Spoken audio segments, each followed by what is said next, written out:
up ringside. Do you think that helps build some buzz to make it a big fight? No. I mean, he gotta live up to his words. If he say he's not worried about me, then I don't know why he's doing what he was doing here. I probably wouldn't go to none of his fights.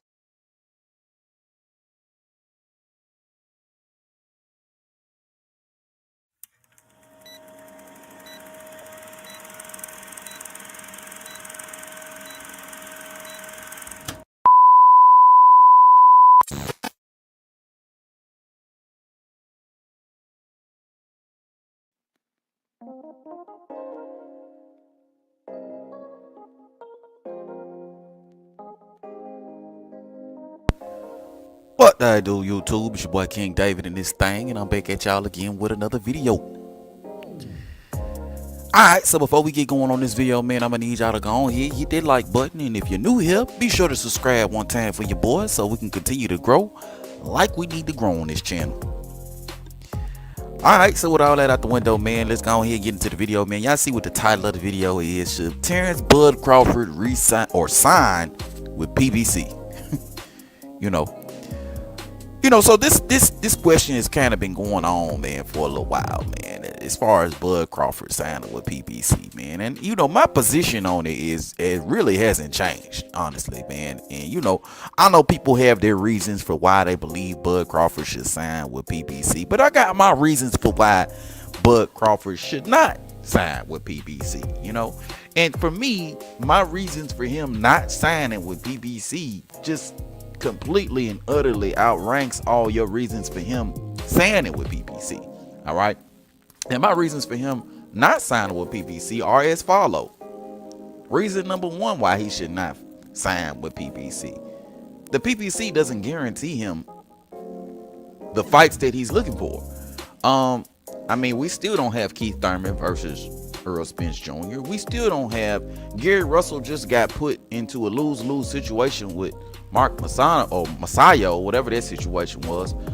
We got guys over at the PBC that haven't fought in years. The PBC has their own fair share of issues. So Bud Crawford signing with PBC, I mean, the purpose of him signing with PBC would be to get certain fights.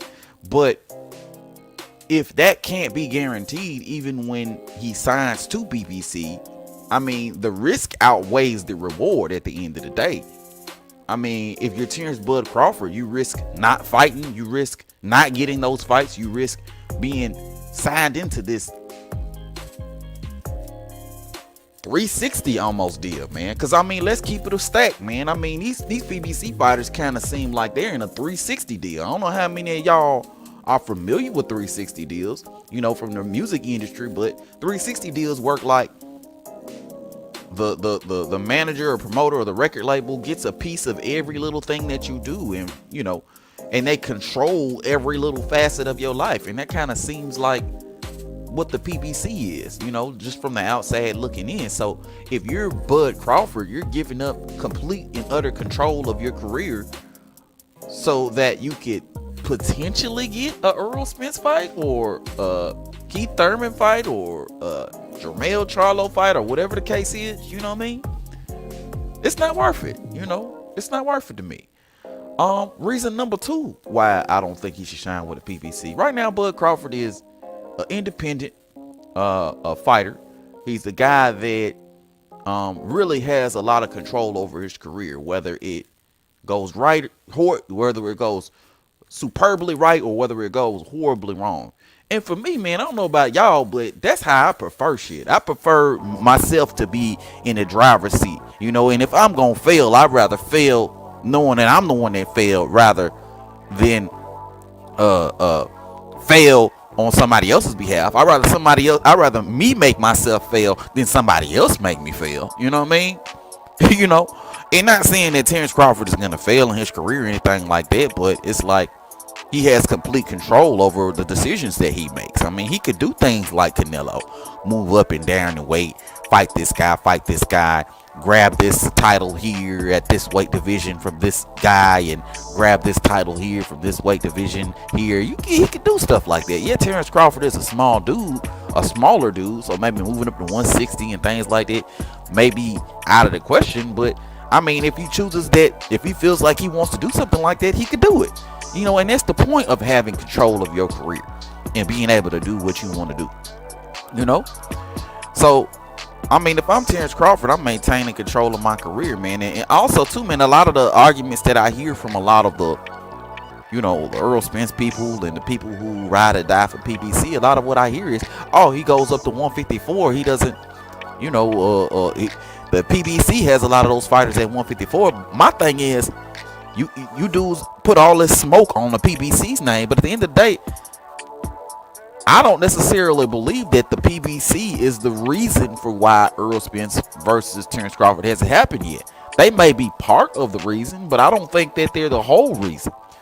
I mean, people keep talking about how the PBC is in the way, but at the end of the day, we just saw Terence Crawford fight Shawn Porter in his last fight.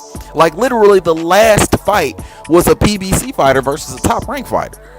So that should go to tell you, anybody who is saying the PBC is going to get in the way of Bud fighting PBC fighters, that should tell you that if two fighters actually want to fight, they can make the fight happen.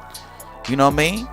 I don't care what the situation is. Well, Shawn wasn't mandatory. Okay, fine. I mean, you got other PBC fighters that are going to fight their way into a mandatory spot with the WBO. There's so many fighters at 154 that Bud can fight, even if he doesn't become undisputed at 154, because that is the goal. But there's so many big fights for him at 154 to the point where he can build his brand, build his star power, and really cement his legacy. Bud is already being undisputed. You know what I'm saying? Bud is already being undisputed. So it's like, I mean, it's icing on the cake if he decides that he wants to do it again. But at the end of the day, he's done it. So he can go up and down in weight. He can do these little things. He can fight the big name guys or the tough guys in or around his weight division, and he could retire just based on that. You know what I mean? So it's, you know, what's the purpose of him really signing with the PBC? What does the PBC offer Bud that he can't do for himself? What does the PBC do for Bud that he can't do for himself? I mean, y'all make it make sense to me. You say the PBC is going to block Bud from doing all the things that he wants to do, but we just saw Bud fight Shawn Porter in his last fight. The PBC didn't block that. And there's no way that you can sit down and tell me that if the PBC didn't want Shawn to fight Bud, that fight wouldn't have happened. I mean, that fight would have happened. If Al Heyman didn't want Shawn to fight Bud, that fight wouldn't have happened. But guess what? The fight happened. That was a PBC top-ranked cross-promotional fight. So that happened. So that means that there's opportunity for other fights to happen with PBC fighters. Maybe it might take a little bit more work and a little more doing in order to make the fights happen. I grant you that. But it doesn't mean that the fights are impossible to make. You know what I mean? If Bud should do anything, it should be maybe to do a fight-by-fight basis on the PBC. You know what I'm saying? Just like what he's doing. You know, a lot of people want Bud Crawford to wait on Earl Spence, but I'm against that completely and utterly as well, because Bud Crawford is 34 years old. He's gonna be 35 this year, y'all. In September, Bud Crawford's gonna be 35 years old, man. Don't nobody got time to be sitting around waiting on Earl Spence, man. I think Bud Crawford's doing the absolute right thing by moving up to 154 pounds and looking for some big fights up there. And it don't necessarily gotta be Charlo. I mean, it would be icing on the cake if it was a Charlo and he could become undisputed at 154 pounds, you know. But he can fight other guys up there. He can go out there and fight Tony Harrison. He can go out there and fight Jason Rosario. He can go up there and fight some other tough guys up there, Erickson Lubin and some other guys up there. Man, those would be big fights. Those would be good fights, and those guys would want those fights with a Terence Bud Crawford, because Terence Bud Crawford is the biggest name that they have up there. I mean, the most money that them guys are going to make is going to be fighting a Terence Bud Crawford at the end of the day. You know? So, I mean, it is what it is. You know? A Jarrett Hurd. He can go up there and fight a Jarrett Hurd. I mean, Jarrett Hurd and Terence Crawford would be an excellent goddamn fight. So you tell me, why should Terence Crawford go to the PBC and fight with them dudes when them dudes are having problems making fights on their own? You know what I'm saying? I mean, y'all make it make sense for me. Terence Bud Crawford is doing the right thing by going his own way, by making his own lane, you know what I'm saying, by building his own legacy. You can't worry about shit that you can't control, man. If Earl Spence want to run into the abyss, let Earl Spence run into the abyss. Don't nobody got time to be chasing Earl Spence for years on top of years on top of years. And you niggas that say that Terence Crawford should wait on Earl Spence, I don't know how you niggas, I don't know where you niggas get this shit from. Why should we, I mean, we've been waiting on Earl Spence for 4 years. Why? I mean, really? We ain't got no more time to wait on Earl Spence. Again, Terence Crawford's gonna be 35 years old this year, man. Don't nobody got time for this shit, bro. Terence Crawford need to go on and move up to 154. He need to challenge himself at 150. You know what I mean? Look for some big, good fights at 154, man. And you know, and pack it in, man. And maybe if he's feeling froggy like that, go on ahead and make that leap up to 160 and see what you could do against some of those middleweights, man. See what you could do against a Triple G or some of these other dudes up there, man. You know, a Murata or some of these other guys. I mean, who knows, man? I mean, you know. The sky's the limit when you're somebody as talented and as skilled as a Bud Crawford, you know. But as far as waiting around on Earl Spence, as far as playing this whole political game with Earl Spence, this 60-40, 70-30, 80-20 bullshit, as far as waiting on him to take easy routes, as far as waiting on PBC to get the money needed in order to make the fight happen, don't nobody got time for all that shit, bro. And PBC ain't gonna stand in the way of their fighters getting certain fights and making the biggest paydays of their life. When it was up, when Canelo came to the table and said he wanted to fight Caleb Plant, and we all knew that Caleb Plant was and Caleb Plant knew that Canelo wanted to fight him, and he knew that was gonna be the biggest fight of his life, and he knew that he was gonna make the most amount of money that he could possibly make. I'm pretty sure he was going to Al Heyman like, Al, this is the biggest fight of my goddamn life. We need to make this fight happen. Ain't no other way I can make $10 million. So I need to go on ahead and I need to get in the ring with Canelo Alvarez. That's going to be the same situation with the guys at 154 and Terence Bud Crawford. They're going to make the most amount of money that they done made in their life fighting a Terence Bud Crawford. A $3 or $4 million purse, which I'm sure a lot of them dudes ain't get. An opportunity to be on pay-per-view, which a lot of them dudes ain't get. You know what I'm saying? An opportunity at the pound for pound #1 fighter in the world, which a lot of them dudes ain't getting at the end of the day. You know what I'm saying? So should Bud sign with the PBC? Hell no. Keep doing what you're doing, Bud. Keep doing what you're doing. Submit your own legacy and let's rock this motherfucker out. But let me know what you think about this shit, man. Hit it up in the comment section below. If you're new to the channel, be sure to subscribe. And everybody, and I do mean everybody, be sure to hit that like button one time for your boy. But I'm going to holler at y'all on the next one. Peace.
Yeah. Yeah. What they do. Yeah. What they do. Yeah. What they do. Your boy in the building, man. What they do, man. Salute to everybody out here, man. What they do. It's your boy King David here in the motherfucking building. Y'all know what it is. If you're new to the channel, be sure to subscribe. And everybody, and I do mean everybody, be sure to hit that goddamn like button one time for your boy, man. But you know what we got going on here today. We're going to be talking some good boxing. You heard? We're going to be talking some good boxing here today, man. You know what I mean? Yes, sir. Yes, sir. And one more time, let me just say it. If you're new to the channel, be sure to subscribe. And everybody, and I do mean everybody, be sure to hit that goddamn like button one time for your boy, man. We about to be out here cooking with gas. We about to be out here cooking with gas today, man, because y'all see what the title of the video is. You know, Terence Crawford and Demetrius Andrade signing with PBC? Huh?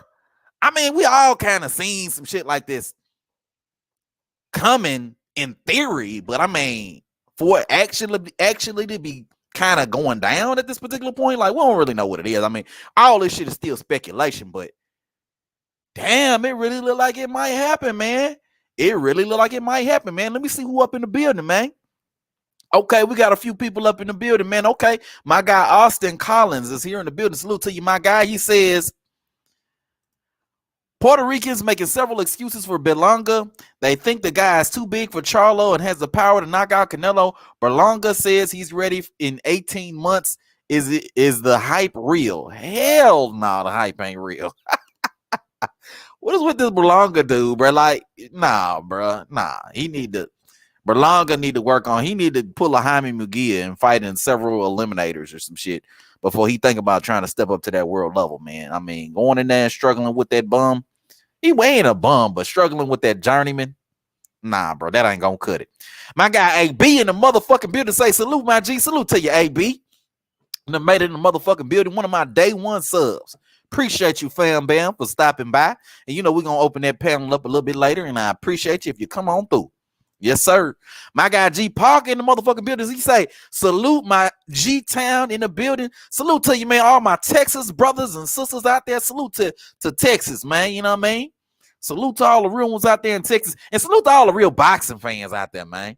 Salute to all the real boxing fans out there, man. You know what I mean? Houston, Texas in the building. My guy AB say Spence don't want that blood smoke. Okay, we know this to be true. He also says Charlo don't want it at 154. We also know this to be true. Absolutely. My guy Knockout Boxing 86 TV done made it into the building. Salute to you, man. Salute. Y'all be sure to subscribe to the homie Knockout Boxing 86 TV and Knockout. I'm be opening up the panel as well. So if you want to come on through, you more than welcome to come on through as well, sir. I'd love to get your take on all this, man. But you know, salute to you, and also subscribe to my guy Demetrius Barber, man. I see my guy been dropping some videos lately, man. So y'all be sure to subscribe to my guy Demetrius Barber as well. You know what I mean? G Parker says we smoke bud in Texas. He'll be 0-2 against the Lone Star State, man. I don't know what you talking about right now, G. I don't know what you're talking about right now, bro. Not at all. Not at all. Let me make sure my sound is good because we know I got sound issues. So let me just make sure my sound good. Hold on one second. Hold on one second. Hold on. Okay. I get paranoid, y'all. I get paranoid when it comes to the sound. You know what I mean? That's all it is. But we good in the motherfucking building.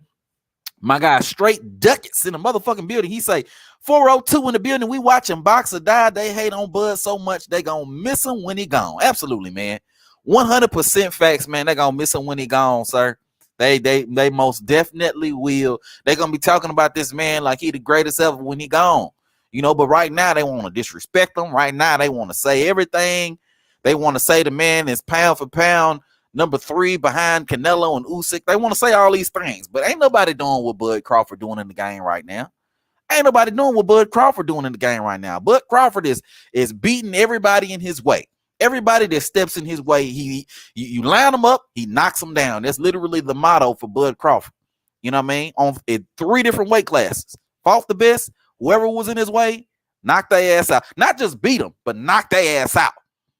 Ain't too many people right now in the game that's doing it, especially at the level that a Bud Crawford's doing it. My guy Straight Douglas say, I want a wrench. Okay. You want a wrench, fam? Man, I've seen you a few times before. Yeah, I'll wrench you up, fam. Yeah, I got you. I'll wrench you up. Now, that ain't going to be the normal thing out here. So anybody listening, ain't going to be the normal thing out here. But my guy Straight Douglas, I done seen him enough times to know that he a real one. Salute to Omaha, Nebraska, also in the motherfucking building, man. Appreciate that. Yes, sir. G Parker say, okay. I'm talking to our Dennis Barber. And Just Me says, what Bud Crawford saying? Okay, so we about to get into it right now, man. Y'all see what the title of the video is. We about to get into it right now. Pretty much what's going on right now, man, is we got two two of my favorite fighters. I'm gonna say two of my favorite fighters, but at the same time, two of the best fighters in their respective weight divisions, Demetrius Andrade and Terence Crawford, right now are in situations where it looks like they're getting ready to sign with the PBC. It looks like they're getting ready to sign with the PBC, and I just find that to be very interesting. I find it to be very, very interesting that we're talking about these guys signing with PBC when PBC is the same place that was denying them of all the fights that they were trying to get. In the case of Terence Crawford, he was, I mean, it's no secret he's trying to get Earl. It's no secret he was trying to get Keith. It's no secret that he wanted Sean at one point in time. Not when he actually fought him, but at one point in time. It's no secret that he wanted Sean. And then for Demetrius Andrade, it's no secret he wanted Jermall Charlo. It's no secret he wanted Jermell Charlo. It's no secret that he wants David Benavidez. It's no secret that he wants these guys. Okay. And for whatever reason, coincidentally, the PBC was somehow, some way stopping these fights from happening, And I'm just saying the PBC for now, because at the end of the day, I always put all the earnest on the fighters. Like at the end of the day, like I say this all the time, and I'll continue to say it. Okay. At the end of the day, the fighters got to show that they're interested in the fight. I can't care about all the background noise if the fighters themselves don't show that immediate interest in the fight. So in the situation with Demetrius Andrade and Terence Crawford, when they call these dudes out who are on the PBC, most of them just don't show any interest in the fight. For Terence Crawford, Keith Thurman, Earl Spence, they show no interest in the fight. Keith Thurman needs $10 million to fight Bud Crawford. In the case of Earl Spence just not showing interest in the fight. We'll see. It is what it is. We'll see. All these different little vague ass little words that don't really show interest in that fight. Not only that, but he doesn't even say Terence Crawford's name. Not only that, but when he pulled up to the Terence Crawford fight, instead of staying there and helping to promote a future fight, he ran up out of the building. So these things are really these things are really red flags when it comes to a fighter's interest in a particular fight. And then when you're talking about Demetrius Andrade, you look at Jermall Charlo, you look at the fact that this dude says everything but let's fight when it comes to Jermall Charlo. He don't give a shit about trying to get in the ring with the best competition. It's always everything but let's fight with him,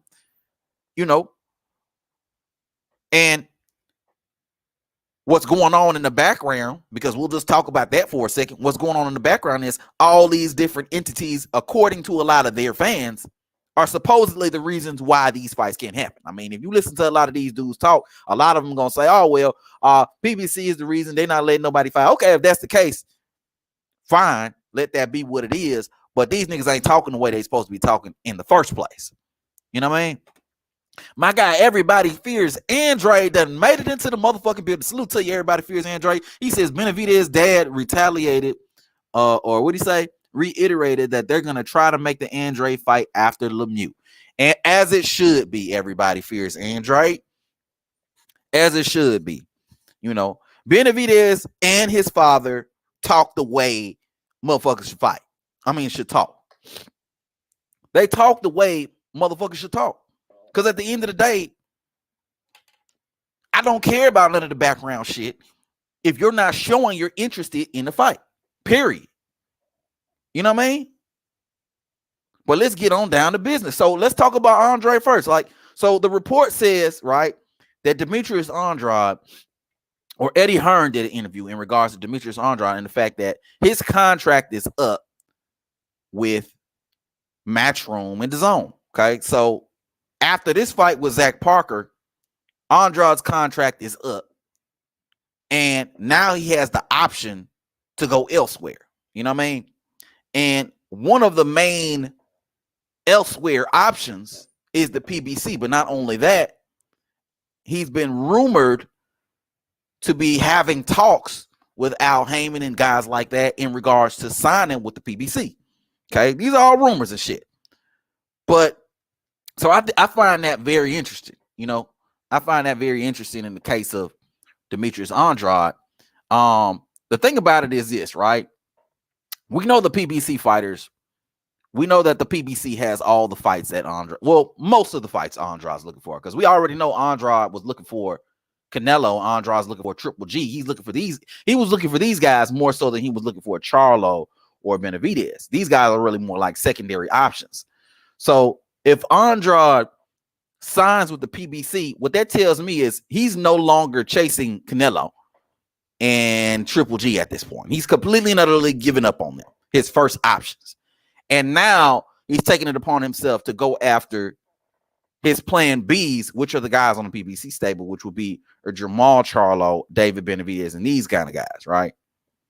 You know, but my issues with the PBC, you know, although this is the direction that it looks like Andrade's going, my issues with the PBC are always going to remain the same. You know what I mean? Like PBC, the thing about the man, I don't really know. I'm like conflicted on how to feel about these guys signing the PBC, because we know what the problems are when it comes to PBC. We know that they only interested in making in-house fights.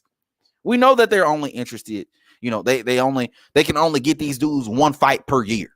You know, we know that they pay their fighters in installments and shit, right? They break that shit down over 5 years or whatever, like a mortgage payment and shit. We know that they do this shit. We know that fighters, for the most part, have no control over their career at the PBC. You know, it's almost like these dudes sign 360 deals, so much so to the point where they can't even say certain fighters' name. Now, I'm always going to call these dudes duck. I don't give a fuck what's in your contract. That's your fault for signing that janky-ass contract that have you looking like a bitch. I don't give a fuck about none of that shit.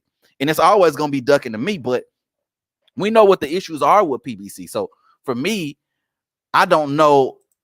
If I'm Andrade, I don't know that I sign with PBC under any circumstances. You know what I mean?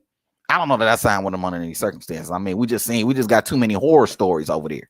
You know what I'm saying? I did a poll out here, man, with some of y'all in here. Y'all saying, the poll is, do you like the idea of Bud and Boo Boo signing with PBC? Right now, I got 53% of y'all that say yeah, and I got 47% of y'all that say no. So we kind of split, and then we got 15 people that voted. So we kind of split down the middle a little bit on this shit. You know what I mean? We kind of split a little bit down the middle on this shit, because yeah, there are some good and big fights over there on the PBC, but I mean, we know that first and foremost, those fights aren't guaranteed.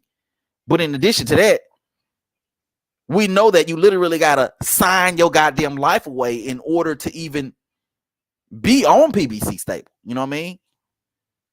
I mean, we heard about Tank Davis's contract expired.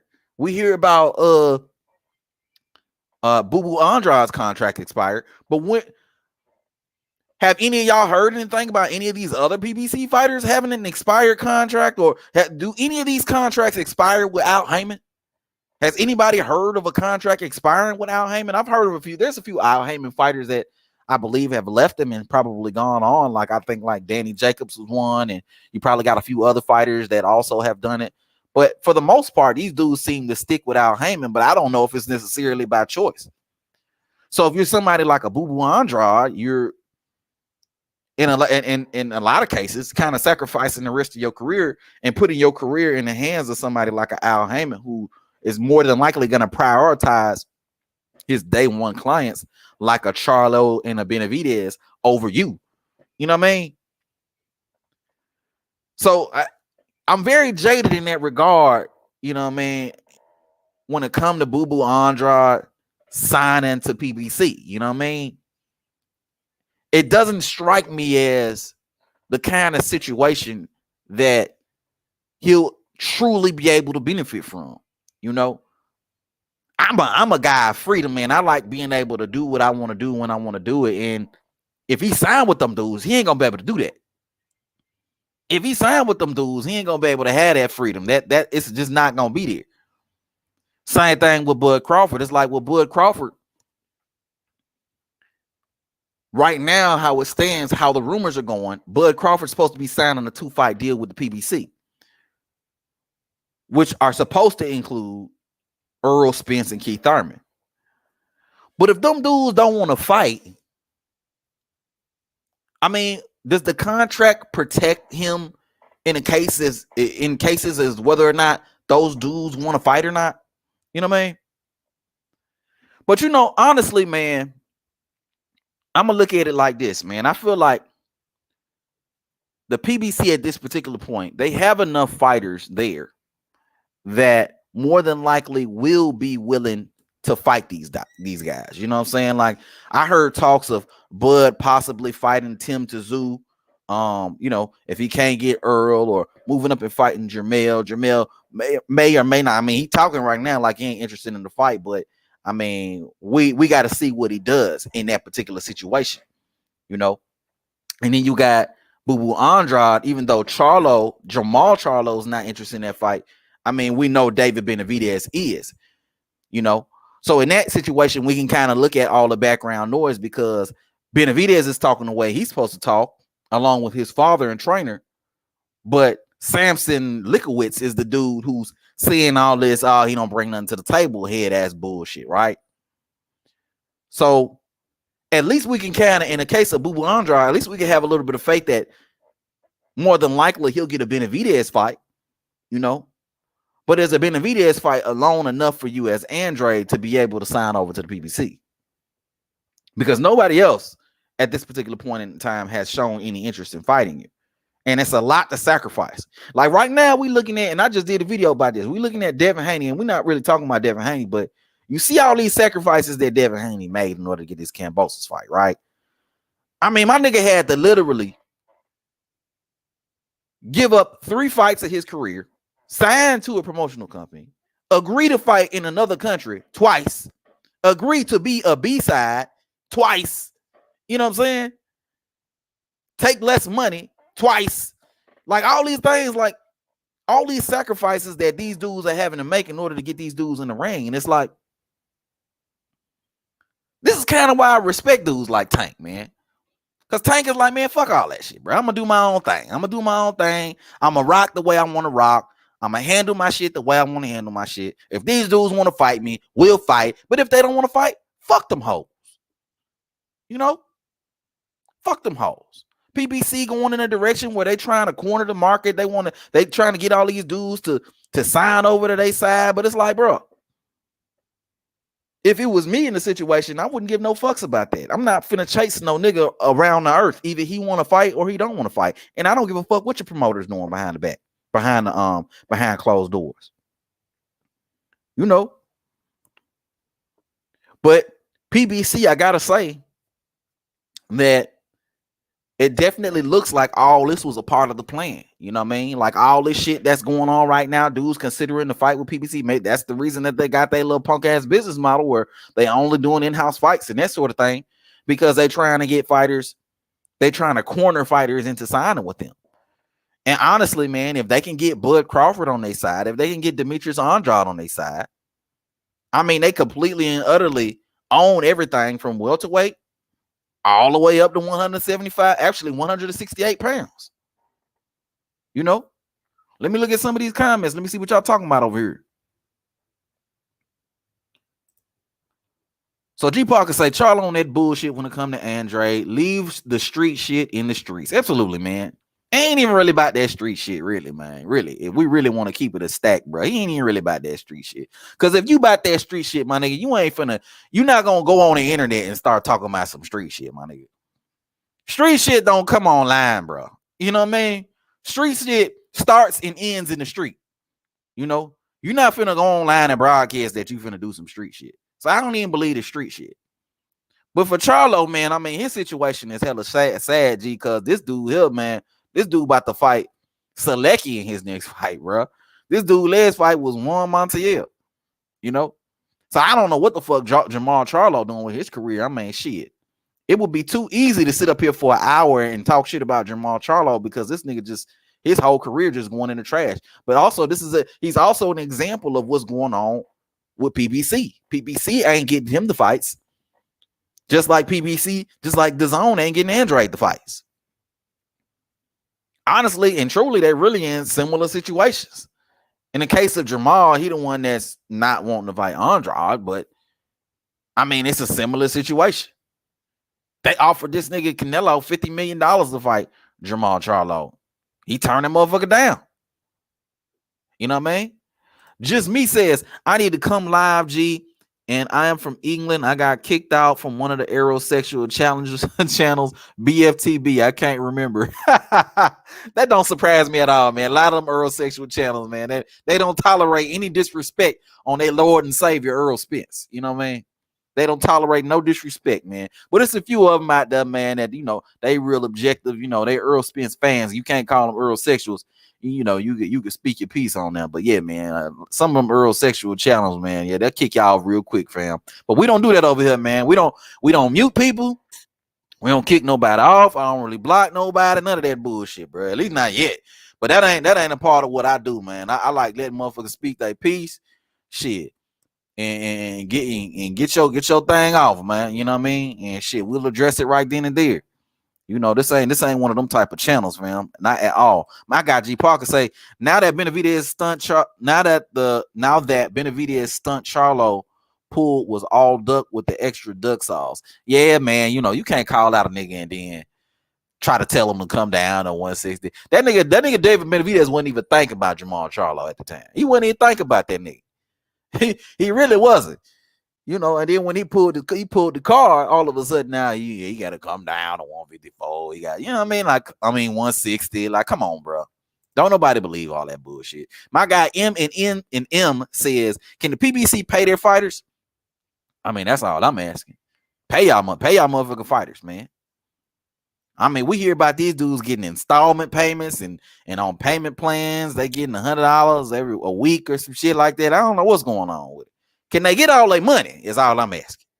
Can they get all their money? M also says Bud would have been better to sign direct with either Fox or CBS Showtime directly. I see a lot of fighters doing that right now. Like Boots is an example of signing directly with the network. And yeah, man, I kind of like that strategy, man, of doing like maybe a 3 or 4 fight deal with the network. But I feel like PBC has exclusive rights. No, because Boots just did it. So yeah, man, that actually is not a bad idea, man, because the networks can also push for a fight as well.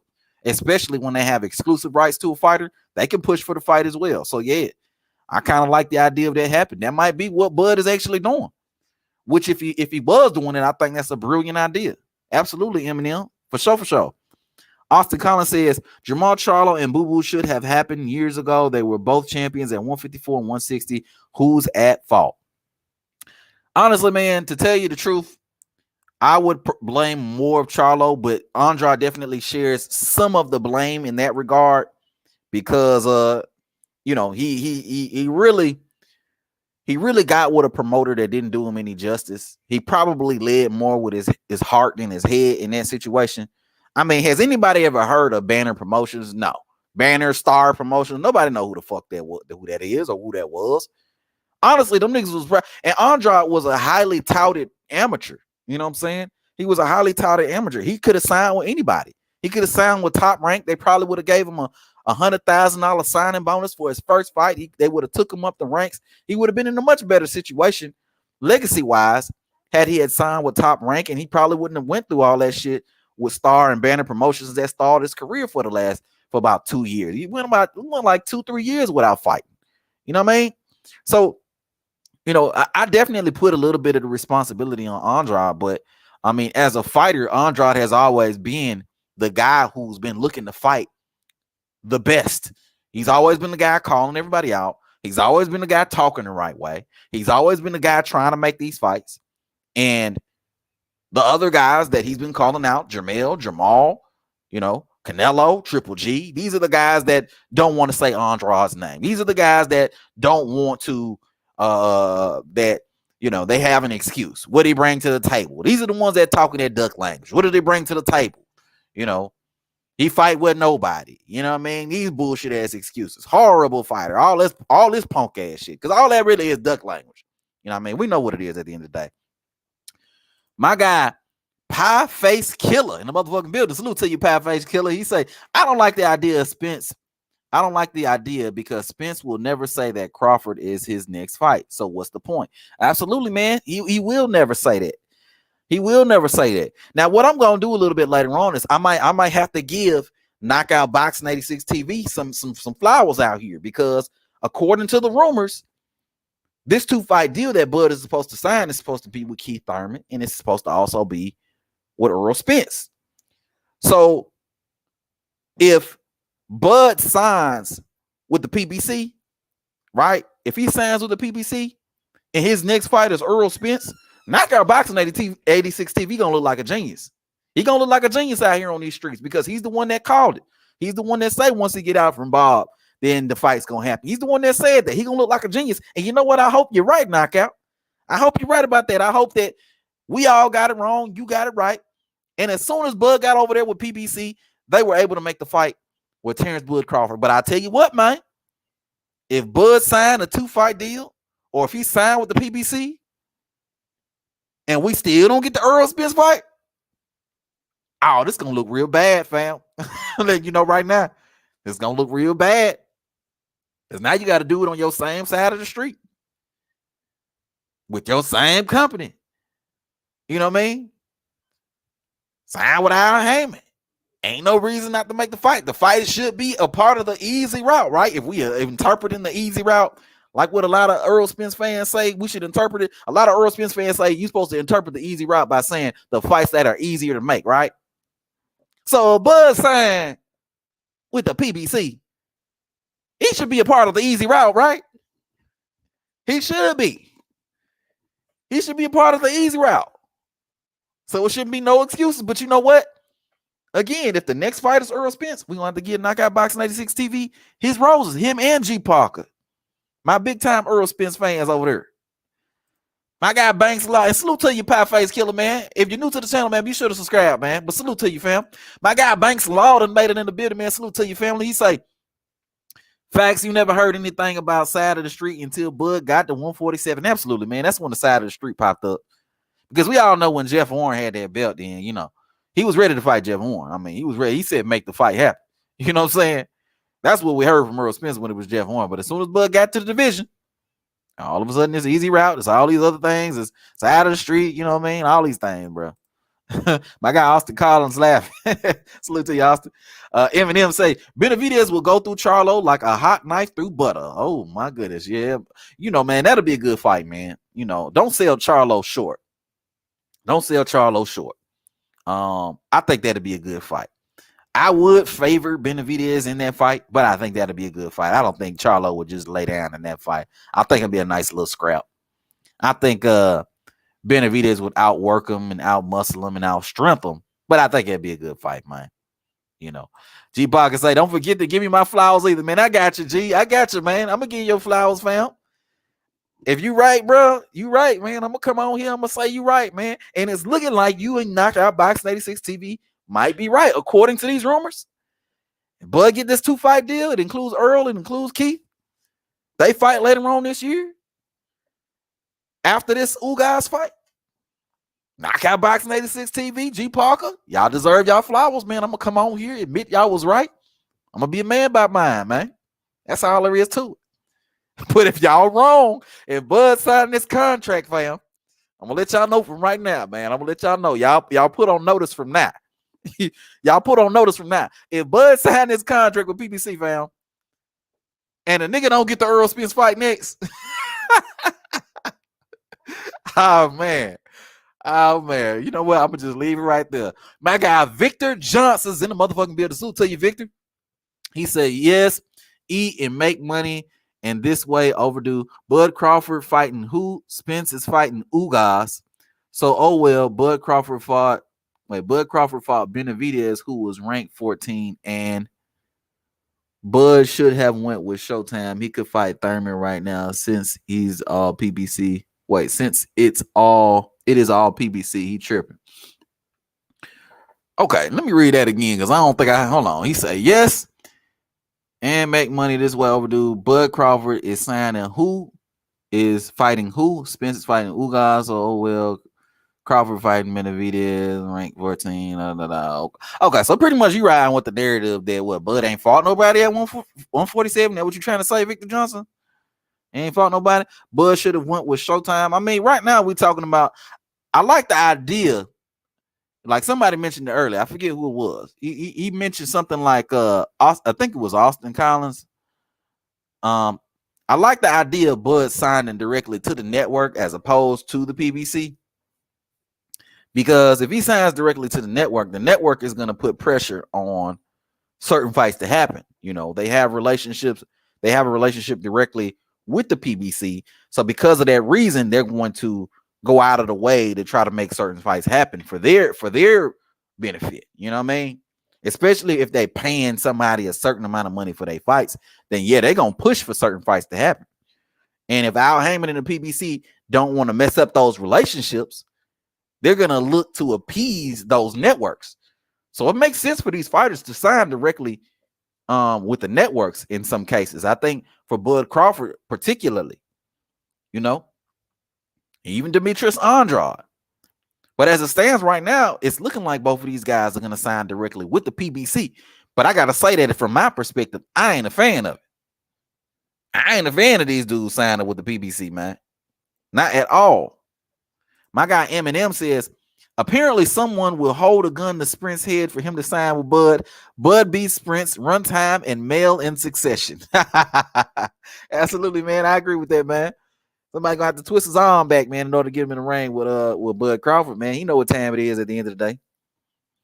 Earl Spence know what time it is at the end of the day, man. His energy, no matter how you place it, man, his energy always changes when it comes to Bud Crawford. It's always a different energy. It's always something else. It's always some stuttering. It's always some nervous energy and some shuffling going on every time Bud Crawford's name is mentioned around Earl Spence Jr. It is what it is. Victor Johnson say Bud should have went with Showtime. He could fight Thurman right now. Says, okay, you already read that. And then my guy Gerald Boatwright is in the building. Salute to you, Gerald. Salute to you, man. Thank you for coming through and pulling up on your boy, man. He say Bud and Boo Boo are Sam Langford and Gerald McClellan. Laugh my ass off. Bud need to fight and beat the hell out of Keith, then call out Spence like, I just handled your light work. Absolutely, man. Absolutely. Yeah, man. You know, for whatever reason, Devin, you can include Devin Haney in that too. You can include Shakur Stevenson in that too. For whatever reason, no matter how you want to place it, no matter how you want to say it, for whatever reason, people don't want to fight these dudes. Okay. You could say they're horrible fighters. You could say that they born. You could say that they ain't got no following. Whatever. But these dudes don't want to fight nobody. Okay. I mean, nobody want to fight these dudes. Nobody want to fight these dudes. And why is that? Why is that? Because Triple G, we saw that he had no problem fighting dudes like Steve Rolls, dudes that nobody's ever heard of. He ain't got no problem fighting dudes like that. But it's an issue. And for Canelo, he got no problem fighting dudes like Avni Yildirim. But there's an issue when it comes to fighting Demetrius Andrade. And then for Kambosos, it's an issue fighting Devin Haney. He need $10 million to fight Devin Haney. He need to fight in Australia twice. He need to be the A side twice in order to get Devin Haney in the ring. Otherwise, there's no deal. In the case of Bud Crawford, he got to sign with PBC. He got to get a belt first. He got to let Earl take his easy route. You know what I mean? In order to get a fight. And then he got to take 60, 40, 70, 30, or whatever Earl decided to give him. You know what I mean? The narrative always changes when it comes to these dudes.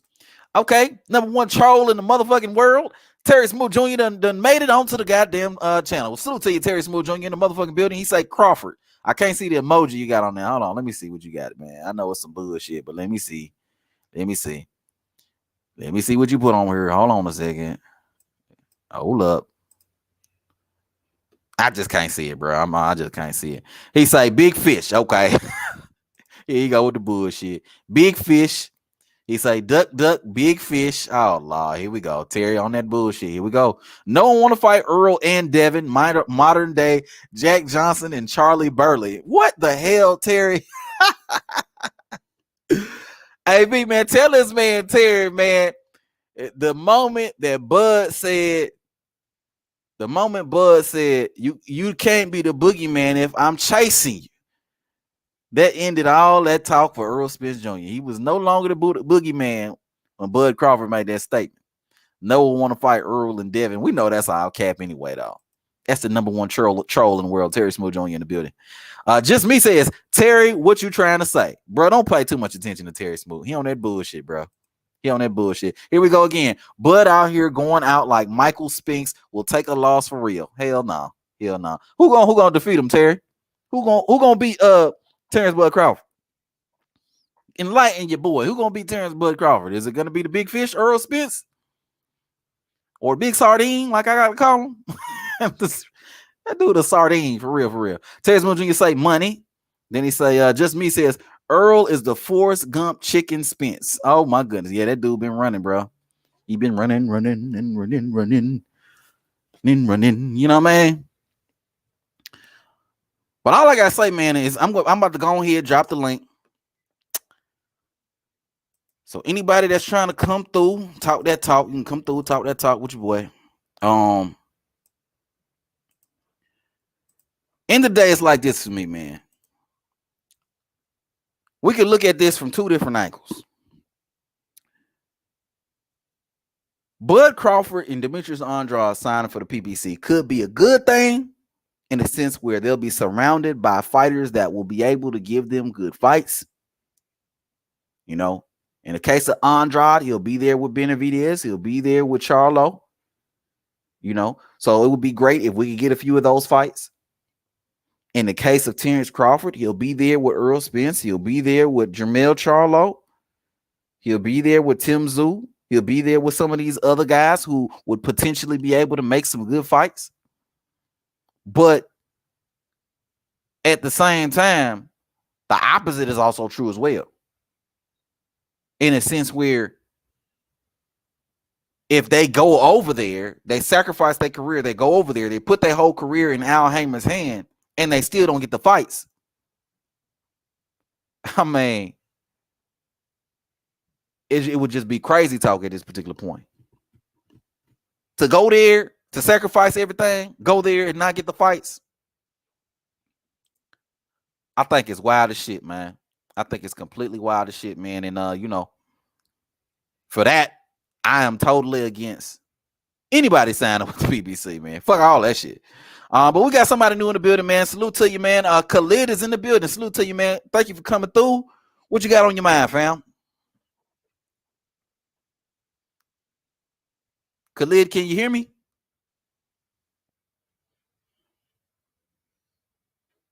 Khalid, you there?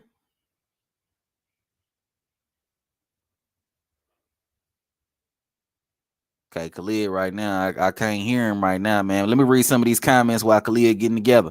Terrence Smooth Jr. on that trolling shit. He say, Bud get KO'd by Earl. Yeah, right, bro. You mean Bud KO'ing Earl. That's what you mean, Terry. That's what you really mean. Earl stops Bud in under 10 rounds. Yeah, right. You mean Bud stops Earl in under 10 rounds. That's what you mean to say. I'm going to help you out here, Terry.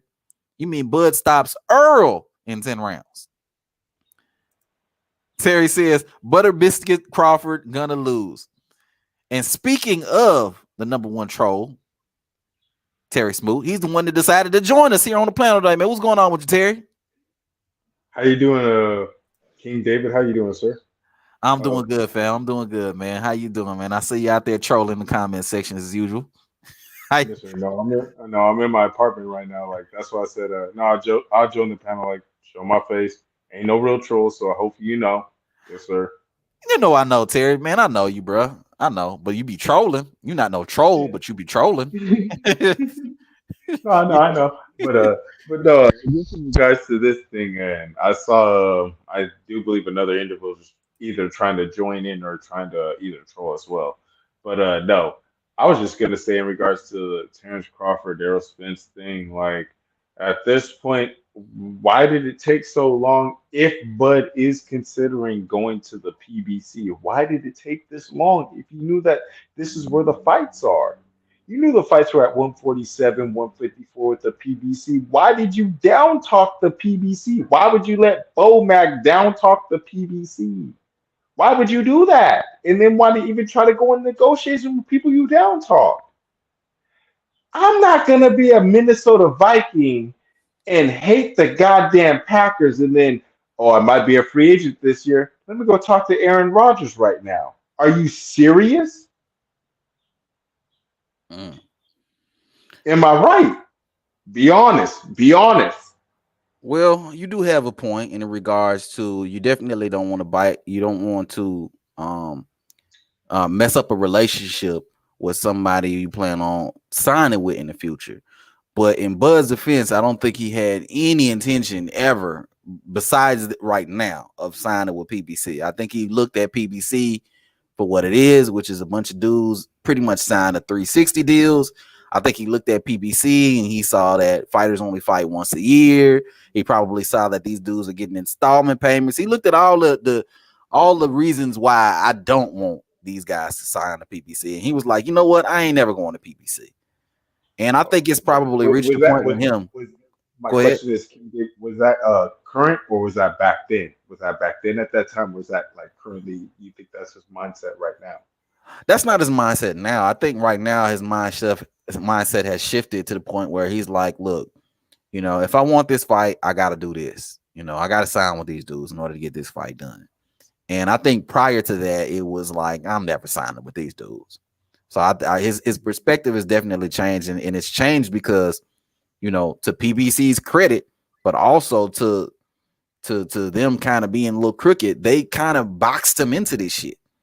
You know, how did they box him into it? He could go to fucking Matchroom.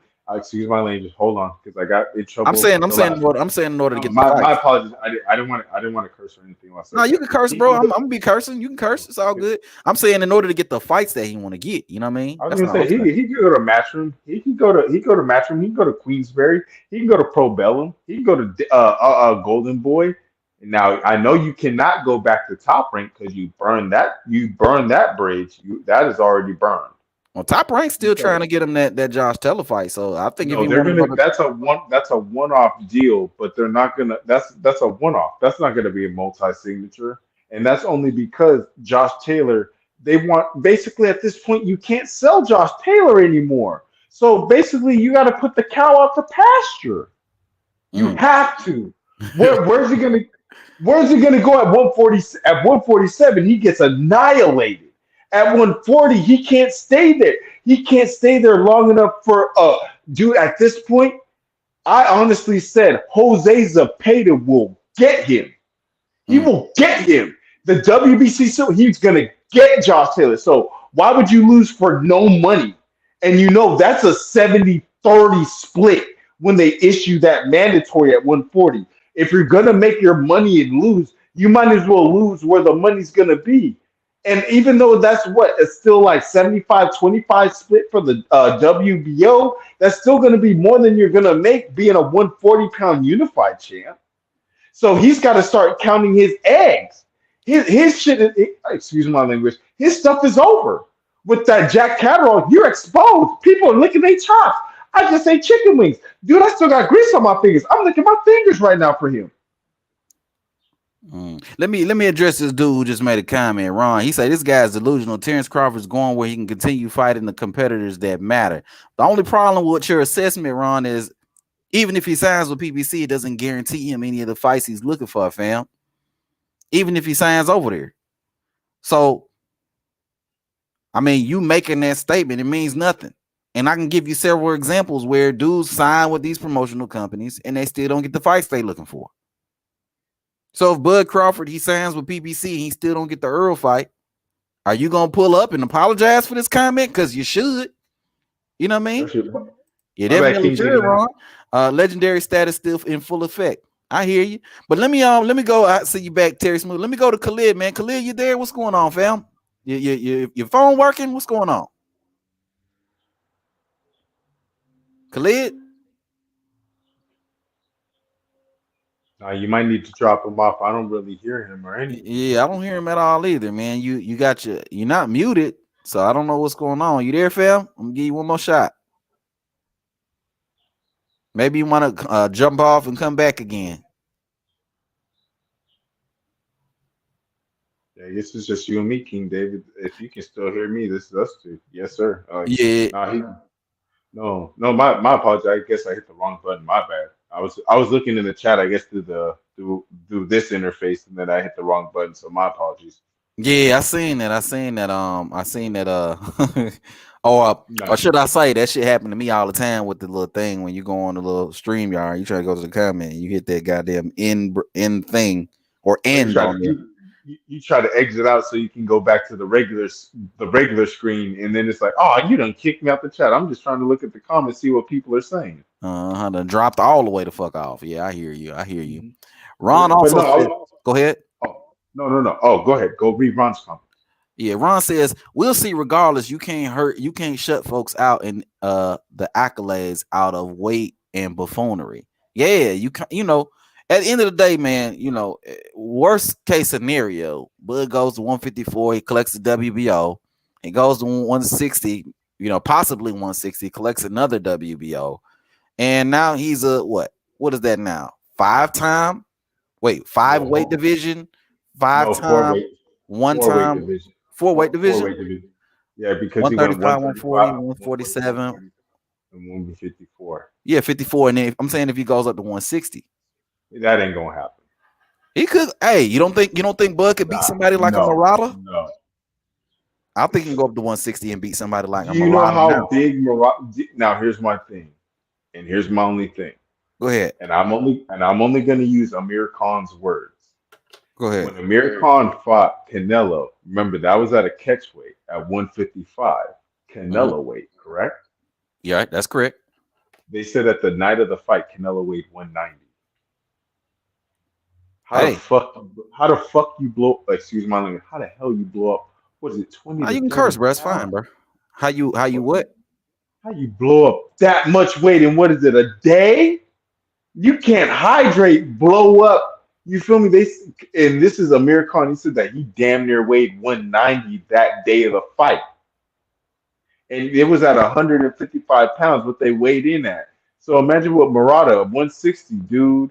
Like, he's just big. He's probably just bigger than Bud. I mean, and here's to say, Murata, let's say, I don't even expect Murata to beat Triple G. I think Triple G's is going to get this unification. He's going to do the unification, sit out a year, and wait for the Canelo fight. That's all he's going to do. Well, Triple G should win. He's the better fighter. I mean, he's not nothing special, really. I don't know. No, Murata's something special. Murata's Olympic gold medalist. Y'all don't even know that. Murata's Olympic gold medalist. See? Okay, he's an Olympic gold medalist. All right. Yeah. You know, Thomas Delorme was also Olympic gold medalist, wasn't he? So, you know, Felix Diaz was also Olympic gold medalist. Exactly. So, I mean, you know, that doesn't always Gamble was Olympic gold medalist. Exactly. Robieski Robinson was Olympic. He was Olympic gold medalist. What that means is Usyk and Josh Olympic gold medalist. Yeah, but what that means is amateur. Luke Campbell Olympic gold medalist. I'm just going off the top. Luke Campbell Olympic gold medalist. Amir Khan was a silver medalist. Amateur. Triple G. Now we getting the silver medalist. Triple G silver medalist. Yeah. Shakur got silver. Yeah, but the point that I'm trying to make is amateur pedigree don't always translate to the pro ranks. So, you know, I don't really give a fuck. He hasn't done anything at a pro level. I mean, his best fight was Rob Brand. That was his best fight. I watched, and that was the worst thing. I watched that first fight. I watched it on ESPN, and I didn't expect old boy from me. You must have been bored as shit. I was bored, and I remember we were flipping. I think it was probably like in the midst of like college football. We watched the boxing, and I was like, Rob Brant, this dude from like Minneapolis, Minnesota won. I was like, this dude from Minnesota beat this Asian. And they said like he won a WBA middleweight title, and then I was like, wait, what just happened right here? Like it was really literally. I remember watching that fight. It was on a Friday night fight.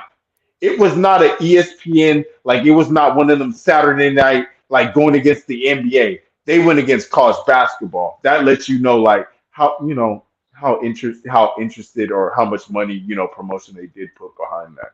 But now like seeing how I guess Triple G and everybody, they're trying to do this unification bout. Now all of a sudden it's so big now because of WBA and they're trying to unify the IBF. But and like you just mentioned, Rob Brand, even the biggest name, all he can say is, I just beat the champ and then I lost to the champ. There was no rubber match. There was no third match.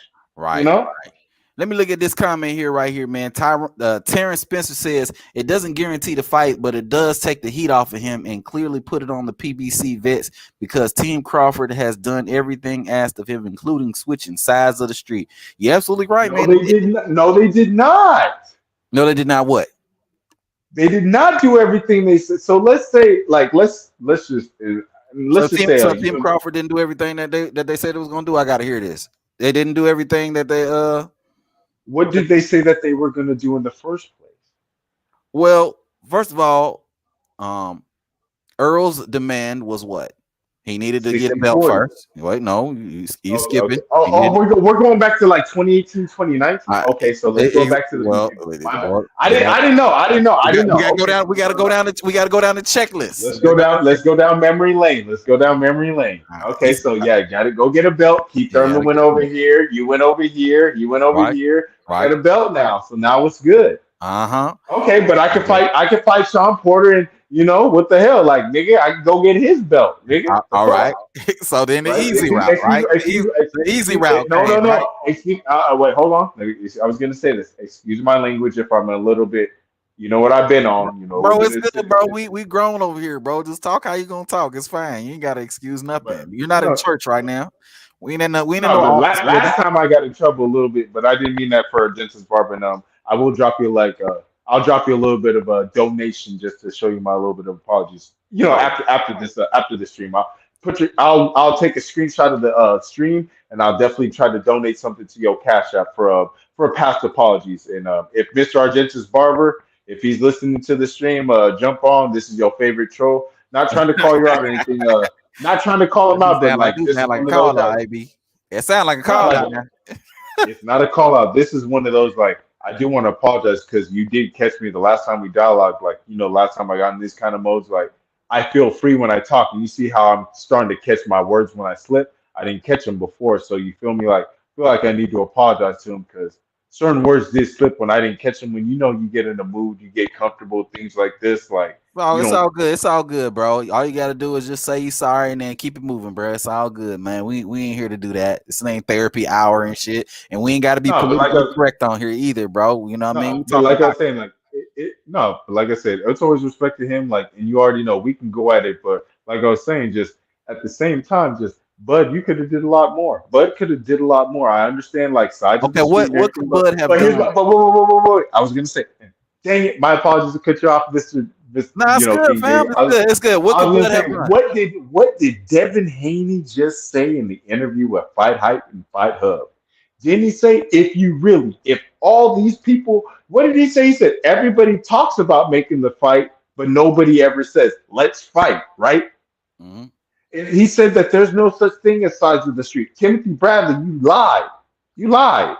How did Deontay Wilder and Tyson Fury make that happen 3 times? Different sides of the street, though, right? But anyways, you know what I mean? Like, if these fighters want to make this stuff bracking, they can make it bracking. It's really just stall tactics. Devin Haney called it out. Hey, it's true, but it takes two. It takes two, fam. You can't do it on your own. Do you see all the he dropped off. But to rebuttal what he was just saying, all the sacrifices that Devin Haney had to make in order to get this fight done. Devin Haney had to take a 3-fight deal with a promoter. You know what I'm saying? Dude had to sign to a promotional company. You know, he had to become the B-side twice and possibly 3 times. He had to take a pay cut. He got to go overseas to Australia, even though you're a champion. Even though a fight like this should take place on mutual ground, he going all the way to Australia twice. Whether he wins, like, motherfucker shouldn't have to do all that shit in order to get a fight. I shouldn't have to go to Australia. I shouldn't have to make all these concessions in order to get a motherfucker in the ring with me. If I got to do all that, fuck all that. I'm not doing all that. Like I said in the video about Devin Haney, I'm not doing all that. Don't nobody got time to be chasing these weak ass niggas around and these dudes that don't want to fight. If you don't want to fight, fuck you then. I'm going to move on. I'm going to fight who want to fight me. I ain't got time for the bullshit. And yeah, fans are going to say what fans are going to say. Oh, he ain't fighting nobody. But they always going to have something to say. Fans are always going to have something to say. They always going to feel some type of way about what it is that you're doing. Fuck all that. I'ma fight who want to fight me. I called this dude out. I did everything that I said I was gonna do. Okay, motherfucker don't want to fight.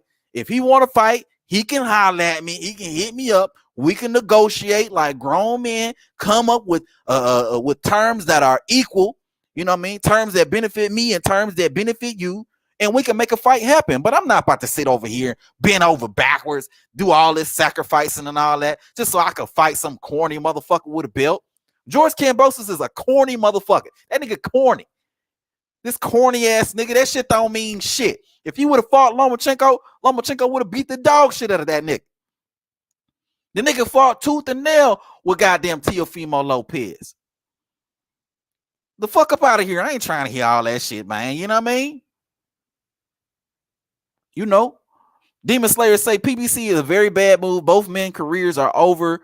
Both is lucky to fight one time in 2022. And that's exactly what I was saying with PBC, man. Like, these PBC fighters only fight one time a year. One time every 2 years. Gary Russell ain't fought in damn near 2-3 years, bro. We ain't saying this nigga. He just fought. And when he fights with one arm. Earl Spence Jr. ain't fought in 2 years. Now, I get that Earl Spence had some shit going on, whatever. He ain't have to fight. I get that Keith Thurman has some shit going on. He ain't have to fight. But I mean, you look at all they top dudes. These dudes ain't. What about Jermall Charlo? Last time we seen him in the ring, he getting ready to fight here, but he ain't fought since last year.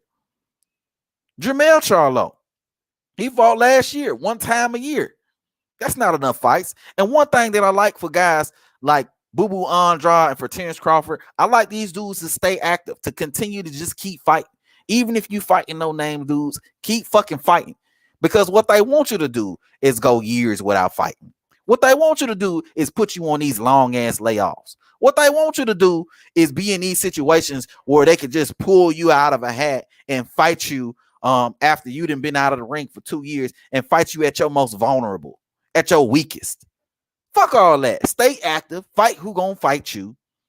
When it's said and done at the end of your career, fucking retire and just be done with it. But ain't nobody got time to be chasing these hoe ass niggas around, these dudes that don't want to fight. Eminem says Khan was embarrassing Canelo until he got caught. Yeah, man. He really was embarrassing Canelo, man. And you know, that's just something, it just proves Canelo can easily be outboxed. You know, Canelo can be outboxed. He's, you know, we ain't gonna go into a whole Canelo thing, but yeah, man, Khan was outboxing Canelo. Caleb Plant was outboxing Canelo. Billy Joe Saunders was definitely outboxing Canelo. So imagine what somebody with like a Boo Boo Andrade or somebody like that would do to this dude. Imagine what somebody who had a little bit of a chin, who was a better fighter, who had more power. Imagine what they would do to a dude like Canelo Alvarez. You know, but again, we ain't gonna make this whole show about Canelo Alvarez, but I just want y'all to put that in y'all head. The fact that Billy Joe Saunders was outboxing. The fact that even Danny Jacobs was outboxing Canelo. The fact that really Triple G was outboxing Canelo and really won both of them goddamn fights if we really want to go there. But it is what it is. My guy Tony P2K is in the motherfucking building. Salute to you, Tony. He say 2 out of 5 of my favorite boxers right now finally get what they deserve. And you know, it's bittersweet for me in the sense, Tony, because I'm like, man, if they get with PBC, okay, maybe there's a good chance they can get the fights that they look for, right? Like, all right, for Andrade, he got Benavidez. I think Benavidez will fight Andrade. I think the only issue with a Benavidez fight is the whole fact that Andrade is not a part of the PBC and that sort of thing. I think that's the only thing that would hold that fight up. Because I think Benavidez wants to fight. I know Andrade wants to fight. But if them two dudes ain't, if the promotional companies are in the way, you know, then that could prevent the fight from happening. You know? So I think he's gonna get a Benavidez fight. Damn sure probably ain't gonna get no Charlo fight or anybody else over on the PBC. But I mean, that's the situation for Andrade. When it comes to Bud Crawford, again, maybe Knockout Boxing 86 TV is right. Maybe Bud signs this 2-fight deal and he gets Earl. And maybe the promotional thing was the only, that would prove that the promotional companies were the only thing that was in the way of the fight. That would prove these dudes to be right.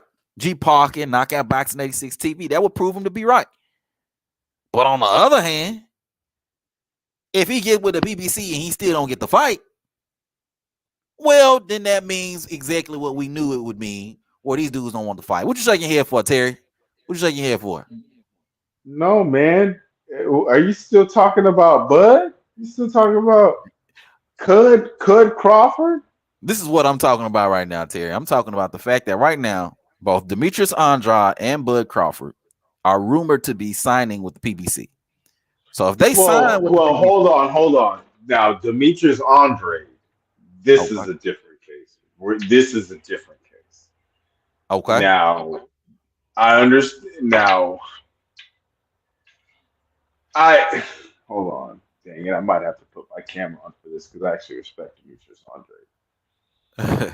If you listen to this, Demetrius Andrade, I'm talking to you, nigga.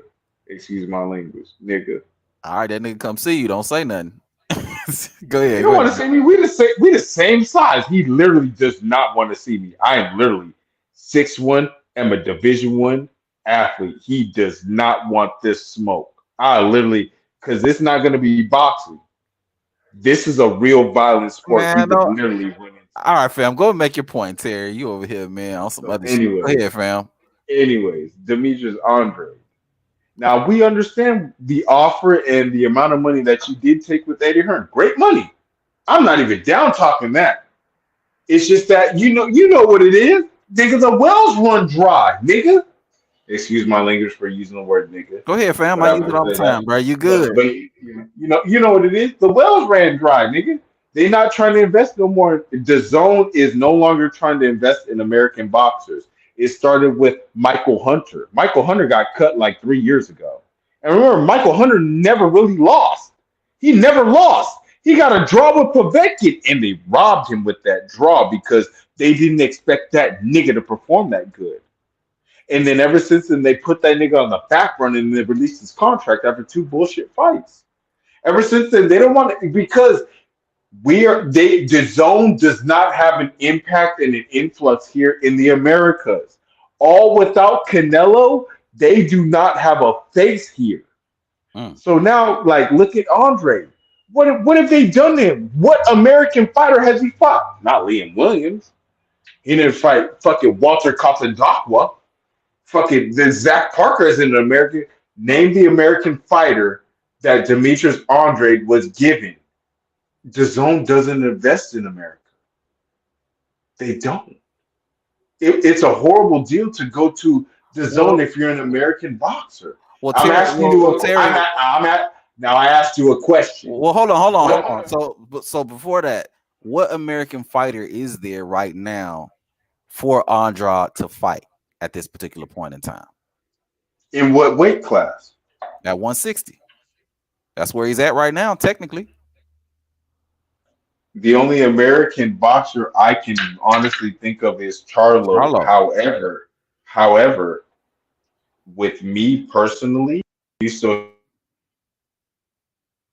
just cut out, Terry. You still there? You there, Terry? Terry cut out a little bit. Okay. Yeah, man. But the rebuttal what Terry was saying, man, and I got the link, man. Anybody that's trying to pull up, y'all can pull up, man. I got the link on here, man. Y'all know it's free smoke out here all day.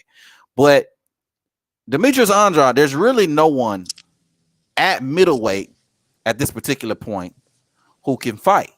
Hold on. An American, should I say? Ain't no Americans right now. Hold on. You were still making your point, Terry?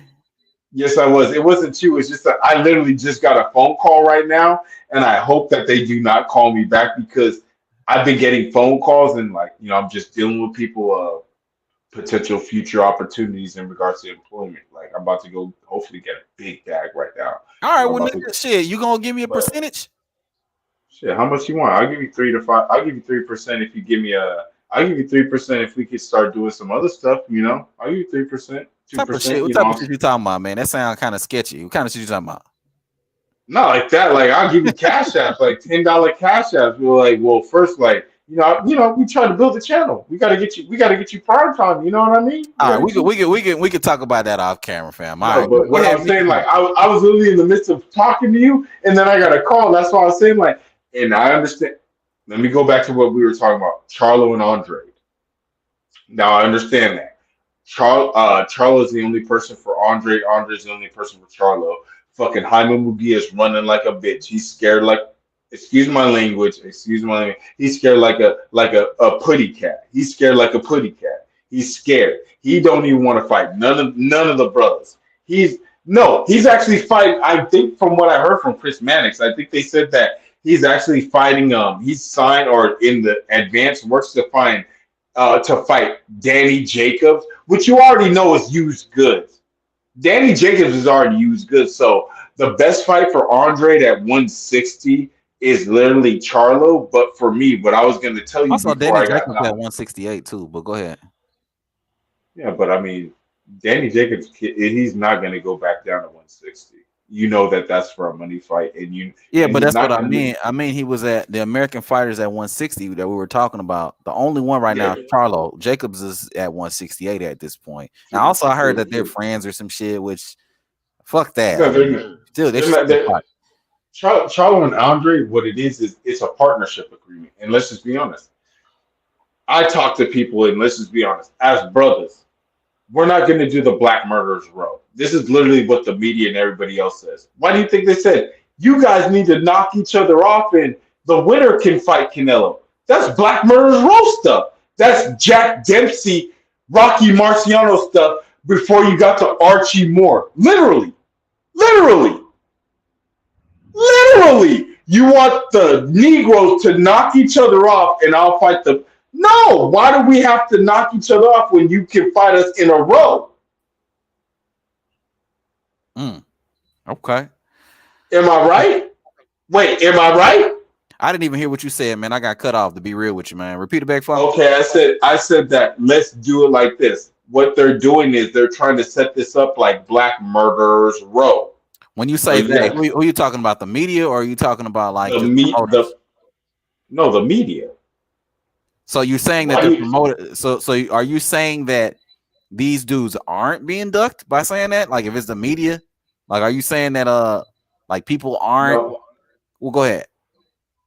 No, when you are saying that term, when you use the Black Murderers Row, do you know the definition of what, or do you know the precipice of what Black Murderers Row was or is? Yeah. I know exactly what you mean, but essentially what you're saying is that these dudes are being ducked, right? That's essentially what you're saying. When you reference Black Murderers Row, but you're painting this out to be like that's not the case. I mean, is that what I'm understanding? I want to make sure I understand. I'm painting it out to be that this is Black Murderers Row, and these specific fighters are actually being ducked. I was saying that they are actually being ducked.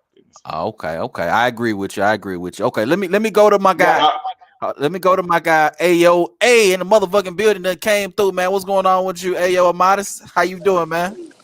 Hi, yo, man. I'm chilling. Chilling, man. What's the topic?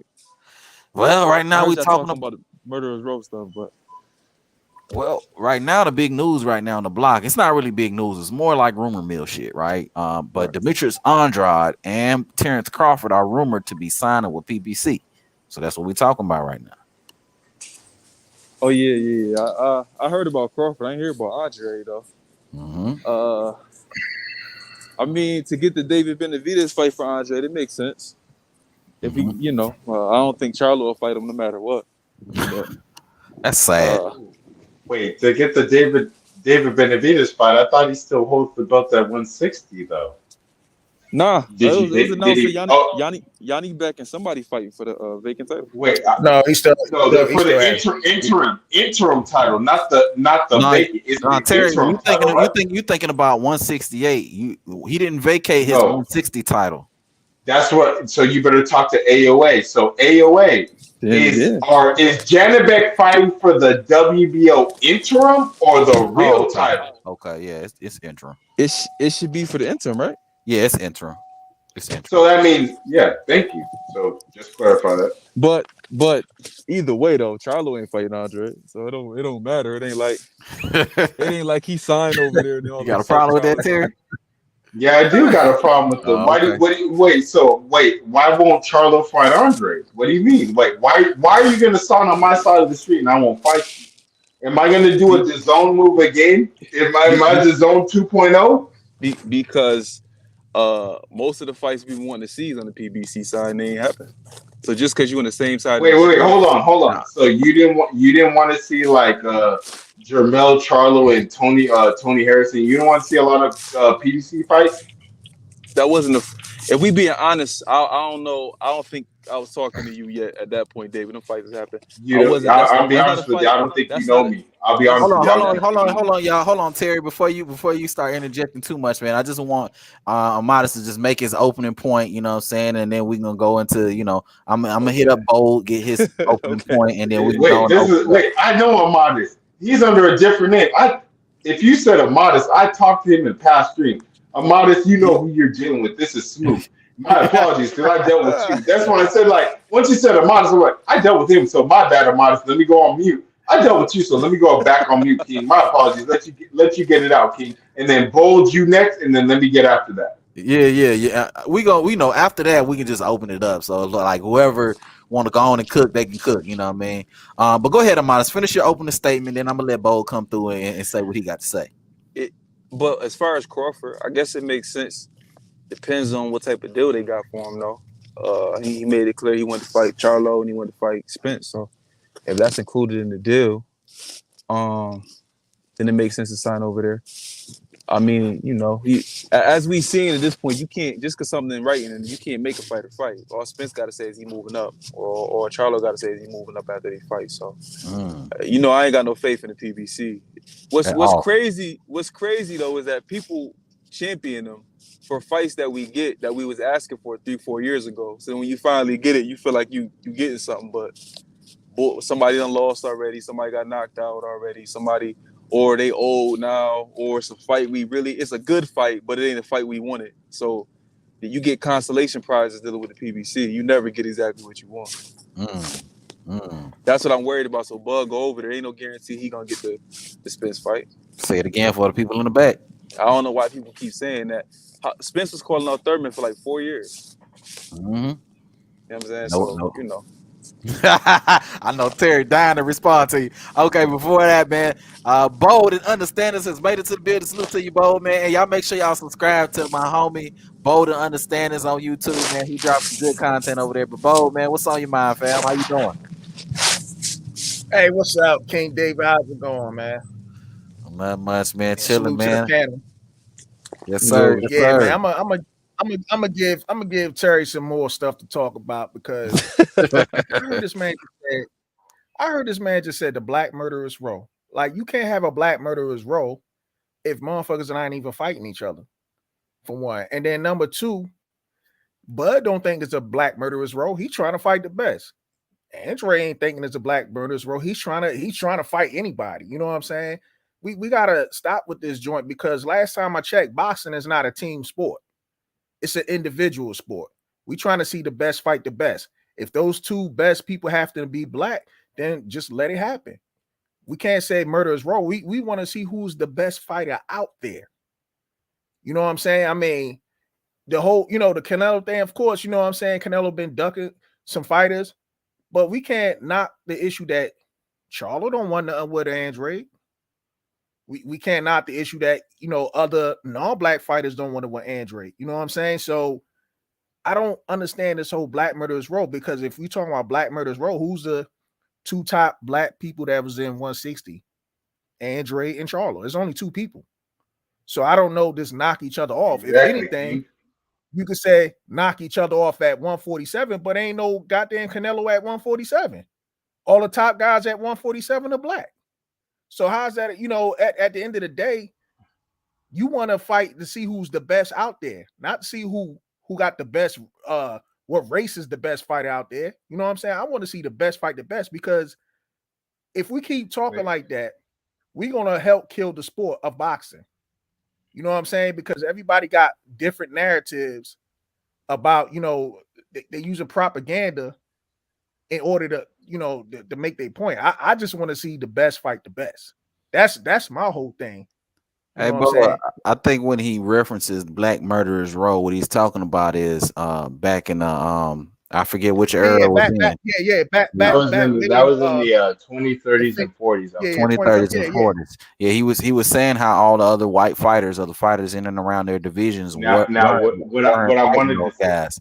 Hold on, Terry. Let me just finish up and then I'm gonna let you chime in. But he was saying pretty much he's mentioning that to say those guys, the white fighters in and around those divisions weren't fighting those guys purposely, you know, because they knew that they were good fighters. So the only thing that they could do in order to get fights was to fight each other over and over and over again, because the white fighters in and around their division wouldn't fight them. So when he references that, he's actually talking about how guys ain't fighting Andrade and guys ain't fighting Charlo and things like that. You know, so that's my understanding of him referencing that. You know, in order I was to, going to say. I want to say thank you, King David understands me because I call it knockoff politics, and I understand what you're saying, Mr. Bold, but I call it knockoff politics. We can understand that the two best middleweights at this time at 160, to me, according to the eye test and everything else, is going to be Charlo and it's going to be Andrade. But what is the narrative and what is the media pushing? They said that these two black fighters need to fight each other, and then the winner out of that needs to fight the winner. But then that's not even guaranteed the winner out of if Jamal Charlo and Andrade fight. That's not even a guarantee if they fight the winner out of Murata in Triple G. That's not even a guarantee because then you're gonna hear nothing is guaranteed. Nothing is guaranteed in boxing when it comes to politics. But the media, I don't hear the media saying the winner will fight, you know, Triple G or Murata, because it's not like Triple G. No, they did say that. They did say that with Chris Mannix. Why do you think Chris Mannix, when when Andrade went live, they were saying that the narrative that the media is pushing is, why don't you just fight Triple G? And it's, fight Charlo, they're saying he didn't say the winner. I know exactly what you're talking about. He ain't say, oh, okay, well, the winner will then get the winner out of Triple G and Murata. And I'm gonna agree with and here's my thing. I'm gonna agree with you. I'm gonna agree with you right there, just because we just saw what the hell just happened with Jaime Munguia. Jaime Munguia had a whole year to have a whole direct shot at Andrade, and now look. And Charlo. No, I don't disagree with that part. But what I'm saying is, when we say the Black Murderers Row, we got to be careful, because this is not the Black Murderer, like that's disrespecting the actual Black Murderers Row. You know what I'm saying? This is not what it is now. You know what I'm saying? My thing is, it's ducking. It's the same thing. These champions aren't giving people the same shot. Like, is Triple G giving Charlo or Andrade a shot? My thing is this. Hold on. I understand your idea, but do you understand my idea? Yes or no? No, this is what I'm getting at. You just said do you understand where I'm coming at though, sir? All right, but I want to answer your question right here. Wait, I have a question. That was a yes or no. Hey, let me just make this point, because I was trying to make a point. Sir, so what you saying? Hold on, sir. What you saying is that you said, Terry, let the man make the point, man. Go ahead, Terry be trolling, man. Terry be trolling. I understand. Yeah. No, because you know what I'm saying, and you don't want to answer it. Hold on, let him expound on what it is you're saying. Go ahead, Bo. All right, go ahead and say it. Terry, go ahead. No, so am I right? Is this not A, knockoff politics, and B, would Triple G fight the winner if said Andrade and Charlo fought and he was the winner of Murata and Triple G? Would they fight? Yes or no? Let's just say, even if they were on the same side of the street, when they have been for several years. Because I think that Andrade will beat Charlo and I think Triple G will beat Murata, but they've been on the same side of the street for how many years? 3 years? This fight still can't be made? All right, that's it. Go ahead, Bo. Expound now. Go ahead. Okay, so my thing is, I don't agree with the narrative of don't two fight each other and the winner get the winner out of Murata or Triple G. At the end of the day, all three of them dudes don't want to fight Andrade. Point blank, period. So whether if you're saying, hey, this is the knockoff media, because the stuff I'm hearing is that won't all of these guys fight each other has to do with between Andrade, Charlo, Benavidez, who's not black, And really between those three guys. How is Andrade in the conversation when he's a 168? We're talking about 160 pounders. Andrade is going to 168 right now. But he still ain't vacated his belt at 160. Yeah, this is a voluntary to him.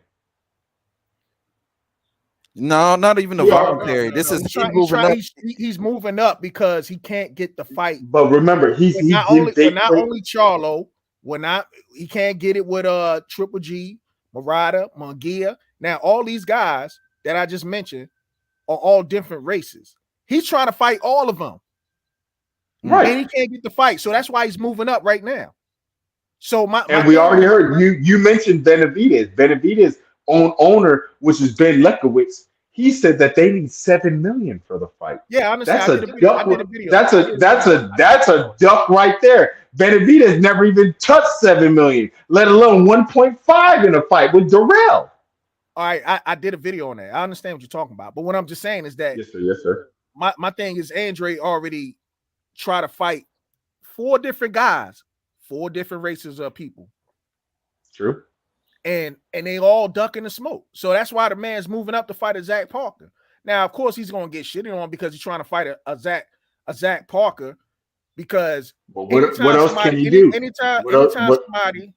Anytime somebody wanna, I guess it seems like they threaten to fight Canelo. All of a sudden, people want to start making up these, these stories. Oh, Andrade pulled out the fight with this guy. Well, Andrade pulled out the fight with that guy. But they don't do what they don't do. They don't go into the articles and actually read the articles and see exactly what happened. And then on top of that, you know what I'm saying? You got to look at the narrative. You got to look at the narrative, though, King. Hold on, you got to look at the narrative. Let me finish making my point. Even if people want to use those narratives, right?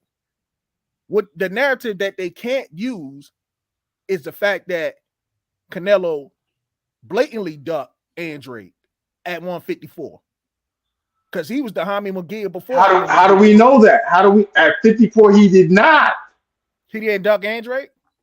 No, Andrade had 2 belts at 54. He had the WBA and the WBO. Terry. Let me ask you. No, hold on. No, he did not. Let me ask you this. Hold on. Let it go, King David. I got it right here. I got it. Who's the mandatory for Andrade's belt? Who's the mandatory for Andrade's belt? Terry, you there? All right, I guess he ain't there. Yeah. Anyway, so Canelo was the mandatory for Andrade's belt at 154, right? Sure was. And he didn't go take the fight for the belt until Andrade got stripped for the belt, right? That's right. So my thing is, no matter what narrative people can create and say, well, Andrade didn't fight. He pulled out this fight with this guy. He didn't want to fight that guy. The one thing, the narrative that they can't play with is the fact of the matter is Canelo ain't fight for that belt when he was the mandatory until Andrade got stripped. That you can't deny that, but they won't create that narrative. All facts. If I could jump in, I want to ask both of y'all, what is everybody's definition of ducking is different. Because it shouldn't be though. It shouldn't be. But this is why though. If a fight is not signed for, how can I duck a fight? But then you hear people in the business of boxing say, well, depending on what promoter you work or who you work with, your managers and them, they don't have you actually sign a fight until the day of the fight. So I guess depending on what you believe, but if Andre and his pops never signed to the actual contract, a contract was kind of drawn up without their knowledge, how can he back out of a fight that he never signed for with Charlo? He said they wasn't even training. He said they wasn't even training at that point. Was what Paul Andrade said. But check this out, I'm artist. You know who else ain't signed a contract? Charlo, he ain't signed a contract either. So when people spew that narrative, I'm like, dude, did y'all read the actual article? Like, because that's the part that gets me when people, be like, oh, well, like you said, this person ducked that person. They don't even, they see that they read the headlines and they don't read the meat of the story of what actually happened. Yeah, that's what I'm like. Best video say he did a press conferences. That's what best video say. Who did press conference? Andrade? Yeah, that's what he's saying. I don't remember Andre doing no press Yeah, conference for no I don't Charlo fight. Press Yeah, I don't conference because remember there that was either. no fight even signed. How you gonna do a press conference with no signed contract? They started But- promoting the fight. I know but- for a fact that they started promoting it because they definitely did that. They promoted the fight for December. I believe it was like December 14th or something like that. That they announced the date and everything. But that's what I'm saying. Certain people say, well, honestly, PBC fights, honestly, that's what I hear from, is that a lot of times they don't even sign the fights until week of or day before the fight. Like I said, best video say contracts can be verbal. Yeah, you're right about that. But we don't. But also that's hearsay as well because we don't know that even a verbal agreement was even made. Exactly. We don't even know. We don't even know if they said. spoke to Andrade. We don't even know. We don't know nothing about none of that. And they saying they didn't speak to him. My thing is this though. My thing is this. When people bring that up, I'm like, okay, no matter how you want to bring that up, Andrade tried to fight dude directly right after that, like tried to make the fight, and Charlo was completely against trying to make the fight with Andrade at that point. So it's like, okay, you can say whatever you want to say about that deal falling, but honestly, it was more so business than anything else. Fine, but when Andrade tried to make the fight with Charlo afterwards, Charlo wasn't interested in the fight At all. So that's a duck. I would agree with that. Absolutely. Let me go through some comments real quick, man, because I'm a little behind on the comments. My guy Joffrey Boatwright says, "Isn't it funny how Spence and Charlo got all this love for Canelo, but he don't even support y'all? He ain't got that smoke for Crawford. Excuse me. And he better be looking around the corner at 154 for Ennis." Absolutely, man. I agree with that, bro. Jamel Charlo and Spence, man, I cringe every time they call Canelo pound for pound number one. I cringe a little bit because I know why they saying it. You know, they saying it because I don't think they truly believe it. I feel like they saying it because it's just a thing to say, and they don't want Canelo fanboys in their comment section boycotting their fights and things like that. You know, I mean, like for me personally, like Crawford is my number one, but I have Canelo number two. But if somebody wants to say Canelo number one, I mean, I'm not going to like get upset about it or nothing because he's definitely up there. You know. Well, Bo, these dudes take it like a step too far. Like they be like, Canelo's the best fighter ever, and he's so great. Like sometimes they go on these tangents, and you like, bruh. Okay, if you want to have him number one, I don't have him number one. But if you want to have him number one, okay, fine. But Charlo, dudes like Jamel, like they go too far with it. They literally can't. Like Jamal. I don't know what happened with this whole Mike Tyson thing, man. It just sounded like he fell in love with Canelo for some reason. Trying to get that payday. Trying to get that payday by kissing ass, huh? Is that how you get it? Is that how you get a fight now in boxing? Yeah, kissing ass. You ain't here. You ain't got to kiss ass to get a fight. Who said that? Somebody actually. I wish I could remember. Somebody actually said if he wouldn't have been talking crazy, maybe we could have made a fight. I can't remember who the fuck said that shit. And I'm thinking, hold on, somebody I don't like, you gonna pay me to be there? That don't, that makes sense to me. But somebody got to be nice to you and kiss your ass to get a fight. That don't make sense. Somebody said it was on the PBC too. I can't remember who said that shit. That dumb shit. Salute to my guy Silence King in the building. Salute to you, Silence King, man. Yeah, salute to you, fam. Gerald Boatwright says, Terry, listen. Earl ain't fought two elite guys at 147. All he got is a razor thin decision with Porter. Bud stopped 7 welterweights and 1 top guy in Porter. Shaking my head. Damn. Part of that, Terry. Damn. Shots fired right there. Yo, damn. So I didn't know Kell Brook and Sean Porter, who were the champions at the time, weren't elite. Damn. I know champions aren't elite. Fuck. That's horrible. What was Kell? Wait, hold on. Chill, bro. Take it down a notch, bro. I was responding to the comment. I didn't know that multiple champions that Errol beat, like people that held the belt, and he went and beat them. Like I didn't know that ain't elite. So I mean, damn, Errol ain't elite. I understand Terence did it once at 147. Also Errol beat Danny Garcia, who also beat Terence Crawford in the a U.S. Olympic trial that put him out the trial before Danny Garcia lost to Saddam Ali. I mean, I didn't know that didn't mean anything, and also that also got outpointed by Ugas in the amateurs, 27 to 10, and then also lost to Sean Porter, who lost to Errol Spence. But we don't need to mention those things. That's not elite. That's just that's mid grade. That's mid grade. That ain't even high. That ain't even top shelf. So no, what you guys got, King? What you guys got? Man, this is my thing. When you start talking about amateurs, man, when you start talking about amateur boxing, and I mean, but I brought up professional, right? I brought up the pros, right? But I'm just saying, you said Danny Garcia. No, I brought up the pros, right? Don't just mention it. Do not. But here's the thing, King. You cannot say the one without the other because I deal with mathematics, and the mathematics is a whole equation. Mathematics is a whole equation. You cannot deal without one without the other without getting the whole sum. Am I correct? All right. So let me ask you this, man. Is I thought so. Is amateur boxing part of pro boxing? Because I just want to this know. one and this one wasn't scanning. Try scanning. Yep.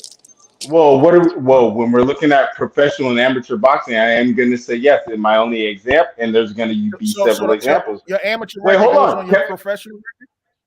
Quick question: How did Vasily Lomachenko fight for a world title fight in his first professional fight, as well as Clarissa Shields? Okay, you didn't even answer my question.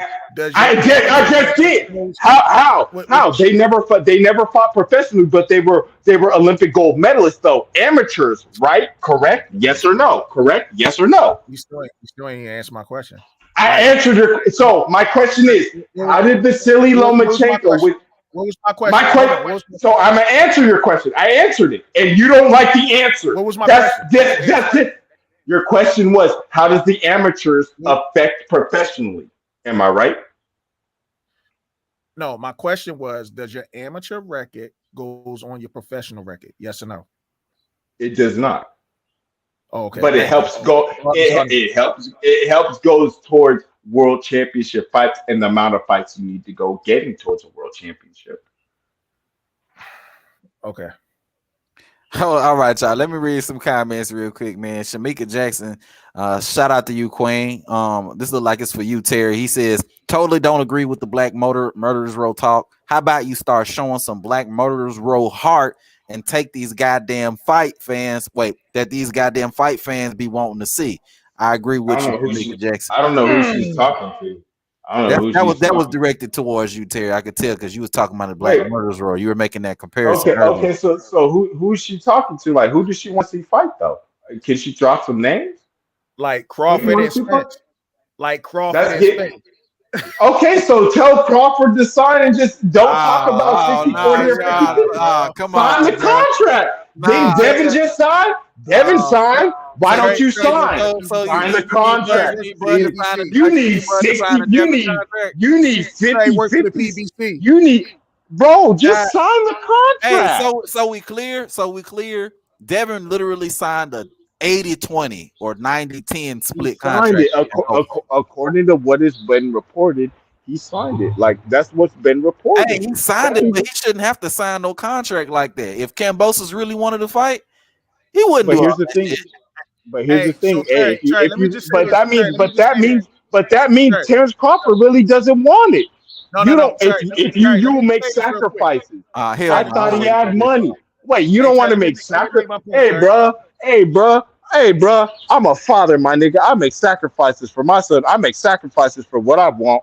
You ain't gonna sacrifice what you want. What the hell? Man, y'all some sick. Terry, you sound like Jamil Charlo right now, man. Hey, so check y'all sick as hell. Hey, King David, man. Can I say this real quick, King David? Go ahead, bro. Right. So you see how Terry was just praising Devin Haney, right? Saying, do what Devin Haney did. Mm-hmm. But did y'all listen to that Devin Haney on the Fight Hype interview? What the first thing? Yeah, I listened to it. He said, "Ain't no such thing as crossing a goddamn street." If you, I just said that. Wait, hold on. Wait, I just said that. I just said that minutes ago. Didn't I say that, King David? Didn't I say that? Man, I believe something like that. Ain't no such thing. I said that. Yeah, you did. But Terry wants Bud Crawford to sign to the PBC. You know what No, I'm I saying? didn't. Like I thought he was an independent contractor. I thought Bomac said, hey, can he sign as a free agent? So why you? But here's the thing. Here's the point Bo trying to make. Why are you endorsing? Why are you saying Devin really wanted to fight by signing that fucked up ass deal with Cambosis? Because You know what I mean? he wants true undisputed to shut all the naysayers. He wants it for history, legacy, Canelo. I want it for history, legacy. I want it for everything true, undisputed. But you know, Same Canelo stuff. but you know, here's the thing. But you know, But wait. Hold on. I'm not done yet. Hey, what did Mayweather do? When he wanted to be top dog, big dog, what did he have to do for Oscar De La Hoya? I got to take the 25, and he's getting 52 to 53. But Terry, you know the big problem. You know what the big problem with that? Salute, King David. How you doing, man? Yeah. D Young, what's going on with you, fam? I'm gonna let you make What your up, opening D-Young? statement. I'm gonna say this real quick. So the difference between Devin Haney and Terence Crawford is a one-time undisputed 3-weight division champion. Devin Haney just won his first WBC belt. We talking. No, he didn't just win it. He's been defending it. All right, he's been defending it. He's been defending it, but this is his first belt. We talking about two guys that are in two different positions right and now. at Terence Crawford's first division, he had one belt, correct? All or right. 1 to 2 belts. Yeah, he had one belt at 135. So who's to say is this Devin's only first division, or did he also say that he plans on going to 140? I'm not. That ain't got nothing to do with what I'm talking about. What I'm Okay, saying is, so don't put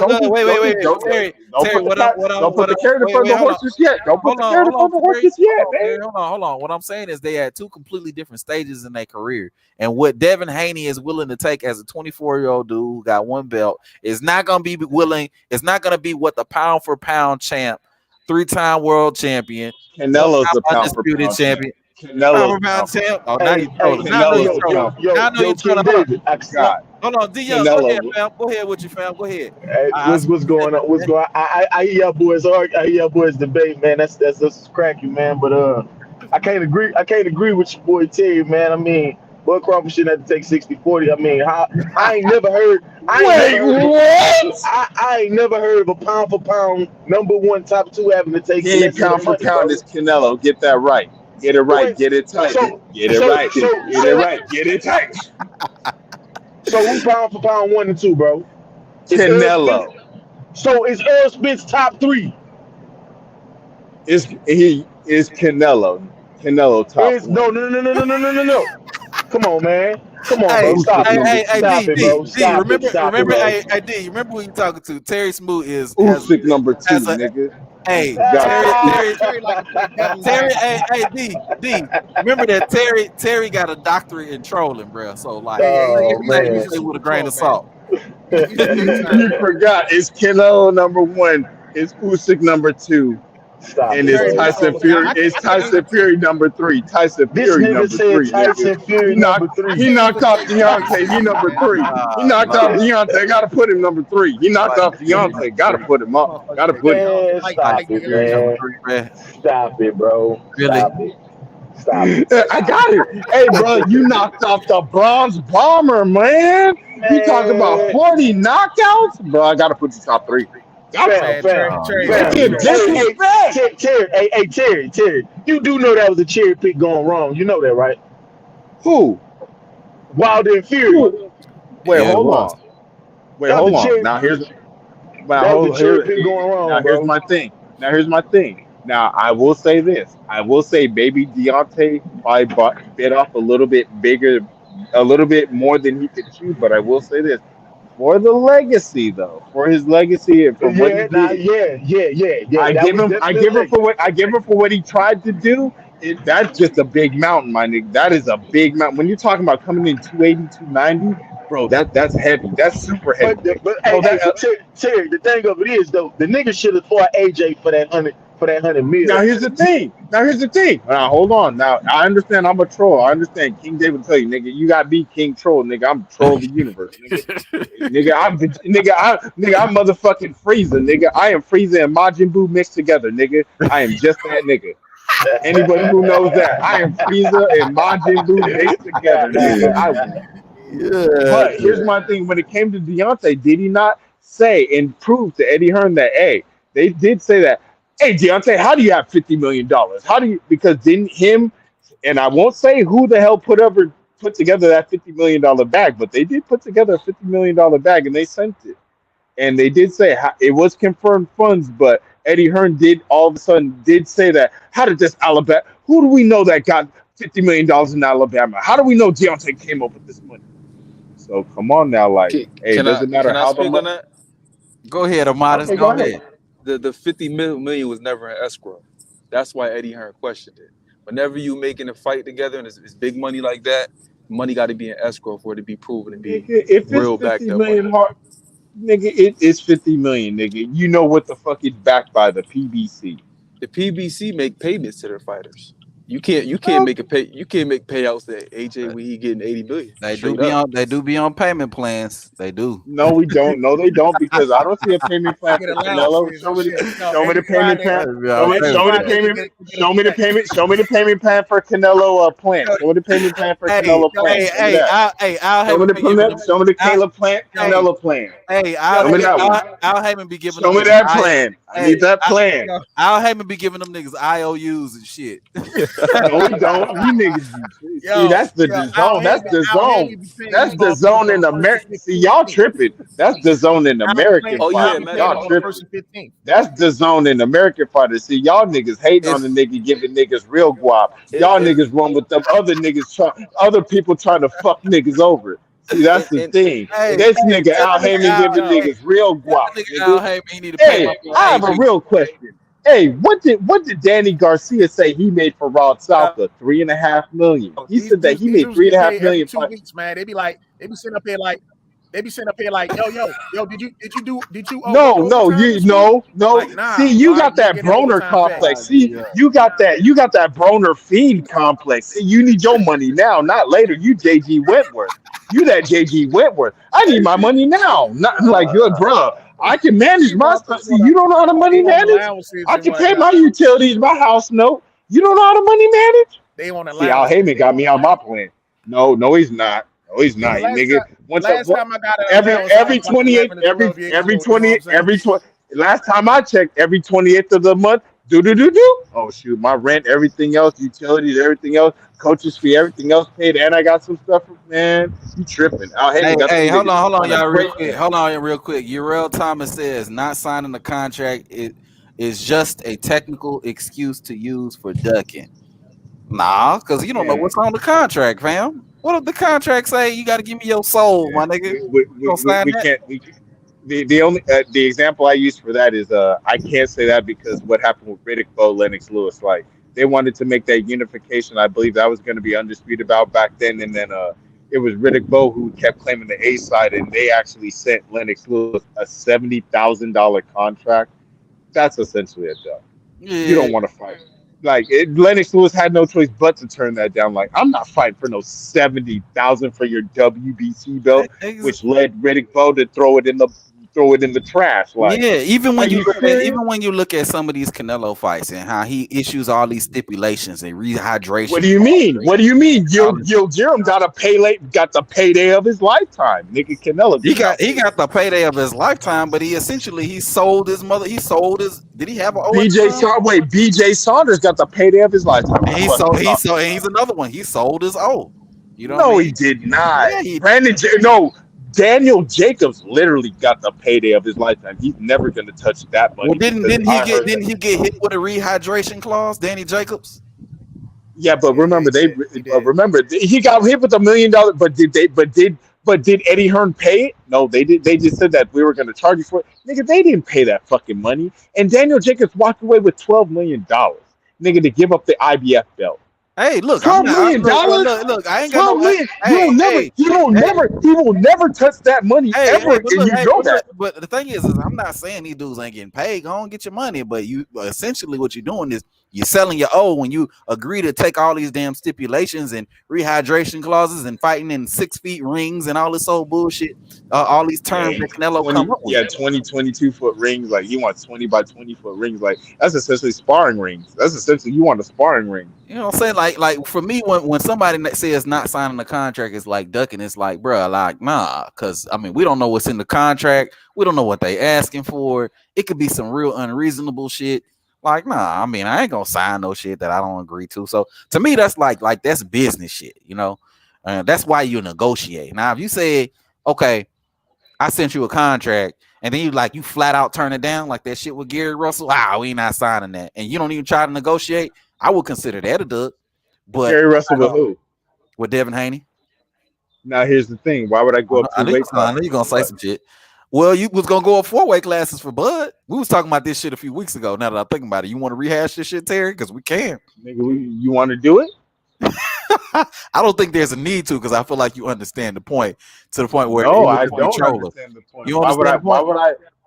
I do understand the point, but no, I don't, because at the end of the day, like, dude, I'll just catch you outside, bro. You come out here to the DMV and we can go meet this fight at 135, right? You fought at 135, right? You can lose some weight, right? Yeah, but you proving my point, right? Though. You proving my point, Terry, when you say that, because he challenged Bud Crawford to a fight. So if you challenge, Bud Crawford to a fight, I go up to 47 too. If I'm Gary Russell, I go up to 47 and beat your ass.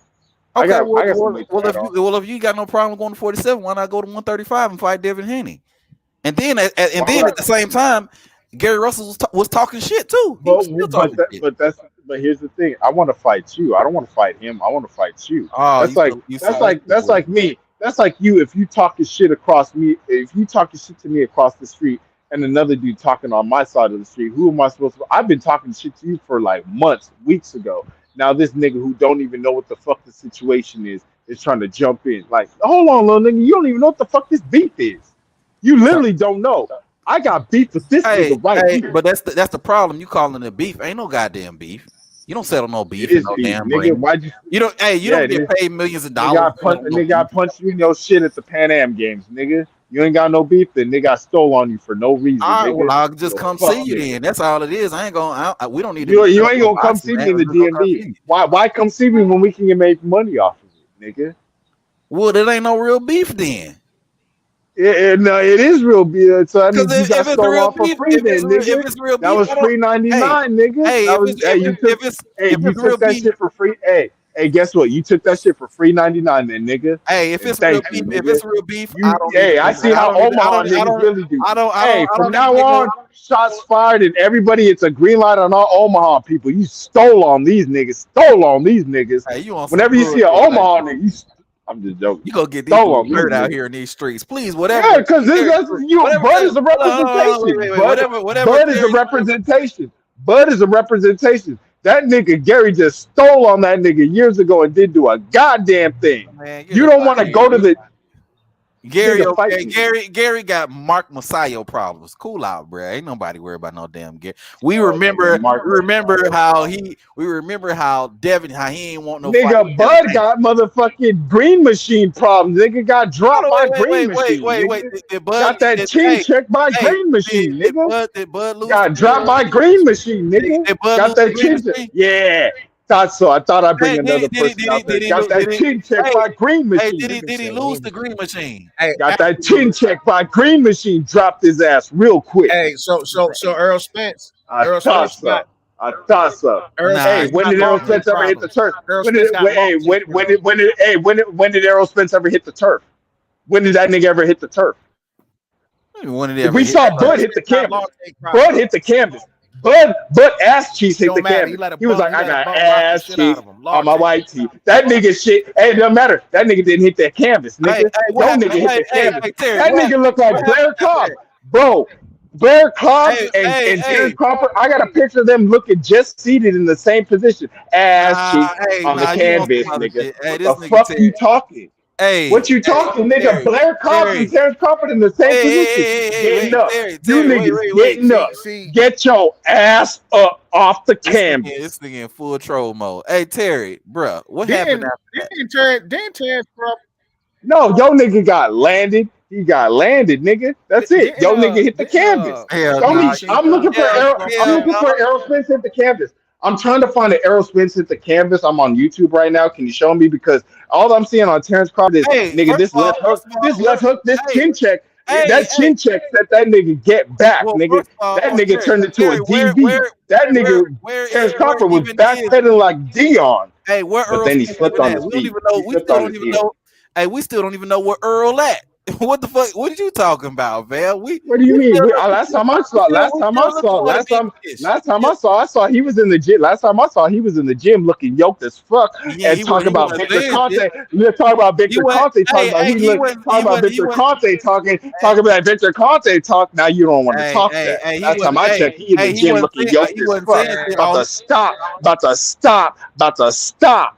Hey, he wasn't saying shit. He's about to stop. About to stop. Right now is about to stop that nigga. He's about to stop that nigga. Who's out his hand, motherfucking Cut Crawford. Hey, the Oscars was the other day, man. I could give you the award. I could have him deliver you an award for all this acting you doing because shit, I'll say you want me to give you LeBron? I'll give you LeBron. Hey, let me go. This man I just went on the deck. Hey, that had not him being on the deck. Still got Earl Spence. Earl Spence still ducking that man. You saying your niggas ass cheeks took the whole canvas, nigga. I'm still looking for. I'm looking on YouTube right now for Earl Spence took the canvas. I'm looking for one. I just want to see. Hey, one at a time. That way I don't, the sound will get too messed up. But Danny Pruitt says Bud slipped. Y'all need to go watch the fight again. Sorry, that is not a slip. That was a left hook. That chin check. Hey, was it counted? Was it counted as a knockdown? Yes or no? Hey, so that means Zab Judah never dropped Floyd Mayweather, correct? I mean, was it counted as a knockdown? Y'all say that. That means was it counted as a knockdown? Yes or no? Y'all niggas are okay.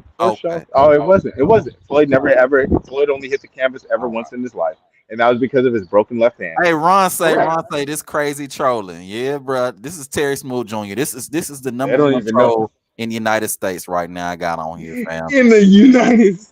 In the United States. I don't know if you got Asia yet, Terry, but I know for sure the United States you got that on knock. We can hit that continent. We should be major then.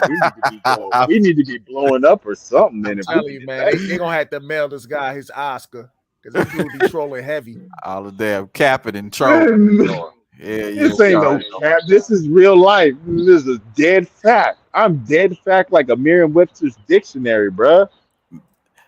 Best video says Canelo pound for pound is ridiculous. What do you mean? He is pound for pound. Canelo. Who else is undisputed? What besides Josh Taylor, who damn near got beat by Catterall? Man, get that out of here. Canelo lost twice to Triple G. Go ahead. No, he did not. No, last time I checked, I see a draw and a win. Last time I checked, a 1-0 and a 1. Yeah. Touche, Mike. Go ahead, Bo. Yo, man, I'm telling you, boy, you right, man. Yo, Terry, man, son, you need all types of awards, bro. God damn, I'm gonna be a unified award winner. I'm gonna be a unified award winner now. Yo, they gotta make the troll award, man. This dude, golly, man. I thought I saw some trolls, man, but yo, Terry's the goddamn what troll of the century. Who you think works between him and Lennar? Who's Lennar? I think Terry got Lennar beat by 10 miles, dude. Who's Lennar? I've never met this dude. Lennar, you know what the thing is? He don't try to be a troll. It just comes off as trolling because he's so delusional with shit. You know what I mean? Yeah. But Terry be doing that shit Is he optimistic? Like he just doesn't know? Like me, I know. I just pull the counter narrative. Nah, he's a straight up. Lennar's a straight up Earl Spence lover. You can't say shit wrong about Earl Spence, yo. You couldn't even tell him that when the fucking Castano beat him in the amateurs when they beat him in the world boxing. They had a world boxing series where if you don't know, Castano actually has wins over Demetrius and Errol Spence. Demetrius actually has real amateur wins over them. My guy Best Video say kick him off the panel. Nah, I ain't gonna do that to my boy Terry, man. Terry, they don't like the way I troll. Terry, you know you be triggering people and shit. You know what I mean? You already know. It's on purpose though. It's by design for sure. LL Bean J say he's not funny enough to troll this convo. So now they're insulting your trolling skills, Terry. That's what if I'm not funny enough to troll this convo, then how of a sudden all y'all still is so motivated, so have so much angst and vigor towards me in the chat, man. That nigga saying angst and vigor. Okay. La. Okay. Ron says besting a Mikey Garcia or Danny. Never beat nobody important at 147, but Lamont Wow. blown up to welterweight makes Spence barely number 10 ranked pound for pound. Ooh. Beat up on Wow, some blown up this is lightweights and disrespectful. shit. You want to rebuttal that, Terry? You can go ahead and rebuttal that. He ain't got no words. No, He probably. my bad. My apologies. No. I'm right here. I was just talking to my neighbor right now. My apologies. No. So he said right here, it says besting a Mikey Garcia or Danny, never beat anybody important at 147, but Lamont blown up to welterweight makes Spence barely 10 ranked pound for pound. So I was just only gonna say, so that means Kell Brook and Sean Porter, who were the title holders, who were the champions at the time that Errol actually beat. He actually beat champions. You know, he actually beat them. Like, you know, wait, hold on. I just want to say, so he actually beat 2 actual physical champions and became unified. Those champions weren't top 10 then, right?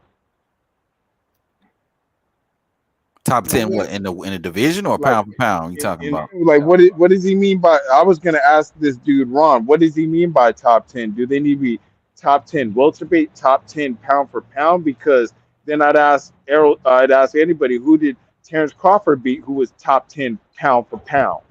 Gamboa. He beat nobody who was Gamboa was top 10 pound for pound. Wait, he beat who was top 10 pound for pound? When he fought Gamboa, Gamboa was top 10 pound for pound. Gamboa was top. Was there a belt on the line, or was it Terence Crawford's belt that was on the line? I don't believe Gamboa had a belt at that time. Am I correct? You don't have to have a belt. You said who was top 10 pound for pound. That's what you said, right? He was definitely a 3-time world champion. So wasn't Mikey Garcia, who didn't have a loss at that time? He wasn't pound for pound top 10 on any list. I give you that. I say he was pound for pound. I give you that one. But here's my thing though. Wait, hold on. I understand that's your thing. No, hold on. There you go. Hold on. What was Kell Brook condition at the time when Errol Spence fought him?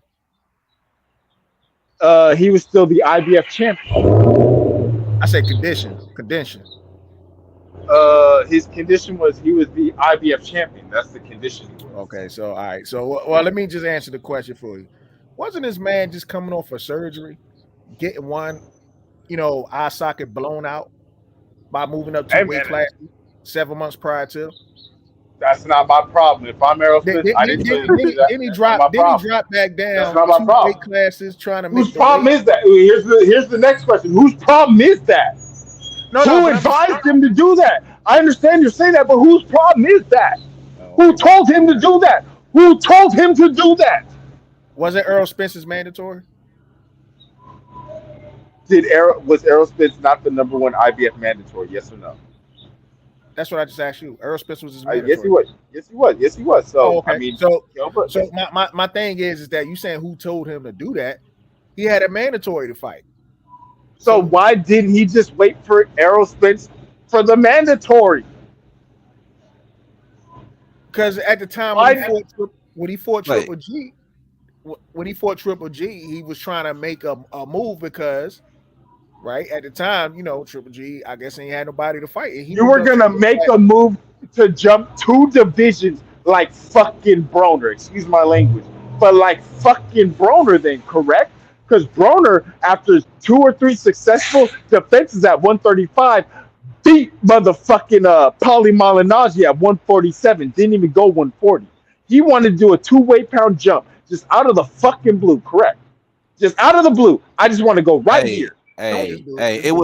Kell Brook definitely dug Earl, if that's what you're trying to allude to. That you know what it is. Make this nigga say it. Yeah, he make him say it. I say it. He ducked the shit out of Earl. You know what I mean? Nigga, you're not gonna fucking get around that. How did he duck Earl when he ended up? There's your answer. He ducked it. You did you hear it loud and clear on Dolby surround sound? Did he duck Errol Spence when he ended up fighting him? How's that a duck? He ended up fighting him, but he ducked him first. The only reason he fought Triple G, his options were, I'm gonna fight Errol Spence right here at 147, possibly lose, or I could fight Triple G, get a payday, not fight Errol Spence, and if I win at 160, I'll stay at 160. That was what he was did. It was really he did the Leo Santa Cruz. That's That's Go ahead, not why Amari. He did the That's not he why did he the fought Leo. Triple G. Yes, he did. No, Go Oh ahead. wow. Go ahead. Why did he fight Triple G? Wow. Hold on, Terry. Wait a second. Amadis, why did he fight Triple G then? Because he was too busy trying to one up Amir Khan. If you remember the succession What of them the? fights, Amir Khan got knocked out by Canelo, right? Yeah. At one division up. Kell Brook, 155 is considered middleweight. Once you go over 154, you're no longer junior middleweight. That's considered middleweight. That's two divisions. Canelo weight because the 154 belts were on the line. So sorry, you don't get that. The 154 belts were on the line at 155. So sorry, you cannot Terry, get hold that. on a second, Terry. I consider it about the same because for me, Khan is like a 140. It's a pound. It's a pound. Wait. So you cannot get that. Listen. Khan is really a 140 pounder. Honestly, he ain't had no success at 147 at all. So for him to move up to 155, to me, that's an equivalent jump for Kell Brook to move up to 160. And what did I just tell you? But everybody in the panel do know once you cross the weight, it's considered the next weight up, though. That's not my opinion. That's a fact. Like once not when the belts are on the line. The 154 junior middleweight belts were on the line at 155. You're right about that. Yes or no? I agree. So you cannot say that. You cannot say that. But Terry, he's not applying that. First of all, chill, bro. First of all, chill. Terry did his feelings, bro. Yeah. Terry get mad. But Terry, but the thing is you can't. Even though the belts thing have nothing to do with the actual weight jump, we're talking about the weight jump. Right. We're not talking about belts. That's something. That's a whole different other topic right there. So the weight jump was about 2 weight classes for me because Khan is really a 140 pounder. A blown up 140 pounder, went up to 147, lost every time to almost everybody who we fought at 147. So and as Americans, we arrogant. So that Khan Brook fight over there was a Super Bowl. So Brook whole focus, if he could have pulled out a fight with Spence or whomever, he'd have dropped the belt to fight Khan. Like that's how bad he was chasing Amir Khan. But Kell Brook had an option before that. He could have unified with Jesse Vargas for the WBO belt. That was his first option. Then when the Canelo fight happened, remember it was supposed to be Chris Eubank that was fighting Triple G. Chris Eubank and them did whatever. I said they ducked them, but they did whatever they did to get out the fight. And the last minute replacement was Kell Brook. Kell Brook jumped at it. Kell Brook asked Eddie Hearn, can he take the fight? Eddie Hearn looked at him, why would you fight Triple G when you could take this fight or take that fight? Because to be honest with you, we all know that mandatory shit don't really mean nothing. We watch people fight, skip their mandatories all the time. So if he wanted to fight somebody else, he could have. He even said it during the build up to the Triple G fight. He wanted to go up and fight Triple G because Khan fought Canelo. Like Kell Brook's mind ain't. He was based on whatever he could do to get the Khan fight for most of his career. But you know what, Modest, the thing that don't line up is why would you watch Khan get knocked out and then go, oh, I want to do that too? What? Like he literally saw that happen and then did the same thing? For what reason? I mean, honestly, Brook, that's a duck. I think you underestimate Brook. Literally, Khan wasn't lying. I don't know if you watched they build up. Brook been obsessed with that man since the amateurs. Like he was willing to do whatever he had to do to fight Khan. I don't know what that's about. But how does a Triple G fight get you closer to a Khan fight? Because if he beats him, then he can say like that's what I'm saying. Like some of the things I'm saying, this is not my opinion. This is what came out their mouth. So you can take it for whatever you want to take it, but that was his purpose for taking the Triple G fight. This is my thing. I think fighting Triple G, for one, at that time, a lot of people wasn't trying to fight Triple G. The minute Khan fought Triple G, and can I pull it? I'm gonna pull a Terry Smoot real quick on you, boy. Hold on. I gotta pull a Terry Smoot on you real quick. I'm glad you said that, because when people talk about Triple G, they forget this 5-6 years when they couldn't pay nobody to fight him. But my bad. Go ahead. Yeah. So the minute Kell Brook fought Triple G, and they saw some of the success that Kell Brook was having against Triple G, in that short amount of time, that's when all of a sudden people was like, all right, well, I want to fight Triple G. I want to fight Triple G. Because they saw a dude that jumped up 2 weight classes, and for a couple of rounds, he was busting Triple G ass. Facts. And Daniel Jacobs came out and said that. He said it. before Oh, he took he the did? fight. Yeah, he said that's what I'm saying. So it's we talked about that last time. I was kind of defending Triple G a little bit. I'm like, nah, I remember when nobody wanted to fight him, and then when Kell Brook touched him up a little bit, Daniel Jacobs was saying that, like, well, if he hit him with that, he can't take them punches from me. Essentially, that's what gave him some made him get some nuts to take the fight. But people act like with Triple G for some reason he wasn't being ducked. If somebody was being ducked in the past 10, 15 years, he's another one that in his prime he was being ducked by everything breathing at 160. All right, y'all. Let me read some of these comments real quick. Actually, before I read the comments, let me go over this poll because I got a poll popping out here. Back to the original topic. I got a poll, and the poll question is, hold on, the hell? Where the hell the poll at? Hold on, y'all. You ain't even tell me about the poll, King David. Did I end the poll? I don't even see it on here no more. What the hell? What kind of Twilight Zone ass shit is this? I might have fucked it up. Hold on a second.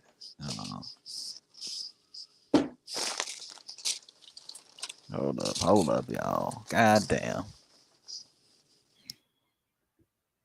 All right, fuck it. I'm gonna read the comments while I look for the poll. So let's go to the comment section because I cannot find this poll for whatever reason. Terry done made it back in the building. Hold on, Terry. I'm gonna go read these comments real quick. Hilltop says that was not a knockdown, bro, in regards to Bud Crawford. Best video say, yep, Spence Jr. scared. Absolutely scared to death. Ron says kids make sure. Oh, Lordy. We know he's scared, Terry. Don't do that. Don't do it. Don't do it. We know. Ron says kids make sure you do your own research. Bud hater spotted. Okay, so Terry, you've been labeled as a Bud hater on here. You know what it is. Donnie Pruitt says off balance, bro. Off balance, bro. Best video say so what? Okay. Terry Smoot Jr. LL Bean J say Terry broadcasting from Novi. What's Novi? Hey, I'm gonna back out and I'm gonna come back in because I think I hit some. Let me come back in because I think I got a delay. Let me come back in. Real All quick. right, no problem. Best video say, yeah, all the PBC fighters scared. Best videos also say, tell them to fight Bud and we might permanently sleeping with the canvas. Absolutely, man. He going to sleep. We know what time it is. Shamika Jackson says, Canelo is no doubt pound for pound king. Oh my goodness. I thought so. Thank you, Shamika, the queen. So Shamika, you shouldn't have said that for two reasons. Okay, first of all, you just gave. Why? What? You shouldn't tell the truth. See, y'all ain't truth tellers. Wait, hold on. Y'all ain't tell the truth and shame the devil. Wait. Shamika, y'all don't tell the truth and you shame shouldn't have the said devil. that, but you shouldn't have said that for two reasons. The first reason you shouldn't have said that is because you gave Terry Smoot ammunition and fuel for his bullshit. And the second reason is it's just not true. You know what I mean? He ain't no. Yes, it is true. How you pound for pound king? Undisputed, man. Undisputed in the weakest weight class he can find. No, it is not the weakest weight class. What we have world champions. What's a weaker weight class than 168? 115, 100. Cruiserweight. Hey, Maris Breedis is a real threat. Now, Stop that. On some bullshit. Stop that. Maris Breedis can fight. Don't do that. And what Lawrence Okoli, Junior Dolce course? Stop this. Stop this. Okay, well, who's that 168? Billy, the ones that Canelo beat. Yeah, the great Billy Joe Saunders, two-division champion, Billy Joe Saunders. You got the man that, yes. You also got Yildirim, Andre Jarrell, Benavidez, David Morrell. You got Berlanga. Man, you got names. Hey, did you say name? Hey, you said Yildirim. That discredits everything you just said. Yildirim was a mandatory, right? Mandatory. Like Andre, mandatory, like Andre, Liam Williams, Andre, mandatory, okay, Yildirim, mandatory, Liam, Quigley, mandatory. Terry, power down your troll mode right okay, now. I was just saying mandatory, just mandatory. Yildirim Bomb wasn't the see, not why they triggering me. David, they triggering me. Hold on, Bo. Say what you got. I need my Will Smith award. Hold on a second, man. Bo, go ahead. Make your point. What you was gonna say, fam? Yield the bum wasn't the mandatory according to the Athletic, and the Athletic, that's who Mauricio Suleiman. I don't give a fuck. Hey, what does Mauricio Suleiman say? What the fuck, You Mauricio should give a Suleiman? fuck because Canelo picked the nigga to fight. Hey, it doesn't matter. Hey, what did the board approve? What did the WBC board of approval say? 36-1 to what? Nigga, I don't give a fuck. It's what the board approves, nigga. All right, hold on. Is Mauricio Suleiman the president of the WBC? Yes, he is. All right, hey. The board also approved clenbuterol, a certain level of clenbuterol. Yes, that is nothing. Amphetamine, that ain't shit, nigga. They got Mexican tacos. They injected that shit in the beef. What do you want us to do? Okay, so what do you want us to do? Right, I can't stop that. Do you want me to tell the Mexican government stop injecting our horses, our cows with clenbuterol and all that shit, and to stop putting fentanyl in our tea? I don't. Me as Mauricio Suleiman, I have no control of that over here. When it comes across the border, I don't. What do you want me to do? Right? Robert Garcia said they always blame it on him when they get popped. Bro, I just ate some street tacos. What the fuck, man? I ate some bad street tacos. Am I that wrong, nigga? What the fuck? Hey, bro, chill, man. What the hell you talking? No, like Canelo. Canelo ate just some bad street tacos one night in Jalisco, Mexico. Does that make him a bad person? Like, fuck, he got hungry. You just saw him getting drunk. Hey, no, everybody, let's fucking party. No fucking around. He just wanted a street taco. All right, Terry, chill, man. God damn. The best actor award goes to Terry Smoot Jr. Oh, man, you know that was all sarcasm. It had to be, bro. You know. It was not. It's true. He passed the hair follicle test 60 days later. See, y'all niggas is trippy. Oh, Lord. Y'all niggas is worse than 3-6 Mafia. Trippy on these niggas, man. Oh, Lord, man. Terry out here on some other shit. Hold on, man. Let me read some more comments. Shamika says, Bud Crawford, I would say, is runner-up for pound king, second behind Canelo. Thank you. Oh, Lord, Shamika, don't give this nigga Terry no ammunition here. And then also, she don't realize. Make sure she gets a wrench. She needs a wrench. Yo, she doesn't realize how much of a troll Terry is, man. Nah, she don't get it. She feed it right into the bullshit. First of all, you know Terry said it's the opposite anyway. He probably believe the opposite. What? Hold on. Donnie Pruitt says, fam out here looking for small victories against Bud. He cleaned up the whole division by TKO. What? So Jose Benavidez is the whole goddamn division. Goddamn. Nigga, I didn't know it was green beans. Green beans is the whole division. Sean Porter is the best dude on Earl Spence's resume, and Bud stopped him. Are you serious? So over Kell Brook who beat Sean Porter, right? Over Kell Brook who beat Sean Porter? Hey, so we doing so. God damn! Hold on. I want to see how that triangle works. How does that triangle work? You don't want to see? Oh no! Let's go to the next comment. Let's go to the next one. Hold on, Terry. God damn! God, see, they triggered now. Oh man, see, they got a real troll. You're the one doing the triangle theory, fam. You the one doing it. Oh, see, why y'all do this? Y'all did it to a real one. Who's a more? So Kell Brook is a more credible welterweight than Sean Porter. Well, who lost to who? Didn't they have a face-up? Okay, didn't they fight each other? That's triangle theory, fam. That's wait. So wait. Even if you take the triangle, if you take the triangle, who got a better resume? If you take the triangle theory out, when they fought each other, who won? Hey, Bud beat both of them anyway. So Terry, who won? Exactly. If you want to go on and say that. Wait, but you were talking about. Wait, you just mentioned that Sean Porter was Errol's best win. No, it was Kell Brook. No, it's Kell Brook.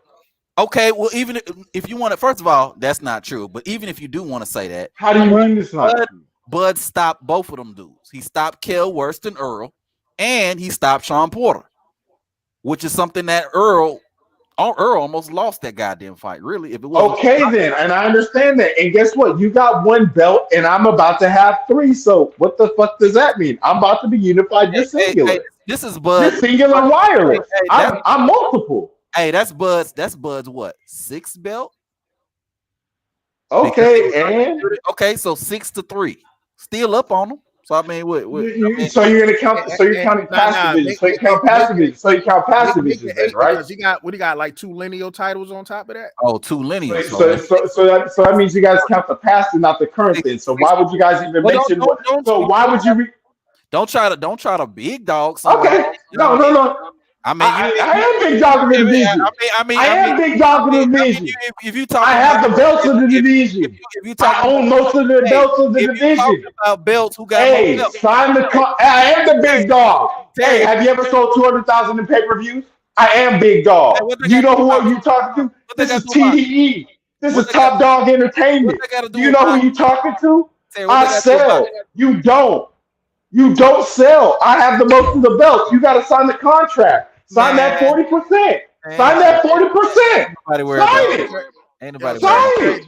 Trey being a sign it. Sign that contract. He being a fan. Y'all don't want to sign that contract. I got the belts of the division. I'm about to get the third. Ugas about to. We already got an agreement. You're about to give me that belt. We about to make it look interesting. I got 3 belts. Top dog of the division. So now what you about to do? I'd have boxed you in. Sign this belt. Sign this contract, Bomac. Sign it. We about to give you 3.5 to 5 million. Sign it. You ain't about to get that shit nowhere else. Sign it. Hey, Terry said we, like he part of the team. He part of the team. He part of the team and shit. You know, he part of the team. Earl. He walk out with Earl. He walk out with Earl. Nigga, you don't want me to throw on my big fish sweater. Nigga, I got a big old whale on it. Big fish, nigga. And it's looking like Bud over here looking like a dumbass in a boat. Over here looking like Moby Dick, about to be Moby Dick, nigga. This thing also. We all read that book in high school. Hey, LL Bean J say, all right, he kind of funny. So you get a little bit of props for being kind of funny, Terry. Nigga, y'all just at the end of the day, I understand, but at the end of the day, hey, Bud, just sign the contract. Sign the 40%. Why are you ducking? Look at what Devin Haney historically just did. The modern day Jack Johnson. He took a slave deal. You got to do what you want to be historic. So and Bud don't want to do it. Bud ain't trying to be historic. Bud trying to go out. Bud trying to go out like the Rockefellers. He's trying to go out like on some paper, nigga. He's trying to be like Canelo and some motherfucking, what is that? What does he had? Like, what kind of draws? He had some motherfucking, all kinds of silk sheets and everything in that Bugatti, nigga. Yeah, motherfucking all kinds of. Bud got to take a slave deal to get. I thought he had money already. 5 million a fight. I thought he had money already. Right? You know, so why don't you take a sacrifice? God sacrificed his son Jesus. Wait, hold on. See, God sacrificed his son Jesus, but a nigga won't even sacrifice millions. Y'all niggas sick. Terry, hold on, fam. Go ahead, Bo. You know what's so crazy, right? He wants Bud to take the short end of the deal, but it was okay for a blown up lightweight to get 50-50. 50-50. It was okay for Sean Porter who couldn't sell at a barbecue to get 50-50. You know what the worst thing is? And you know what the worst thing is? And you know what the worst thing is that you said about that? Then that means if you said that, Robert Easter outsells motherfucking Bud. Because, nigga, that was the fight when Mikey Garcia fought motherfucking Robert Easter in a unification bout. And he outsold Bud on motherfucking Showbox pay-per-view. So you mean to tell me Robert Easter outsells Bud, nigga? Hold on. No. I want him to answer that question. Does Robert Easter outsell Bud, nigga? Man, Robert Easter ain't outselling no. No. So who held that card? Who held the card? Ask this. No, hold on. You don't give him no avenues, King David. Stop giving him an avenue. Nigga, you trying to tag me. You trying to Dudley boy me. Stop it. You do know all the Spence pay-per-view numbers went down since the Mikey fight, right? So it looked like Mikey actually did the numbers. Not only that, but the guy who has the worst numbers of them all, Ugas, is also getting 50-50. Hey, yeah, 50-50. You know No. Now stop that. Now who put those numbers out? Because nobody put that. Nobody. Here's the worst thing. Here's the worst. Here's the worst thing because I think you guys saw that like chart or something. They said Errol Spence was making a 1.5 when you know guaranteed he's been making more than that in every fight. Like that's when I saw that. I was like, they're both making 1 point. They're both making 1.5. That's when I was like, bro, who fucking photoshopped this? Hey, but Terry, they also had to pay Stanley on the step aside money. Who you think paying for that? No, we know that. I mean, well, Who do you shit, think plans Bhutaj. that? No, I mean, well, wait, who go? I think is it the network or is it Arrow that pays for the step aside? Is it the network or the promotion of or who is it? Is it the fighter or the promotion of the Yeah, network? it's Team PBC. They got it. They're the ones that's trying to make the fight happen. So they're the ones that comes out of their pocket. So, It so comes that means out of the purse. It comes out. yeah, Of the Al Heyman did it to where Butayev, when he won Butayev won the interim title from Jamal James. I guess the WBA, they sanctioned the interim and the world title to unify. They did that. I don't know how they did that, but they did that. So I'm not going to go into details on how they did that, but they did that. So you know what? We're just going to keep that going, and that's on the card. So let's just keep it going. Yo, I swear about it. Yo, Terry Smoot, man, this motherfucker is the biggest fan of you I know, bro. This motherfucker talk. Yo, he must got big fish draws on or some shit, man. Cause this dude, man, I mean, he talking about. You want to see these? You want to see these custom $80 Calvin Klein? I'm joking. My man talking about. Yo, take the 40. Take the 40. What? Devin took the 20. You don't want to be historic. Everybody else you niggas ain't historic. Hold on, y'all. My guy, the Mac Mob, that pulled up to the building. My guy B Mac, man. Y'all be sure to subscribe to the Mac Mob on here on YouTube, man. Drop some good boxing content, man, and also do some lives like this. So y'all be sure to subscribe to my guy, the Mac Mob, man. Matter of fact, Mac Mob got a show tonight, I believe. So.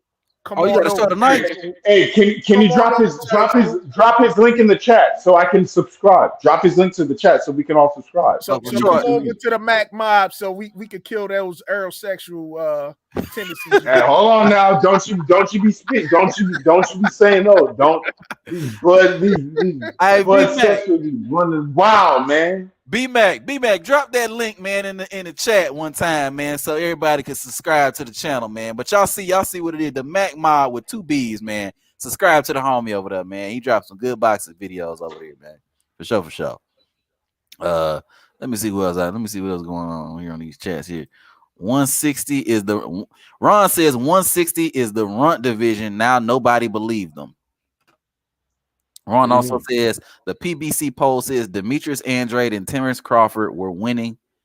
Box or die. Okay. The PBC said okay. So people were saying that the PBC that they're okay with them signing to the PBC.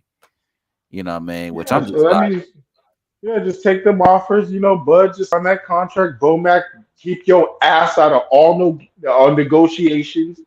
Just Bud, sign this contract, take this 40%. We'll split the pay-per-views and nigga get your ass for the WBO belt. Move up to 54. Yo, Terry Smoot's writing those contracts. I mean, I'm like shit. You don't. I make sure Bud gets paid handsomely. I'll make sure Bud will at least touch at least 7-8 million, you know, per fight. At least that. I mean, I'll give him 7-8 million. I mean, if you get Amir Khan that amount, if I were running a contract, I'll sign Bud for like 5-7 million. I mean, hey man, I don't know what happened to my poll, bro. I feel like the PBC got me for my poll, bro. like they took that shit down. I don't know what happened to it, man. It was up here. Well, you know real quick question. So, what do you guys think Terence Crawford should be making on his next deal, or what should he be making? Bro, we ain't worried about that, man. I ain't worried about no contract, man. See, that's what Earl Spence fans do. Y'all talk about contracts. We trying to see fights. Okay. So that means how much do you guys want? Well, I can't give you a one fight off because I need you to touch 200,000 in pay-per-views. If you can't touch that, then nigga, you can't even knock on my doorstep. But isn't your boy the big fish? Isn't your boy the big fish? So Ugas don't qualify. So what the fuck going on here? Wait, what do you mean? Ugas sold over 300,000 with Pacquiao. What do you mean? Ugas sold over 300,000. Okay, what about what did Bud do? What did Bud do? What about Danny Garcia did over Danny Garcia did over 300,000 with Arrow. What are you talking about? What have you done, Bell? Exactly. No. So what have you done, Bud? What have you done, Bud? What have you done, Bud? What have you done, Bud? What have you done, Bud? What have you done, Bud? Derek, chill, bro. Yeah. See, y'all see it now. Y'all see it now. Y'all see it now. Yeah. Y'all see it though. See, that's the thing. bruh. You do see it though. You see where I'm getting at. He didn't do those numbers without Earl Spence. He had no pay-per-view to It speak. doesn't matter. No. So Errol. So wait. Earl Spence. Wait, who did who? Danny Garcia. Danny Garcia did a pay-per-view with Keith Thurman and did like over 250,000, over 200,000. That was not on pay-per-view, bro. That was on Fox. Was that on regular Fox? Oh yeah. Damn. He did. No, I don't think the Sean one, the vacant WB. I don't think that was on pay. Was that on pay-per-view? I don't think. No, it was not. No, it was not. No, it was only Arrow.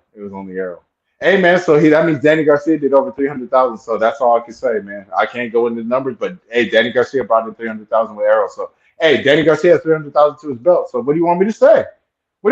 Keith Thurman did over 300,000 with motherfucking Manny Pacquiao. What do you want me to say?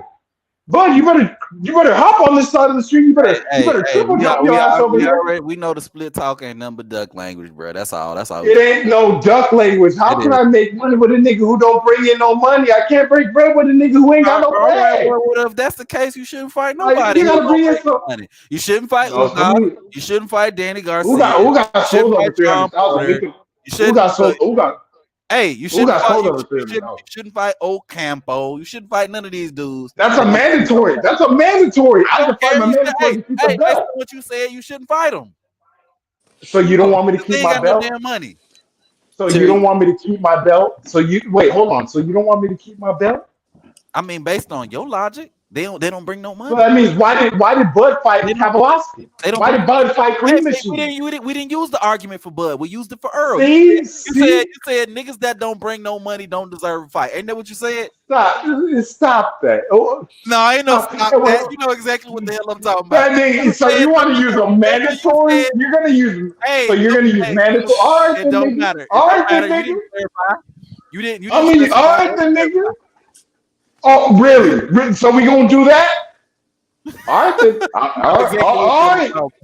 And you know when I'm gonna hear something so keen, I'm about to be on mute. And when I hear something so keen, I'm about to run on that point to the motherfucking death. And you know what I'm about to do. But you know I'm about to do it, and you know I'm about to. But look, you're not gonna be able to do that because the fact of the matter is, if you're gonna say you said a mandatory. Hold on, fam. You're gonna say if you're gonna say, oh, this person don't bring it to the table, they don't sell pay-per-views and blah blah blah. That's why I'm not fighting them. Well, then you shouldn't fight nobody who don't bring pay-per-views and money to the table. Period. If that's what it is, right? And like I'm saying, Errol Spence fought people who brought 200,000 plus to the table every time, except for unless you want to call mandatories, which was on. I think that was on TV. Ocampo was on TV. That was on Fox. Exactly. And that actually did, so also like really mandatory. Like, come on. And that actually that Jerry Jones was talking about. Well, goddamn, son, you want to fight again because he knew what the fuck the crowd was. That white man wanted to make more money that night. Shit, like you saw Jerry Jones in his eyes. Like, but no, you can't count mandatory. Stop that. Like that's mandatory splits. That's like all that shit talk. All that shit count. But what I was gonna say, you know that Bud makes more than Spence, right? No, he does not. Right. Man, bet a million. I'm like, Bud, bet a million. I'm like, Bud, bet a million. You getting that money, right? Net worth high. Who got a higher net worth? It ain't just that though. A lot of people talk about pay-per-view, don't know how it works. The networks off the rip is taking 40 to 50%. Al Heyman's taking 15 to 20% of his fighters' money anyway. Then you got to split. Like if we keep going down the splits, bro, he not even pulling what he should from the pay-per-view. So it ain't even like he get the guaranteed 2.5. Where he might take home another 4? And if he is, that's still less than Bud last guarantee, which was 6. Hey, the homie Fresh BX in the building. Salute to you, Fresh BX in the building. Fresh BX in the building. Salute to you, man. Yes, sir. I'm just saying, most people don't know how pay-per-view actually work. I hear a lot of people talk about it, but they don't know how the split. So somebody made 20 million, but or 10 million, but they didn't actually take that home. As a matter of fact, if it's 10, cut it in half immediately, and then you still got to break it up. So I don't think people understand that point when they be arguing about the pay-per-views and the money and all that. Like, you got to split because of trainer. You got to split because of trainers, all the other fees, everything else like that. But even before you get there, the network is taking half though. Yeah, they take 50% off. You see what I'm saying? So After Tizard. More than not, and that's why I hate talking about it. Like you be saying, "Boy, I really don't care." But is that paid off of the promotional fee, or is that paid through fighters? The network got to recoup everything that they putting up. Yeah. So you're using my network. We probably pay, like it ain't for free. They recouping everything. So that 10 million Caleb Plant got was probably 5 to 6, and then you know how Al Heyman do.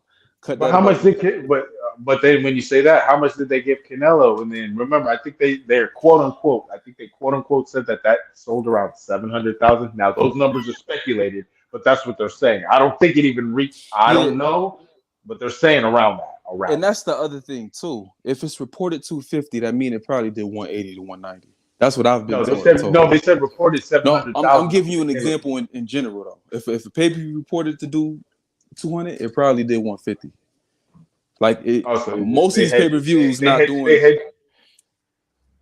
hedge it, and then they add a little bit on. Like, I mean, if they do that, then I mean, so that means, was it right or was it true when Bob Arum did say that he's been taking losses when he was trying to do the Terence Crawford pay-per-view? He got to take a loss. There's no way he recouped it. Now the difference being is that because they do it on the ESPN Plus app, they got less people cutting into the money, but even still took a loss. That's why when people was talking about I think matter of fact, Bo did, David, well obviously Dave was his channel, but we was going back and forth about the Wilder money. I'm like, if Al Heyman paid him $30 million like reported, that's a loss. That's one. Then two, once again, cut that money up. So you either, no matter how you dice it up, he took 70% less of a purse than he could have got for fighting Joshua. I think they said with Joshua was like a one fight deal, but I think they were only going to give Wilder like a 15 million flat plus like 20 to 25%, whatever the pay-per-views. The final offer was a 3-fight deal for 100 million plus pay-per-view upside. I heard of that, but then here's the other thing I heard. I heard it also did not guarantee Joshua. I heard it did not guarantee Joshua. That's why Wilder did not sign it. Who didn't guarantee Joshua? No, Wilder wanted to know what Joshua was gonna make. That's what it was.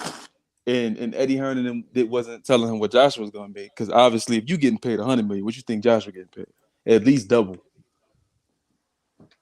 I mean that is sort of kind of true. I mean, let's just say, because I mean, then at this point now, what you and me are dialoguing on, this would be two different things, because I was told, and what I was narrated on, like I believe that was like a few years ago when they tried to make that fight happen. It was just that it was a guarantee, it was no guarantee in the contract that Deontay would get Joshua, so he will get an introductory fight on whatever DAZN, whatever platform it was. But then there was still going to be no guarantee that there was going to be a unification bout. Well, all he had to do was win the first fight, and it was supposed to be a 2-fight deal between Wilder and Joshua. But then if you look at that, we have a historical census. If you look at Luis Ortiz signed over there and was the WBA interim heavyweight champion to Joshua. Why didn't that fight get made done? And they were and Joshua, and Luis Ortiz was literally signed to DAZN on the same side of the street at the time and held the WBA interim. Do you know who his manager was? So now we got to go to management. No, I'm asking before I make the point. Do you know who his manager was? I think he's probably still. Before probably Al Heyman. I don't know who it was at that time. And what they had him do was turn down the fight in hopes to get more money. But this is what I'm saying. So Luis Ortiz also. Luis Ortiz also came out a couple times and said he regretted that. He was mad that they had to turn the money down because now he can't get a fight. No, but did he say that they tried? Did it come out of Luis Ortiz's own mouth that they tried to seek more money? Yeah. It can't. So I can go Google it. He went on a rant. It was either on Twitter or. It's something I can go look up. I just wanted to be factual. Go look it up. A lot of here.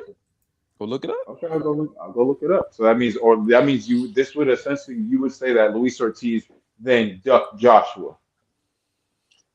Because he didn't. My definition of duck is different. If a fight is not signed and we have a scheduled date in a venue, like to me that's ducking. But people be like, well, somebody offered and you turned it down. That's a duck. I don't agree with that. Andre ducked Jermell Charlo because that fight was signed and they were already 2 weeks away from the fight. Hold on. I thought so. Let's go. Who's also in the building? I got it, Bo. This is light work. So Andrade never signed for that fight. His promotional, right? Neither did Jamel. Wait, no. It was confirmed that was signed. I think they even said that the fight was signed because they actually did a promotion for it. They actually did a promotion. I could drop the link in a private chat just to prove. We already know what you're going to talk about, and I think you're going to talk about. You said it was signed, so I just want to make sure you read the article before you start saying, the stuff that you be hearing. It wasn't signed. Okay. So to me, that's not a duck. But everybody's definition. Not to mention this 2 month. Okay, so that means Kambosos would not be ducking Devin Haney if he doesn't sign the contract because it's reported Kambosos has not signed this part of the contract. So he's not ducking Devin Haney, correct? Kambosos made the offer, right? Yeah, Kambosos made the offer. But I didn't sign the contract. Wait. So we're doing this now? I'm saying that this. Wait, we're doing this now? You can't give somebody a contract and then not. Wait, so did Riddick Bowe duck Lennox Lewis then? Yeah. Yeah, he did. Okay, I'll take that. Oh, okay. I didn't think I was going to hear that. But that's what David be saying. Duck talk. When you hear a PBC fighter, because all of them are the A sides, right? They should never be telling anybody. Who's to say all of them are the A side? You gotta let me finish talking before you come with a rebuttal. They all act like they're A sides. So whenever they're saying send me a contract, that's AKA I don't want to fight. Because if you're the A side, the A side the A side send a contract. We can match it. But why would hold on? You're gonna match a offer and you're the A side. That don't make that don't make sense. That really don't make no sense. That's why I'm like, I'm trying to find a way. Like, I mean, but there's certain instances. I mean, I'm not really sure. There's certain instances like, I mean, you have the Sean Porters who did willingly cross the street. I think you got the blessing from Al Heyman. He crossed the street. There's certain people. I mean, Danny Jacobs left in that. Now he's trying to come back. He's gonna come back. Sean didn't get a blessing from Earl Spence. Sean didn't. I said Al Heyman. He didn't get a blessing from Al Heyman. Sean he got the WBO mandatory. He was mandatory now. No, Sean said it. He came out and said it.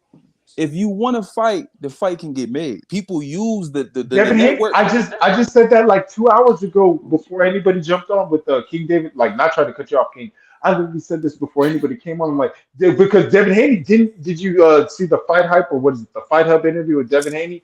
He literally just said that. You've been cutting people off all night, and you saying not trying to cut you off. No, it's because I literally said these things hours ago, like before anybody jumped on. I'm like, I literally said this, like, yeah, Devin Haney said this on Fight Hype and Fight Hub. He literally said that. No, there's no such thing as sides of the street. If fighters really want to get fights done, he said, literally, quote unquote, everybody says let's fight, but nobody says gets in the ring. Like, literally. So that just proves to show that your boy been avoiding Bud Crawford for the past 4 years, because he the one mentioned sides of the streets. He the one. No, Timothy. No, that was Timothy Bradley. That was Tim Bradley. Don't put Arrow. That was Timothy Bradley. Hold on. No, I do no. No. Hold on. Now I do. Hold on. Let me go through my memory bank because I'm reviewing that Ellie Seckback tape, and I remember that. I remember when Terence Crawford said, "You want to go over there and you want to fight this person? And he said that." Now I remember when he said that, but Sean got a belt. And he said, "Yeah." He said, "Now why would I go through the easy road?" He said, "Now why would I go through the easy road?" He said, "Why would I go through the easy road?" Not Sean Porter. What you didn't. And he said, "Yeah, you not." And he said, "You not funny." He said, "You smart, but you not all the way." And he's like, and then they started dialoguing some other shit. And he's like, "So what you want to do? You want to bet $1 million?" So I'm like, but here's the thing. He said, but Terence Crawford, he gave it away. He said, "But when I got into the division, I got a belt now." And then he said, "But you and Keith and you and Sean and you guys want to go over here, but I got a belt now." And I was like, but then Errol Spence said, "But why would I go through the easy road?" He said, "It's easier road, meaning that I can go through." At that time, Thurman at that time before he lost to fucking Pac-Man, and then Sean, because it's all the sides of the street. Al Heyman could have made that shit happen, but he wasn't gonna make fucking. The next day, when Errol Spence was at the podium, this dude started talking about sides of the streets and whatnot. He started making up every excuse to not fight Bud Crawford. Where was this at? And then his delusional fans coming in and be like, "Yo, Bud should go fight Kell Brook. He beats Kell Brook. Bud should go fight Sean Porter." He beat Sean Porter. Oh, Bud should go fight this. He should. Now they trying to put Boots on Bud, even though Boots said he want to fight Earl. See that's the funny thing. Nah, because if Boots beats Castillo Clayton, he's gonna be the fourth mandatory. There's nothing he can do about that. That's the number one IBF mandatory. There's nothing he can do about that. He's like literally like he's number two. He's like number 2 or number 1. So this fight against Castillo Clayton, you can't even deny that man. He's got that shot. You can't even deny him. Like he'd be farther away on the WBO. I think WBO he's number 3. IBF he's number 2. WBC they have him like number 5. They have Virgil like number fucking 2 or something like that, ahead of behind David Lemieux, which is stupid. But yo, David, what's up? What's up with your comments, man? I'll be confused by this Euro bum tour people be talking about. I guess the only good fighters is in America. Well, are they talking about? Are they talking about? Hold are they talking about Canelo Euro? Let me read the comment. Jared Boatwright, he says, and Terry cut it out. Cinnamon ain't no pound for pound. Ducking 2 champions for 2 weight classes, and now gonna on a Euro bum tour. And Bivol ain't shit. That better be smoke. Dang. Bivol beat Pascal, beat Joe Smith. What? Joe Smith ain't really all that. But to be honest with you, I think Bivol. I think Bivol is the best 175 pounder. That's just my opinion. Because he demolishes better BF. You think he demolishes better BF? I don't know. That sounds like cap. I ain't gonna say demolish him. I think it'd be and he beats Badu Jack and Zuro Ramirez. Better be even stopping your ass. You know what I'm saying? Bevo's gonna outbox you, which is probably gonna be a problem if he fights Canelo, because he probably ain't gonna Bivol I got Bivol beating Badu Jack. I got Bivol beating Zuro Ramirez. I got Bivol beating. Isn't Bivol from Asia? Like I don't understand how they put him on a Euro tour. He's from Russia, but his parents are like Moldovan, but he's originally born in Russia. So well, he's born in Kyrgyzstan. That's where he was born. Kyrgyzstan, which is like part of the old Mongolian. So he was born in my area. So basically, he was born before the split of the USSR. Before then, because he was born in my year, 1988. He was born before they split. They split in 1988, 1989. Nah, he was born in like I thought he was born. I thought he was the same age as Canelo. He born 1990. No, he's a part of when they broke up. Like that was when that whole Russian, because why do you think a few of the other people they were talking about Canelo shouldn't be having this fight because Bivol he's a Russian citizen. He's of Russian descent.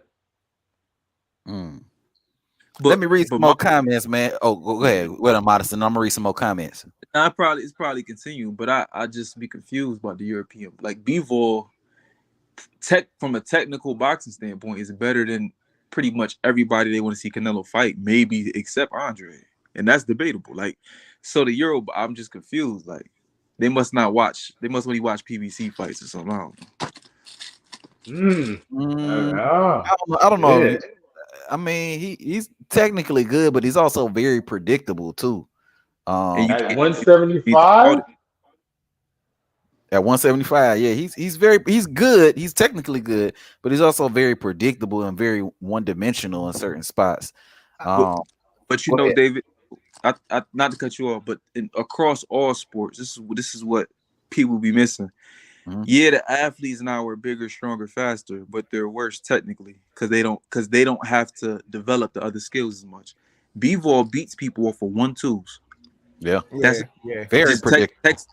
And he throws those, but also very predictable too. He throws those juks too. Right. The half jab, half hook. He be catching them with it. It's all fundamentals and technicality. So Bivol would be a more dangerous fight than a David Benavidez or a Charlo, correct? See, don't fall into that trap. You think so, Bo? No. Answer the question. No, David. David, you go on me. Answer the question. I want to hear this. No. Let me answer. I think he's definitely more. He's definitely more dangerous than Charlo. I think he's. I think as far as I think he's better than Benavidez because Benavidez, his defense to me is suspect. Like his offense ain't no joke. I like David Benavidez's offense, but he ain't really got too much defense. That's the only problem I have with him. Or much Okay. nuance. Or thing. He tried to overwhelm people with his size and punching value. Charlo is a cherry pick. I don't care what nobody says. Damn, y'all boys ain't got no respect for Jamal Charlo. God damn. Nah, man, because Y'all Jamal, disrespectful. I lost a lot of respect for Jamal because that dude was just moving like a kindergarten, man. Like, I mean, How? I This thought he dude- was just in line to fight. Was it Munguia? Munguia. They basically that's a duck. A network duck. That's a duck. man, Jamal. That ain't was a trying to duck. fight. Yeah, but we know Mugia pussy. He ducked Yeah, yeah. Andrade, he ducked Charlo. He ain't trying to do shit. Come So on, I I'm trying to wanna get a fight. Oh, go ahead. Go ahead. I want to ask the panel because this what I understand about ducking. Who you think brings more money to the fight? Is it Bungie or Charlo? Munguia. It was gonna. Munguia. So in that case, shouldn't Charlo like Wait, it was going to be in Texas. It would have been Charlo. It was going to be in Texas. Yeah, why would it be Mugia? I was How would it be in Mugia? It was going to be in Texas on PBC. I'll tell you Like, why. what? That was going to be Charlo. Right, I tell you why Munguia brings more money to the table. No, not when it's going to be in Texas on PBC. Okay. What is Texas full of? Can I just tell you why? Texas, and where's Charlo from? What is Texas full of? Because he's Mexican. I mean, you know, Mexicans, they say they bring in the biggest. Okay. They got the fan biggest fan. They got the biggest fan base on this side of the world. It doesn't even matter. Like if you think about it, as much as everybody know about Javante Tank Davis, right? When he fought Eastside Cruz, right? Nobody cared 2 cents about Eastside Cruz, but when they got to that fight, it seemed like everybody was cheering for Eastside Cruz more than anything. Like, what about Leo Santa Cruz? Let's take it before then. What about Leo Santa Cruz? Because I know he sold out that fight. Right. Actually, yeah. Go ahead, boy. My bad. Right, because the thing is that Mexicans they got the biggest fan base on the side of the world. They the ones that putting money in the events. Like they the ones gonna spend money in events. So when it's like a Mexican fighting, you know what I'm saying, a different race, they gonna root for that dude. They don't care if that dude's a bum or nothing. They come. I think do you know like Leo Santa Cruz? That fight was in what was that, like Atlanta or New York? It was in a black area and that sold out with Tank Davis. I'm not sure if it was Vegas. It was in a black area, I think. It wasn't in. I'm not sure if it was in Vegas or somewhere like that, but I think that was in a black area. Like black people, we buy, we sell out. We proved it. So with the Tank fights, right? I don't know if y'all be following like people be talking about on social media. It was a bunch of people in his last fight. What they was doing was giving out tickets and it was moving people closer to fill in where it would be on camera. Rumor is he hasn't sold out actually his last few fights. Not actually selling them out. They've been giving a lot of tickets. Dude, if you say that, dude, you buying empty seats. Right. If you say that, shit. That ain't no problem with that. Didn't 50 Cent do that with Ja Rule? Didn't 50 Cent buy the first 8 rows when he wanted to do a concert in New York and nobody was there? Nigga, 50 Cent do that. Nigga, everybody does that. Nigga. Hey, everybody know Jerry Jones bought a whole bunch of Earl Spence seats, right? No, he did not, nigga. I saw everybody in this thing. I saw everybody. Nigga, that shit looked like a Ram game. 88,000 in attendance plus standing room only. It was 88,000 plus standing room only. I heard they had holograms and shit out there. Oh, shut! You had the Tupac holograms and shit. They had cardboards up. They had them cardboards up. Shut! I heard the stands look like a 2K, like you playing 2K out there. That's shut out there. Get the hell. He sold out before COVID, during COVID, and after COVID. Y'all hate. I've never seen black men hate another black man so bad. Errol Spence is the modern day Jack Johnson. Everybody respect Errol Spence, the modern day Jack Johnson. Hey, hold on. I'm gonna need y'all to do what my guy the Mac Mob. So y'all hit that like button one time for your boy, man, so the channel can continue to grow, man. Subscribe if you're new. Everybody hit that like button. Appreciate that, man. Go ahead with y'all. And share these lives. Share these lives so this can touch more people, so we can get more interaction. There you go. Share. So just because Earl Smith's black, we gotta ignore the fact that he ducking. Like I'm He's confused by not that. duck. He's not duck. Wait, who's saying? Okay, okay, If he's ducking, then okay, sign the contract. okay, Doc. Sign the You don't contract to like, you prove don't I'm like bitches. ducking. Okay, If Doc. you sign the contract, I'll show you I'm ducking. Hey, you Sign noticed the contract, I'll show you I'm the ducking. last time. Hey, when was the last time Earl Spence called himself the boogeyman? Hey man, we change. Hey man, we upgrade. Why do I have to call myself the boogeyman when I'm the top dog in the division? I'm the big fish. I'm the top dog in the division. I'm TDE. You know, I'm the big fish. You know, I'm everything. I'm the big fish, TDE, top dog in the division. Said, what are you talking? Keep it going. No, don't stop there, Terry. Don't stop there. Keep it going. You know, I'm big fish. You know, Dallas, Texas. You know where I am. Jerry Jones, Jerry World. Come holler at me. 60-40. I'm the 60-40 guy, nigga. What you talking about? I ain't drink. He also said he wanted to go work on his ranch. You know, cows and chickens. You know what I'm saying? Hey man, ranches cost. You should know in Omaha, don't you know? In Omaha with all them cornfields, you should know ranches cost, right?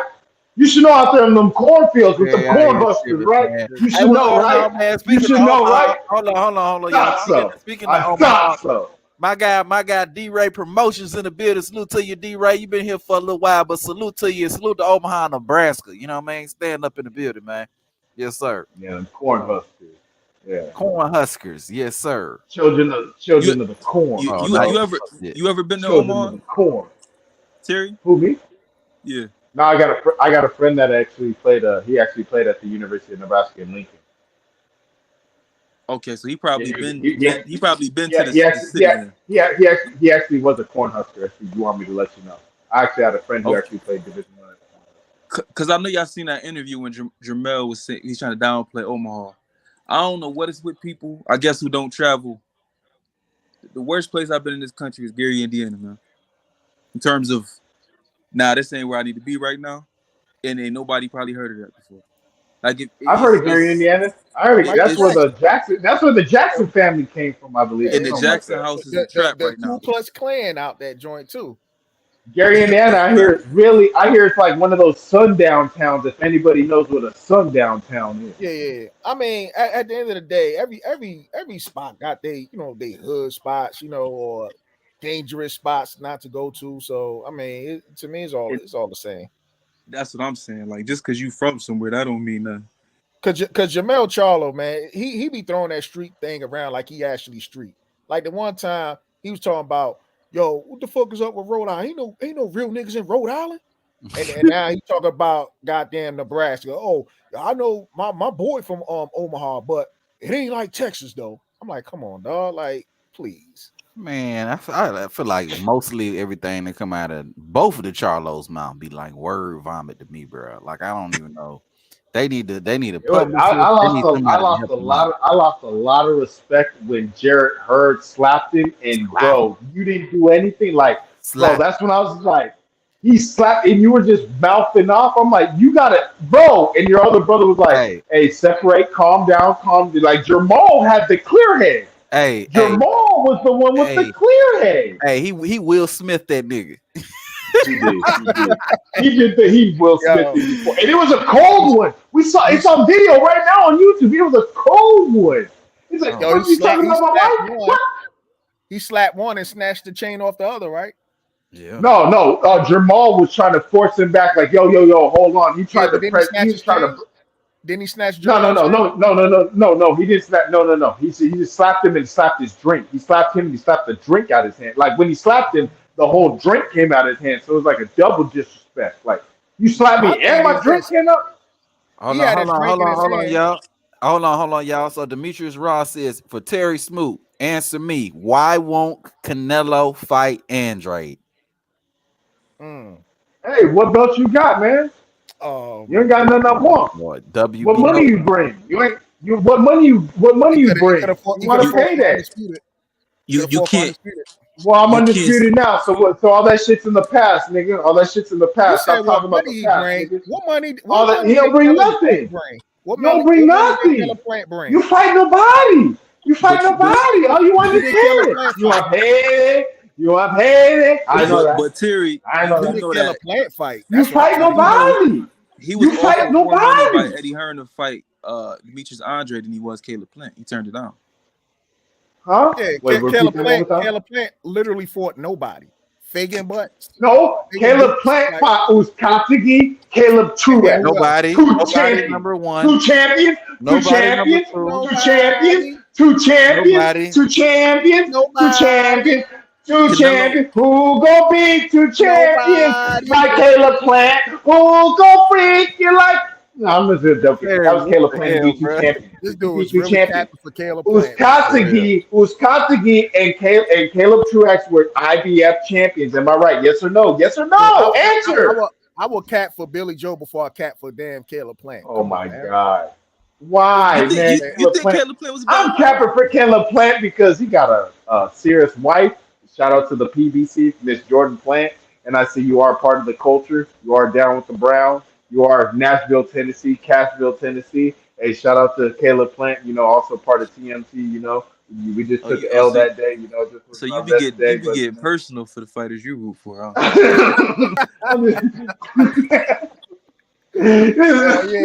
Yo, he was already a manager for Earl Spence. He talking about, when we offer him that 40%. No, he like, we sick.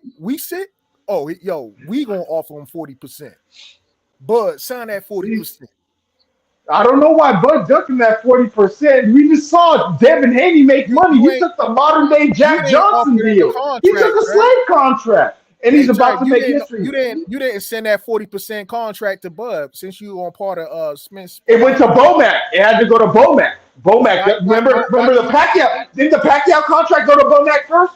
Didn't the Pacquiao contract go to Bomac first? Yes or no? Yes or no? Did you send the contract? Wait, yes or no? Yes or no? Wait, sir. Yes or no? Yes or no? Sir, yes or no? Sir, yes or no? Did the Pacquiao contract go to Wait, hold on. I need to confirm because we need to confirm who we're sending it to. Do we have to go to Bomac? Yes or no, sir? First, yes or no? Yes or no? Sir, yes or no? Yes or no? Sir? Sir, yes or no? Do we send it to Bomac? I don't know. I thought we sent it to Bomac so he can review it. Yes or no? Goodness. Who's the fighter, man? Who got to agree to the terms? I thought it's the promoter that has to get it. No, I'm first. saying who got to agree to the terms? Like, is at the end of the day, the fighter got to agree to the terms, right? It's the whole team. The whole team. And that's the part that people be using for all the ducking stuff. It's the fighter who determines if you want to take a fight or not. At the end of the day, he got the final say. It's the team because we saw this with Canelo. If it was the manager and everybody else, he said we like he. It's a team because you got to understand. Remember, because contracts will fail. Like when Canelo had a little mishap with Golden Boy when he couldn't defend his IBF belt with Deverenchenko. Sometimes hiccups and mishaps happen to where sometimes paperwork, everything gets misconstrued. So we all have to be on them because sometimes you might lose belts and things like that because of mishap. Look, at the end of the day, it's like this. When it comes to promotional companies and the teams and all that, we don't really know about all the details of that. We really don't know. All of it is hearsay. But again, I'll say this again, and I'm gonna keep saying this shit. What we do know is what the fuck these fighters be saying when they asked about certain fights. The energy that we get when we hear Earl Spence talk about Blair Cobbs is a goddamn hell of a lot different than the energy we get when Bud Crawford's name is brought up. So that's all we be saying about it. That's so much like the same energy. Same energy, my ass. He kept it brawly. He kept the Dragon Ball Z. He kept it brawly as a motherfucker. Hey, I bet Earl Spence will fight. What'd you say? Earl Spence will fight Blade Cobbs for free. Oh yeah, I know he would. It wouldn't be no 60-40. That's not even, bro. He probably would get Blair Cobbs. Why are we even? Don't even mention Blair Cobbs. He's dead. Because we know the energy different. We know the energy different when it comes to Blair Cobbs. When Blair Cobbs said that shit about Earl, that nigga Earl responded the same day to that shit. When that video came out with Bud looking for Earl in the ocean, we ain't here for Earl for about 2-3 weeks. That nigga went go. Do you not think? And look at what happened. Y'all running with. He's not even a flashing He's not even a flash in the pan. You can't even call a nigga that. He's not even a match strike. So if That nigga couldn't even strike the match, my nigga. Like this nigga, you listening to a dud. If that's the You case, niggas is listening to a dud, my nigga. Terry, if that's the case, how did nigga Earl know to respond so fast? No, it's the clown listening to put this nigga in the dirt. Where's he at now, my nigga? Why he don't? Where's he at now? Why he don't clown Bud Crawford like that? Terry, Why are you trying to sign with my company? Why do I need to? Why do I need to talk to you? Why do I need to talk to you when on the low? Why do I need to talk to you when you're trying to sign with my company, nigga? What they gotta do with anything? What company? Because he's a part of PBC, nigga. Big Fish Promotions, nigga. BGP, nigga. Big Fish Promotions. Terry part of. I should go copyright. Hey, everybody, shut the hell up! I'm gonna go copyright that Big Fish Promotions before I even get to that. I can make some money off that. I don't know what the hell Terry talking about, but go ahead, Bo. What you was saying? Nah, I think that was Modest trying to talk. Oh, Modest, go ahead. That was me. That was probably me. Go ahead, but go ahead, guys. No, I was just saying you was ducking David's question now. See that it makes sense now. You a duck, so you like all the ducks. How did I duck? How did I duck his question? I just answered it. He said 60-40. Nah, you pulled the Floyd. You pulled the Floyd. Somebody asked Floyd a question. He started talking about a whole different topic. All right. I just answered it. No, I did not do the Floyd like. Oh, so how did Cavante say? How do you feel about Cavante? Well, if I were to fight this fight, see, as me as Floyd Mayweather, see, what I would do is I'm not doing a Floyd. No, Floyd will take the whole question and route it to himself like he about to fight. Like he still want to fight. He be like, I make smart investments. Okay, all right. My family's gonna be okay. I want to be safe. It's all about my health. He be like, Floyd, I asked you what time it was. What the fuck you talking about, bro? Yeah, man. Like, let me read some of these comments, man. Y'all over here tripping, man. Hold on. Let me read these comments, man. I'm all the way. So my guy Best Videos is trying to get us back on topic because the topic is about the PBC and Bud and Andrade signing to him. So he says, back on topic, I agree Bud should not sign for a different reason. PBC can't stall his career because I'm sure 2 fights will have to be completed within a certain time frame. I hope he put those stipulations in the contract, but the thing about the thing we know sign about, your ass back to ESPN, then, nigga. Take your ass back to time with Josh Taylor and them, nigga. the thing that Rob Grant. hold on, Terry. The thing we know about PBC is that they make their own rules. You know what I'm saying? They can, when you sign with them, they control your career. They tell you what you could do and what you can't do and how to talk and who to talk to and all that old good stuff. So I would hope that Bud, when he signs, if he signs this 2-fight deal with the PBC, that certain stipulations like this are placed in them, and also that certain names are included in the contract. They're always negotiating. If I want a 2-fight deal, I want this and this.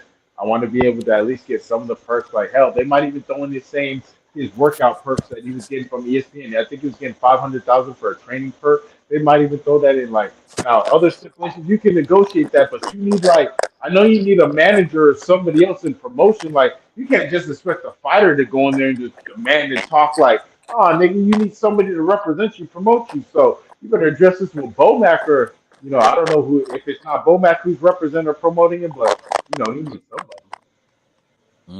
My guy Ron says, don't forget Crawford beat the original Pac-Man Slayer as soon as he moved up to linear welterweight, WBO champion again. Talk about Jeff. The original Pac-Man Slayer was actually him when he went to flyweight. Manny Pacquiao got knocked out. He got knocked out, I believe, at featherweight, and then he got outclassed by Eric Morales. Oh yeah, he got outclassed by Eric Morales at 140. That was Styles. And then when you talk about at 147, didn't his ass end up dead on the canvas by Juan Manuel Marquez? Yeah, Juan Manuel Marquez. So what the hell is that comment even talking about, dude? Look, man, Jeff Horn. Everybody know Jeff Horn is the goddamn original Pacquiao Slayer. Okay. No, he is not. So show me when Jeff Horn did a fucking Juan Manuel Marquez and deaded a whole man, a grown ass man with children. Ron says in front of his wife. Ron says, damn, get the truck. Terence Crawford got to take his hardware to take his fights. Terence Crawford got to take his hardware to his fights. Okay, yeah. This video says the reason he shouldn't sign is that Keith Thurman only needs to last 12 rounds to win that PBC and Earl Spence Jr. plan. So he feel like he gonna get robbed over here, huh? But the thing about Bud Crawford, damn, I thought Bud was over here 8-fight knockout streak. I knocked out everybody. You couldn't stop. You can't stop. Bud, he definitely stopping Thurman. On the contract and fighting. I mean, if you think Mario Barrios might have did a little bit of anything, put another kink in the armor, sign the contract and fight him. Stop making excuses. Just what did Devin Haney say? All these fighters talk, but don't sign the contract. Just sign the contract. You already rich, right? You getting money, right? Hey, but don't be telling Bud to sign no damn slave contract like Devin Haney. Devin Haney, man, what the hell, bro? How is now all of a sudden PBC's giving slave deals now? Hey, you can do you see how quick? Do you see how quick these Bud? I'm not even going to do like you guys do Arrow fans because we're more respectful on our end. You just said it before. You just said it before. We won't stoop down. We're not going to stoop down to your guys' level. So we'll take the high road. So Earl Spence fans be on the high road now. Yeah, I mean we're more classy. We're more middle class, more middle upper class. I mean, we don't have to do all that. I mean, so hold on, y'all got more class now. Y'all are. I mean, we don't got to take it to that gutter. We don't have to take it to the ghettos of Omaha. I mean, we can take it to the uppers of Dallas State. Bo, you got anything to say to this about this shit? This shit crazy as hell. You got anything you want to say? Man, I just like all the deflections Terry been doing. Man. I'm telling you, I have not just. I swear I've answered every question. This dude can win an Oscar. Well, David knows what I've been doing. I've been sitting. He skipped the whole Oscar. this guy, bro. I skipped the whole. Man. Let me read some comments real quick, man. LL Bean J says Kell Brook is no Porter, and Bud's best win was either. Oh, goddamn. Somebody over there sounded like R2D2, and it's not me for once. You know what I'm saying? That was on Modest. Yeah, Modest. He having some technical. He might have to turn his phone off, turn it back on if he's on his phone or something. But LL Bean says Kell Brook was no Porter, and Bud's best win was either Horn or then an undefeated Kyle Velasquez. Kell Brook. I would have gave him more like Victor Postal. That was actually a good fight. Victor Postal was really good. You saying that's his best win, period? You saying that's his best win at 147? I think that's his best win at 147. 47, it would have to be Jeff Horn because that's who we won the belt off of. He beat the champion. So what? His best win was really Sean Porter. Honestly, that's probably his best. Kyle Velasquez was a good win too because Kyle Velasquez was undefeated Olympian that he fought. And he was a tough dude. We seen what he did. Who just came off a draw with Ray Robinson? Are you serious? This is a good one. He was undefeated when he fought Bud. So I mean, you say whatever you want to say about him right now. So Yildirim was a. I mean, well, fuck then. Well, you know what? Billy Joe Saunders is a great way for Canelo. You was gonna say Yildirim, but you realized Yildirim had just lost right before he fought. He lost to Anthony. He lost to Andre Durrell or something like that. He lost to Durrell. Anthony Durrell, yeah. Demetrius Ross says motherfuckers love telling people what they should take and what they should do. Absolutely, man. You know, but it's all deflections. That's all it is, man. We know what it is at the end of the day. Don't take the 60-40. Just like what Jamel said last week when we were doing Jamel, and he was talking about do what he say, do what he want. Do what Earl Spence say. We a stud. Calling Earl Spence a stud and shit. I don't know what the fuck going on with Jamel. Ron says bringing up Easter compared to a decorated high contracted boxer. Yeah, man. I don't know what the Robert Easter. He was talking about, I guess, his fan base because he had done what he does some event. Robert Easter with who? Robert Easter and Mikey Garcia. When they headlined Showbox and they were the main event. And it was a unification about WBC, IBF, and Robert Easter at the IBF, and Mikey Garcia beat him, but it went all 12. And so I think they said that did over 300,000 Showbox pay-per-view buys. So Robert Easter did over 300,000 pay-per-view buy. Don't you mean views? Showtime pay-per-view. Showtime pay-per-view. That shit was on pay-per-view? Yeah, I think That so. It was was like Showtime. It was on Showtime. hold on. I gotta look I think this up. that's Why in the hell would that be on pay-per-view? Mikey Garcia. or it was on Showtime. I know that. I think it was on Showtime. I'm not sure if it was on pay-per-view, but it was on Showtime. The Robert Easter, it was like the IBF WBC unification bout. Man, that shit was on Showtime. Showtime. That wasn't no damn Yeah, pay-per-view. Showtime. Oh yeah. Well, I knew it was on Showtime because I watched that Showtime. I watched that Showtime fight, and I was like, they had a lot of eyes on that. So I think it was only the next fight after that. After he won that unification, he went and fought Sergey Lipinets, and then he fought Spence. Yeah, So, there's no way you Mikey, can justify putting it on pay-per-view. Yeah, I Hey, can. I think Armada's asking. Mikey. What's up? Yeah. Like Oh, drop the link for Armada. Hold on, Terry. What'd you say, Bo? Nah, Armada's in the comment section asking for you to drop the link. Oh, drop the link? Okay, I got you. Modest, hold on a second. I got you.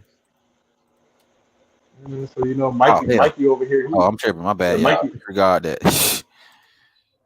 Hold on. Yeah. Mikey over here. He a big fish in a big pond too. So Bud got to get his numbers up. So we got to start you off with the junior pack. Like a starter pack. We're gonna start you off with Keith Thurman.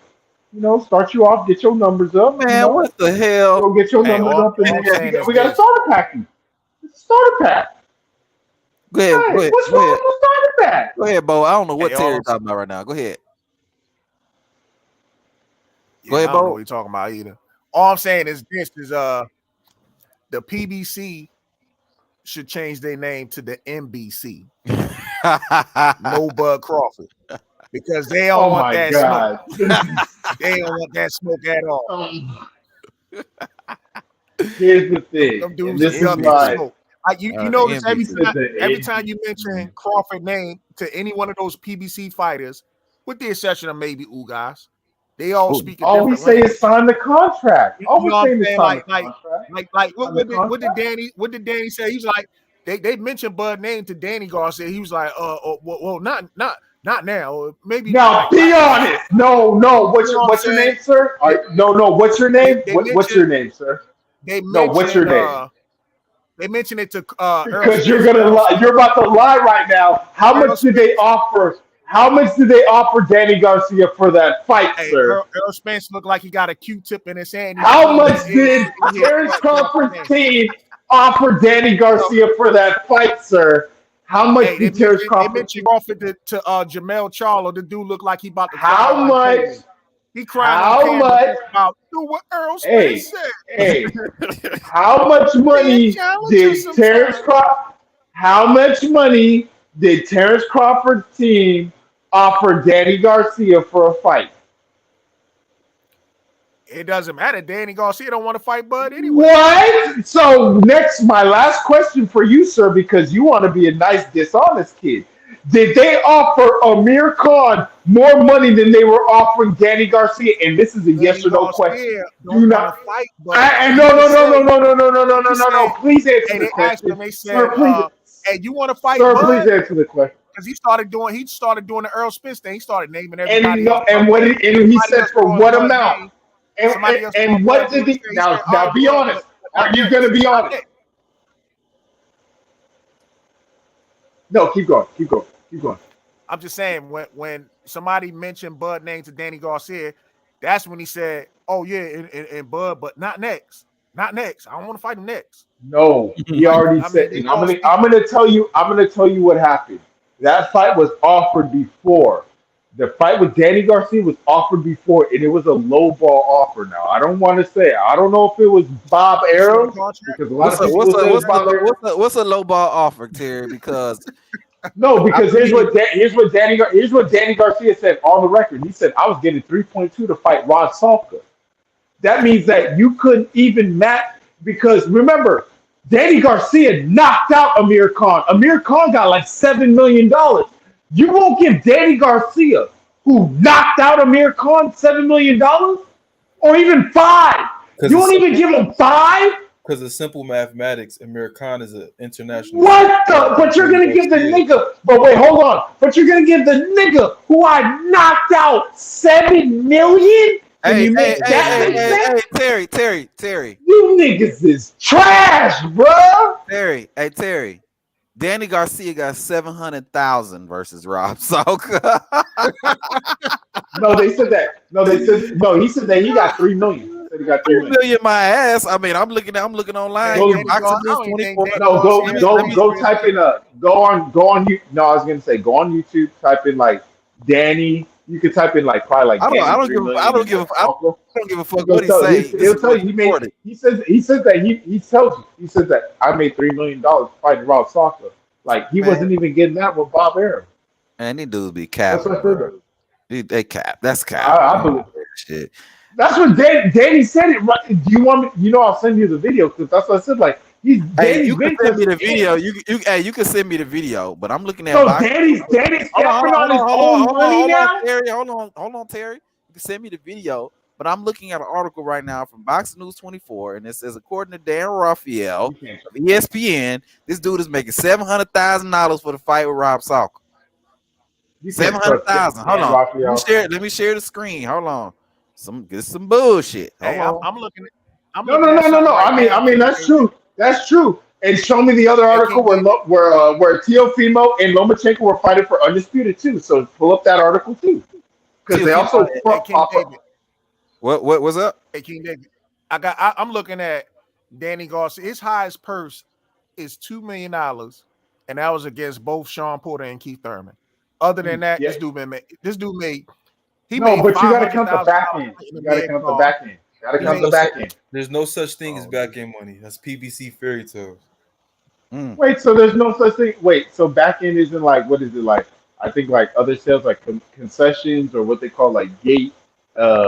Gate? That's not back end money though. And they give you your I was always told or assumed. My apologies to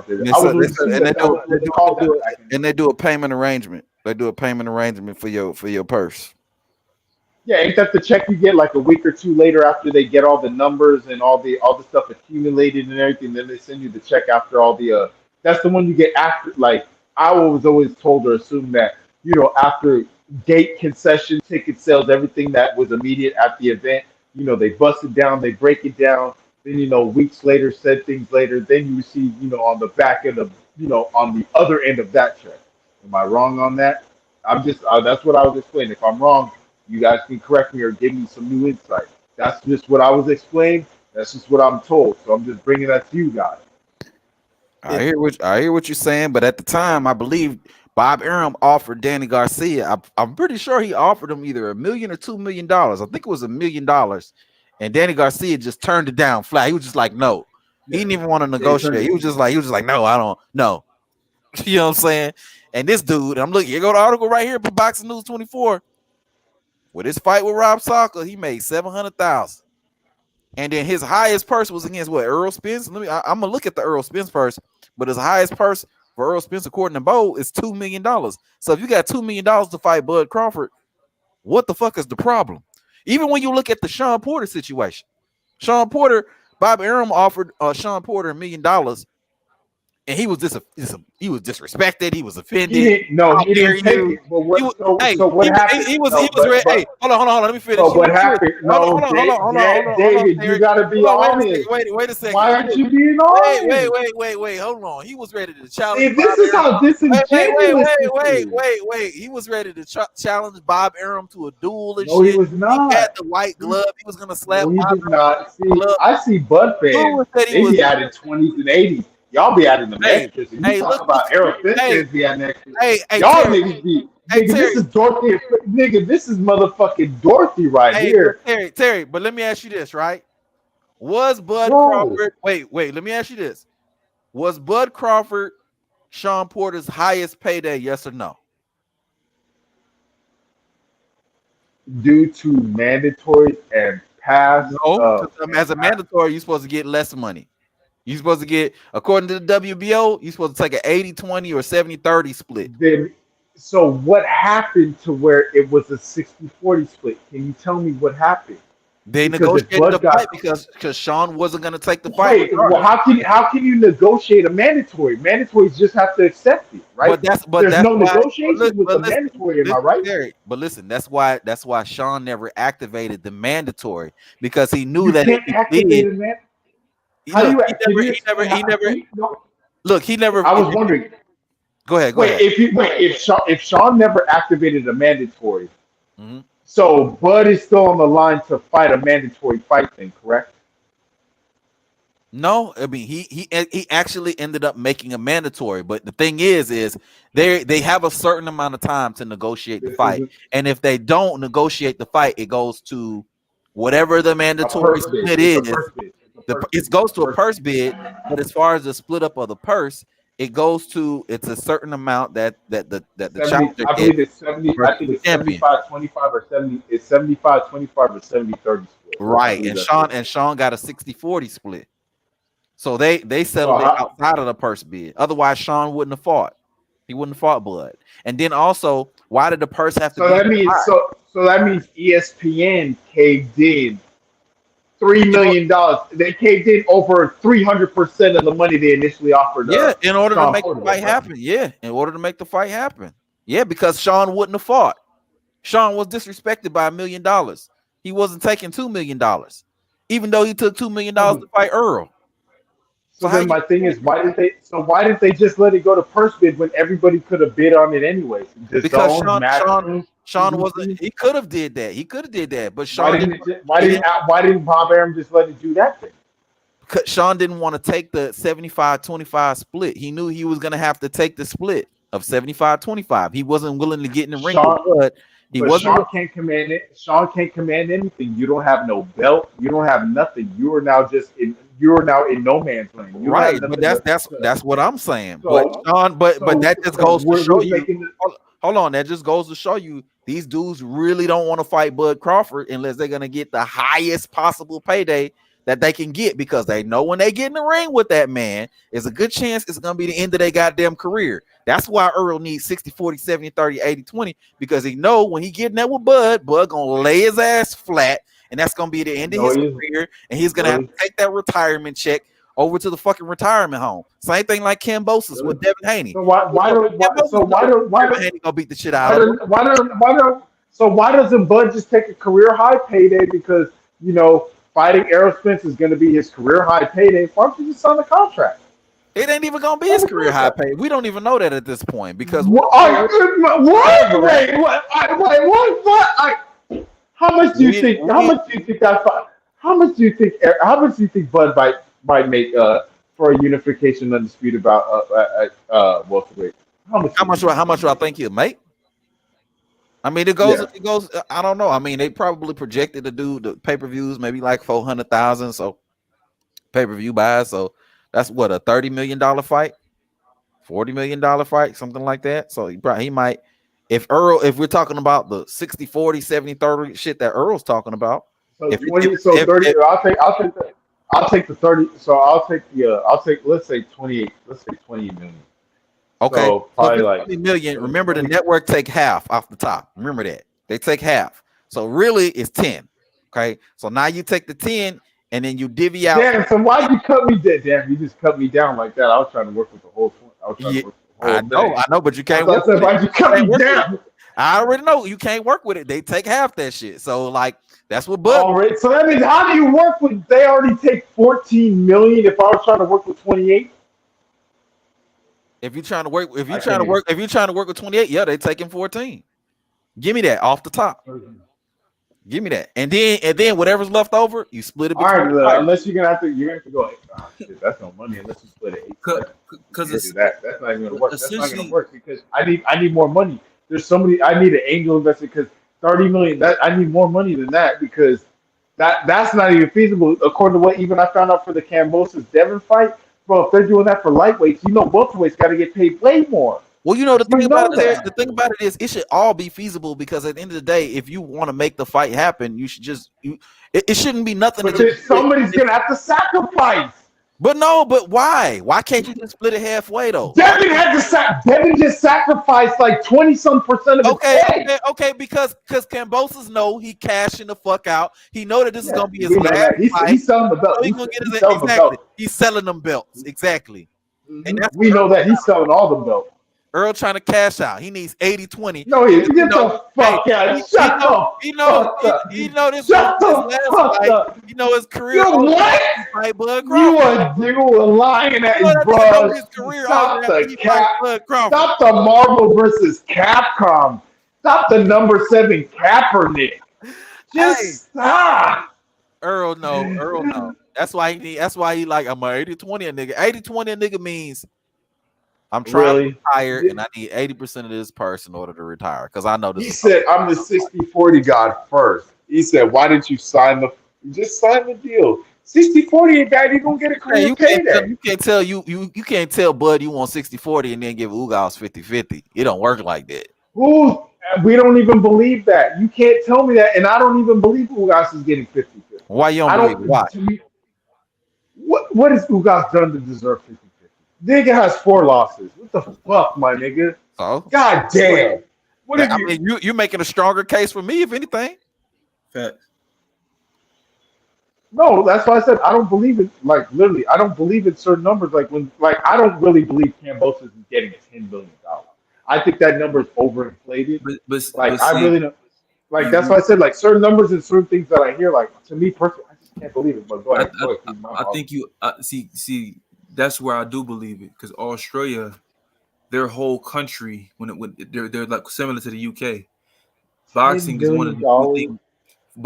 one of the few things they have down there. So the same way we come out for the NFL, the NBA, that whole country. Do you know Deontay Wilder made $12 million fighting Dominic Brazil in a heavyweight fight? So you're damn near touching close to. You're making over middleweight money because there's more money in boxing now overseas. That's the main point I'm trying to make to you. It's more boxing. It's more money in boxing overseas. Are you so that means ESPN or whatever the network is willing to invest $10 million in basically in a flash in the pan because they're going to make their money back. You really how? Australia is still on COVID protocols. Their country's not open yet. This is why their country's not open. But yes, Australia's not open yet. Do you know that? They're not full. They're still on COVID vaccine. They are not at 100% capacity. Do you know that? I'm trying to talk, but you keep answering your own questions. How? Because you're talking about go to Australia. How's the money going to be made in Australia when I can't watch the fight? I can answer it if you let me. So Australia is actually giving exemptions for people who are fully vaccinated, visa holders. So the fight can take place in Australia. How many people is Kambosos going to draw? The whole country. That's all you gotta do. King David, this was a great stream, King David. That's why Tim Tszyu brings so much money, because the whole country's behind it. Tim Tszyu that just got dropped by Terrell Gauchon, he's gonna bring a lot of money when he fights over there again. You talking about the results of a fight. We talking about finances. If somebody goes, did you see the offer Tim Tszyu gave for people to come fight him in Australia? It was way more money than anybody just got fighting. Dude, do we know what happens over there in Australia, i.e. Pacquiao? Hey, see you. Hey, bro, you good right there. You good. Hey, you good, bro. You good right there. You good, bro. Robberies happen everywhere, man. Yeah, everywhere. We're gonna limit it to Australia, right? But I think you underestimate the international market. That's why Golovkin's gonna duck Andrade Charlo. You see what he getting paid to go fight Murata in Japan? Okay, so where's his next payday after that? What is the purse? Huh? We don't know. We don't even know. What is the purse? Then that should at least. Let me look it up right now. Let's see. I know Murata. Well, a lot of Japanese boxers get paid pretty good over in Japan because that's all they got. That's my point. Like, boxing is one of their main attractions over there. Purse for Murata. Let's see what he would have got. Let's see what he would have gotten compared to what a Charlo or Andrade or another comparative fight would have been. I know Japan is like that and UK is like that. I'm not sure about Australia. Now Australia like that, man. No, Australia is like I don't that. think they're not. So that means Anthony Mundine should be caked up, and Danny Williams should be caked up as hell right now. Then, right? When they fighting down there, matter of fact, Come you got on, box rec. You don't gotta argue with me. You got box rec. Look it up. That's all I say. I know who they are. So that means they should be caked up if they're making the money like you saying they are. There, right? Look Anthony up Zarafa and all them. They should all be caked up. Look up the box rec so you can learn, see how much money they made. But I'm saying, I don't know if they go into purses like that. I'm not sure if box rec goes into purses all like that. If it's disclosed like that, because some of that information, tax information, you can't really disclose like that unless it's That's what I was saying. I don't think some of that information. You can't look at their percentage what they got to take out and all that. Nah, but there's links to the fight. Then why? All right, James Williams say, why didn't Earl take the WBO belt before he took the WBA belt if he a big dog? Man. No. Why didn't Jeff Horn cross the side of the street like Timothy Bradley said? All you have to do is sign the contract like Bud has. LBJ say Terry has half a point about Devin, but Bud has earned way more respect than either of those little fellas. Devin is taking the high road for legacy, but doesn't. Bud doesn't. Is what he's trying to say. Yeah, Bud is already. Bud ain't got no legacy. Bud is a cap artist. You see, Devin is trying to do what Bud. Kaepernick. Hey, Bud is trying to do. I mean, Bud's greatest legacy is beating Dongo. You beating Dongo is your greatest legacy. Hold on, Terry. Yeah. Devin is trying to do what Bud did 5 years ago. Dongo killed. Hey, Devin's trying to do what Bud did 5 years ago. Bud already made his. I killed it. Dongo. Remember, I ducked Troyanowski. I ducked Troyanowski to fight in Dongo. Hold on, man. He already made his sacrifices. He ain't got to do that. I beat Ndongo, but I ducked Troyanowski. So my greatest achievement was beating Ndongo. Yeah. Remember that. Yeah, best videos. It's a slave deal, fam. The PBC slave deals. You know what I mean? I don't know about nothing. All of them suspect to me, man. How's it a slave deal? That means Bob Arum must be giving them motherfucking golden tickets, then, my nigga. Hey, really walk up in this motherfucker. I need to go to top rank. That means Bud must have dropped his golden ticket then. If PBC is fucking up, then that means Bob Arum is really walking, nigga. Terry, I'm gonna make a good point to you right now. I see dudes walk away from top rank. I ain't seen not one person. Well, I've seen a few, but very little people walk away from Al Heyman and PBC. That's not true. That's not true. Okay, some people have, but who has? We get some names. So that's tricks. That's people buying into Floyd and them. First of all, drop some names. Bob Arum does not overpay fighters. So when people say Bob Arum, I was just wondering, can you drop some names of people who you thought have left PBC? Can you drop like a few names? Just drop a few. Can you tell us a few names? What's more for Andrade? Danny Jacobs left PBC. Danny Jacobs left. Okay, and, so one. So I think don't say no. Amir Khan. No, Amir Khan was he was not. Amir Khan was Mexican overseas. fighter they had. He had left PBC. Jamel Herring left. Martirosian left. What's my man that fought? Willie Monroe left. Stop that. Willie Monroe. Stop this. The man that lost to Jamel Herring. Willie Monroe lost to like Tony Harrison and fucking Andrade. Get that nigga the fuck out of here. He never fought. He never fought Andrade. No, Willie Nelson fought. He either fought Tony Harrison or fucking. I said Willie Nelson. He said Willie Monroe, fam. Willie Monroe. Where the fuck is he at? Where the fuck is he at? He's talking about the dude that got stopped by Triple G.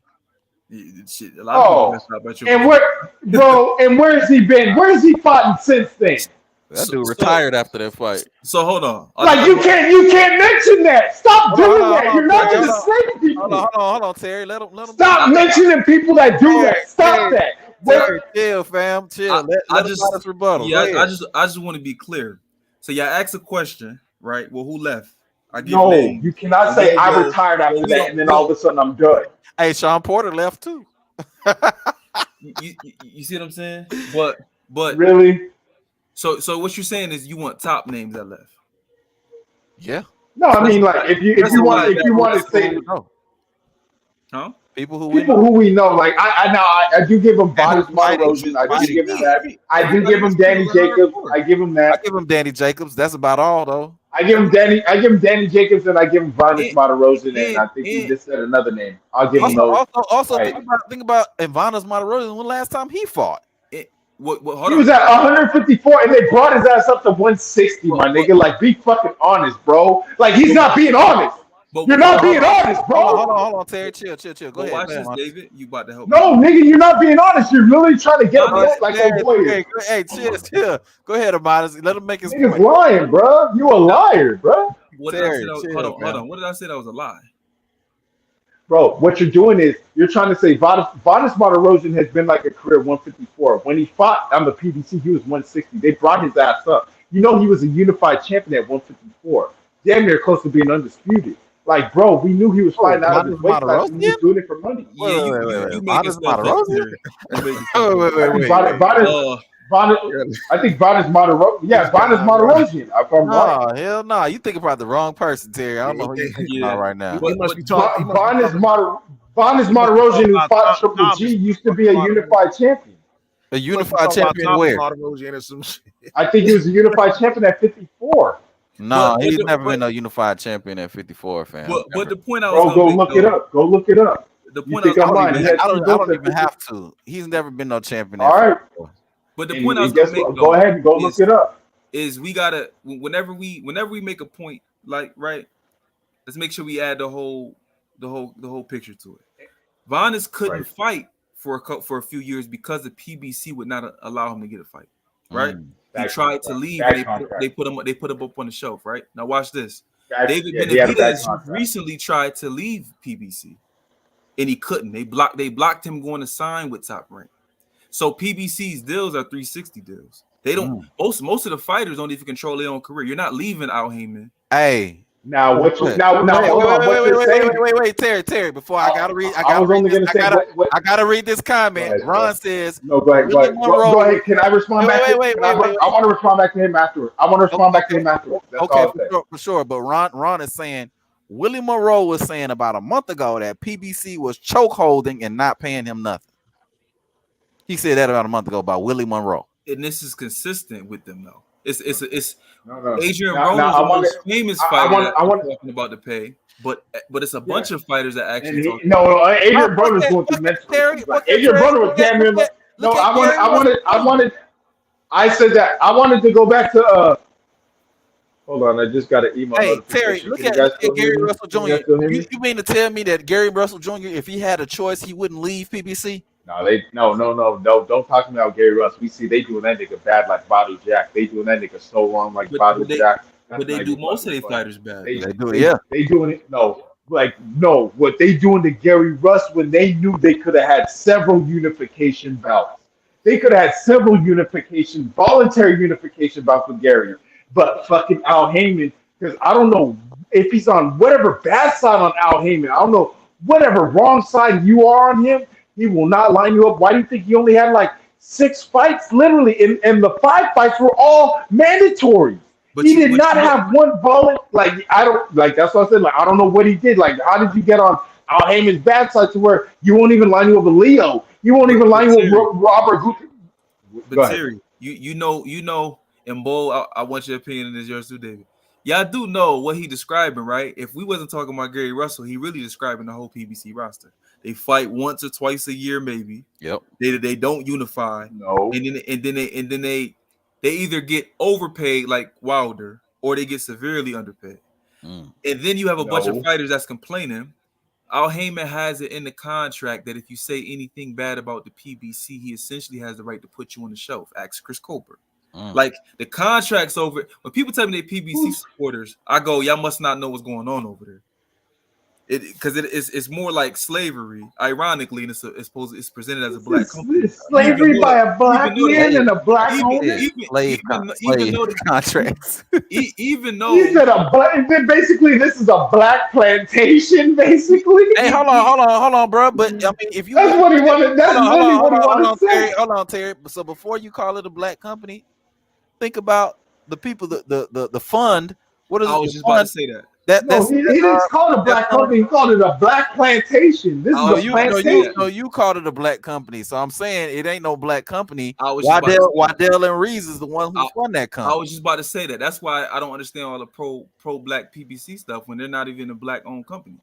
They're not financed. I know that the investors are mostly majority I believe Caucasian or other ethnicities. They like the Black Lives Matter of boxing, really. Right. So I don't understand. But they're getting it's because they get their return. They get their return on investment. You know, the ROI. They get their return on investment. I don't know if they're profitable or not. I don't know how they books look. But the PBC is still profiting because you see the zone is pulling back from fucking United. Excuse me, they're pulling back from I gotta say, and this is definitely we're gonna have to transition in this conversation because it definitely what I'm starting to see some of the fruits of the PBC's labor because.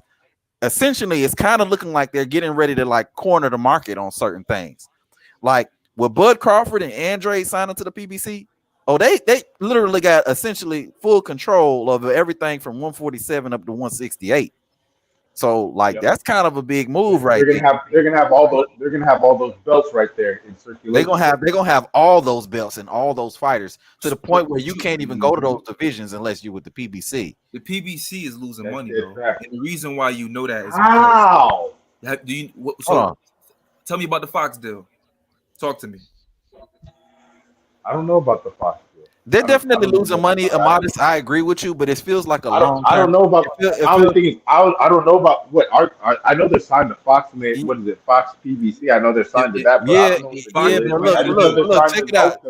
Check it out, though. They're definitely losing money. Modest, I definitely feel like they're losing money, but I feel like they're playing the long game with this situation in the sense where, they're making all these little chess moves. So they can corner the market essentially and start making money. That's what this is looking like to me. Because you block out Crawford, you stop him from fighting anybody at 147, 150. So now he has to come to you. Now you own everybody at 147 and 154. He can go to Matchroom. You can go to Golden Boy. You can go to Queensberry. You can go to Pro Bellum. You can go to look. I'm talking about the big fights. I'm talking about the fights that the belts. I'm talking about the people who hold the belts. Because if you control the belts, you control the division. Sign the 40. You know what it is? It's sign the 40%. We ain't got to keep discussing this. Sign the 40. You ain't got no goddamn nothing to do with no damn 40. Sign that E40. Sign that E40, nigga. But David, go ahead, fam. Go ahead. What you were saying, but David, you got it from the wrong perspective. PBC had no plans on working with anybody else. The PBC themselves were blackballing Terence Crawford and Andrade, right? Yep. So you have to peep the play. Peep what happened. PBC didn't get picked up for an extension with Fox. That's why you have. They didn't. No, that's why you have these fights going to Showtime that would normally be on Fox because Fox will not put up the money because they've been losing money. Fox don't need boxing. Fox got all these programs and shows that people gonna watch and all these reruns. They don't need boxing. Boxing don't make. You got to think about it. If Robert Easter is getting a purse for $1 million, who knows Robert Easter? You're losing on that purse. I know Robert Easter. We hardcores though. If Danny Garcia is making. If Danny Garcia making $2 million, they said he said on his own account he said he made $3 million fighting Rod Salka, and I think that was on Fox. But either way, you're losing money, right? We talking about Wilder and Fury both getting $30 million, right? That's $60 million. The pay-per-view did what was it? 800? They did 800. No, they did 900,000 for the first one. They did 800 and 800. They did 800. They did. Right? Yeah, that means that's a win though. You did 2 900. You did 1 900 and 2 800. That's good money. Hold on. No. Because if you do the math, they didn't even break even. Why? Because of the salaries? Oh, because of the purses. So Fox looking at it like, yo, we losing all this money. Why would we re-up? They in their last year this year, so That's what I'm connecting back to you, David. They have no choice. If they lose the Fox contract and Showtime is a dead platform, essentially, what's left? ESPN, right? ESPN is left, right? You know they ain't trying to lose all the fighters and go to ESPN. God knows everybody refused to work with Eddie Hearn. So Al Heyman. No, you mean Bob Arum. You mean Bob Arum. You mean Bob Arum. No, he doesn't want to work with ESPN, which is Bob Arum, and he's damn sure not gonna work with Eddie Hearn. So he don't have a choice but to start making the fights we want to see. Eddie Hearn might get you some money. Eddie Hearn might get you some money, but he ain't gonna get you none of them fights. If you black, he ain't gonna get you none of them fights. He gonna shelf you. But part of the reason Eddie Hearn can't get a fight is because of some of the rhetoric you saying. Well, we don't want to support him, right? Wow. Hold on. How did Triple G fight? How did Triple G fight Andrade already? And they're on the same side of the street, same division. No, he didn't fight. And it's been unification. Why did this fight? This is what people. I don't know. So I'll give you the breakdown. Triple G for DAZN signed a $40 million contract, right? He signed that contract. DAZN viewed him at the time as an exception to the rule. So Triple G actually had say over who he was going to fight and didn't want to fight. That wasn't an Eddie Hearn thing where he can make Triple G make. Eddie Hearn and Triple G work together, whereas Demetrius Andrade is signed to Matchroom that works through DAZN. Triple G is not a Matchroom fighter. So that's why I be saying when some people, Triple G, Eddie Hearn didn't get him Triple G fight. It's not up to Eddie Hearn. What I'm saying about so it's like a corporational promotional job. What I'm saying about the fights though, right? Because Dave, we don't usually talk about this type of stuff because it's the boring shit to me. We just want to talk about the fights. But when somebody tells me Jamal Charlo made $1 million as his highest payday, and then he gets offered $7 million, if I'm Al Heyman and I'm looking in the best interest of my fighter, not only did he get a chance to fight in the fight that he got a chance of winning, he get the unified belt and he get to make $7 million. That's a blatant thing of we're not going to work with Eddie Hearn. That's like when Tevin Farmer was with Eddie Hearn and he's trying to get him to fight Tank Davis. The offer was $7 million. And so when you're not letting your fighters make the most money they're going to make and unified belts, you're purposely trying to. Was that real quick question? Was that the $7 million that you just said for that Tank Tevin Farmer fight? Was that $7 million going to go to Tevin or was that going to go to Tank? That was the Tank. So we're offering your fighters more money. $7 million to fight. But Amadas, here's the thing, right? I agree with what you're saying. The first part of it, like you're pretty much saying that they're forced to do this. But what I rebuttal that with is look at this situation now. Now Bud is getting ready to ink a deal with you. Now Andrade is getting ready to ink a deal with you. By you're using your little blackball tactics, which are bullshit. I mean, if we keeping a stack, it's some bullshit. But by you using these little tactics, essentially what you're doing is looking to corner the market. You're looking to cut off all exits and all entryways to all the top fights in the division, in and or around the division. So if they get Bud and they get Andrade, I mean, it sounds like they sounds like their investment paid off in a sense. They were keeping certain fights away from these guys. But in what aspect? Because from Bud is for them, not for their fighters, because now they got the fighters now. So, but from my understanding, that fight isn't. It's more along the lines of like Miguel Cotto used to sign fights. It's not. I'm actually a 360 contract PBC fighter. This is a 2-fight deal. That's it. It ain't nothing after. But it's with intentions of being a guarantee for certain fights. Well, right? maybe not. I mean, we don't know. We don't know the extent of these contracts. It could be that, but it could be somewhat of a long-term type deal. It seems like they're trying to force long-term deals with PBC. And a point to that too, though, because I see what you're saying, but Al Heyman is smart in a room full of dummies. Meaning, the only reason you can get think about it, he had the most talent across boxing for the past 7 years. It made. That's why I was arguing with Knockout TV. He made no stars. You had twin champions from Texas, and nobody knows them. We know them, right? You had. You made Arrow. We know Arrow. You had Daniel Jacobs, who's a cancer survivor. We know Arrow. He couldn't. Okay, I said this last time. I don't know where you from. I can go walk down the block, bro, and people don't know who Errol Spence is or Terence Crawford. I'm from California. I'm from New York. So my point being, when y'all keep saying stars, a star to me means that when you go in the mall, you're mobbed, or you can't really enjoy a meal with your family. Not the people who watch boxing know who you is. You know what I'm honest? This is what I'll say about PBC. I feel like PBC does the legwork of trying to make their fighters stars, like Tank Davis, Earl Spence. These dudes pull up on the Breakfast Club. They do the interviews. They make the rounds. I feel like the PBC does a good job with promoting them in that way. Got a rebuttal. Now, what the PBC fails at is keeping these guys active and keeping these guys present in people's minds and getting these guys the fights that people want to see. I'm sorry. Go ahead. And that's the difference between these guys and Mayweather in his latter years, because we can compare these guys to older Mayweather in a sense where with Mayweather, he was also doing the same things these younger fighters are doing, making the rounds, doing the Breakfast Club and stuff like that. But with Mayweather, he was still at the same time getting the fights or making the fights that people wanted to see. Pacquiao and Canelo and things like that at the same time. That's where these dudes fail at. They're trying to use that older Mayweather remedy or older Mayweather recipe, but lack some very, very important ingredients. You still got to put those big fights together. You ain't got to be every fight, but at least every other fight or every two fights, we need a fight that people need. And also, these dudes got to fight more than one time a year. There you go.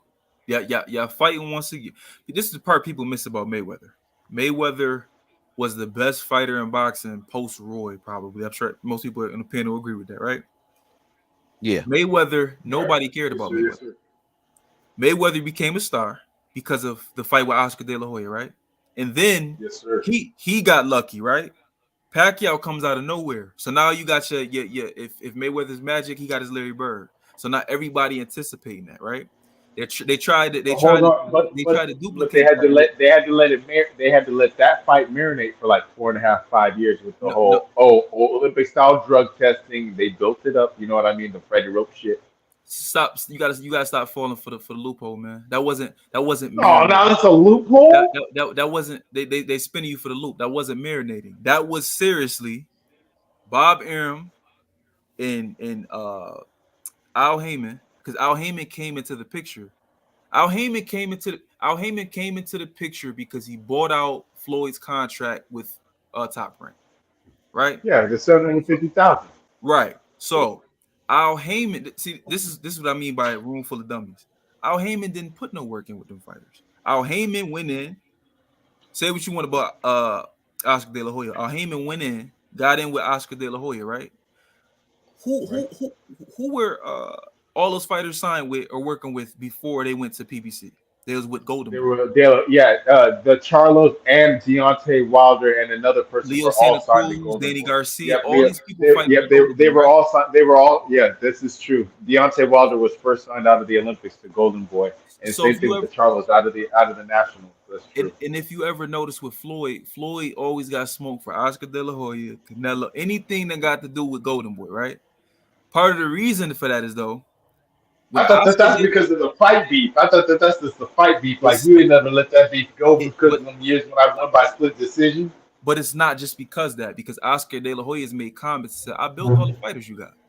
So when people give Al Heyman all the credit, but you didn't give them the fights though. Like, but you gave them niggas bar fights though. Like, I understand you sort of built them, but these niggas were fighting in bars, back alleys. Nigga, you had Deontay fighting nigga in clubs and shit. Like, even though I understand that you were building them, but I can shred Deontay Wilder if you like, but him fighting in bars is because he chose to for almost 40 fights fight people that I couldn't pay you to name right now.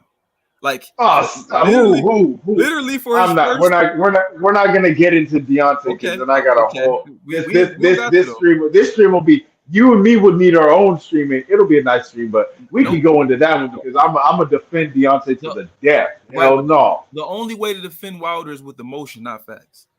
Because if you look at that's what I said, I disagree with you because I was telling you I did not admit that. Yeah, he first was signed out of the Olympics. He was signed to Golden Boy for a few fights, and like this is what you produced, and he was fighting for every 3 months, like for the first 3 years, like. He was fighting like every 2 or 3 months because he took no damage. He was knocking niggas out. And he was fighting But light that's heavyweights and cruiserweights. He was bringing up the heavy. Like, but that's the competition that the company. But But that's the competition that you're throwing in front of me. It's not like I can say I want this person. He's an Olympian. He's an Olympian. He's an Olympic bronze medalist. He's an Olympian. So you don't think he wanted? He's an Olympic bronze medalist. I'm a medalist, right? Not just an Olympian. Right. Some respect on his name. He's a medalist. So why did he fight 30 to 35 fights of nobodies? Why did his management give him those fights? All right, so we gonna blame everybody else but the fighters. But the point about you just said that these people are paying for this. So is this what Oscar De La Hoya can afford for me? I'm asking you now. My point being, though, because dude, I don't want you to deflect. Don't stop deflecting and stop going. I'm asking you these questions. Can you answer with a yes or a no, or give me some? Stop saying on to the next. Answer these questions, sir, so I can have some kind of dignity for you. Please answer these questions. I know you can't. Please, I'm asking you. I know you can't think I care. Like because what you're doing is every time I get you at some point, you go on to another thing and you skip without answering something else. This is your 4th time doing this, and that's what I'm asking you. So what's your question? So, are you going to blame Oscar De La Hoya for the amount of talent that he could have paid for when I signed for him, or when Deontay signed for him? Who gets the blame for that? Because you keep talking about he knocked out 40 bums or whatever. But if you're talking about, hold on. Shelly Finkel.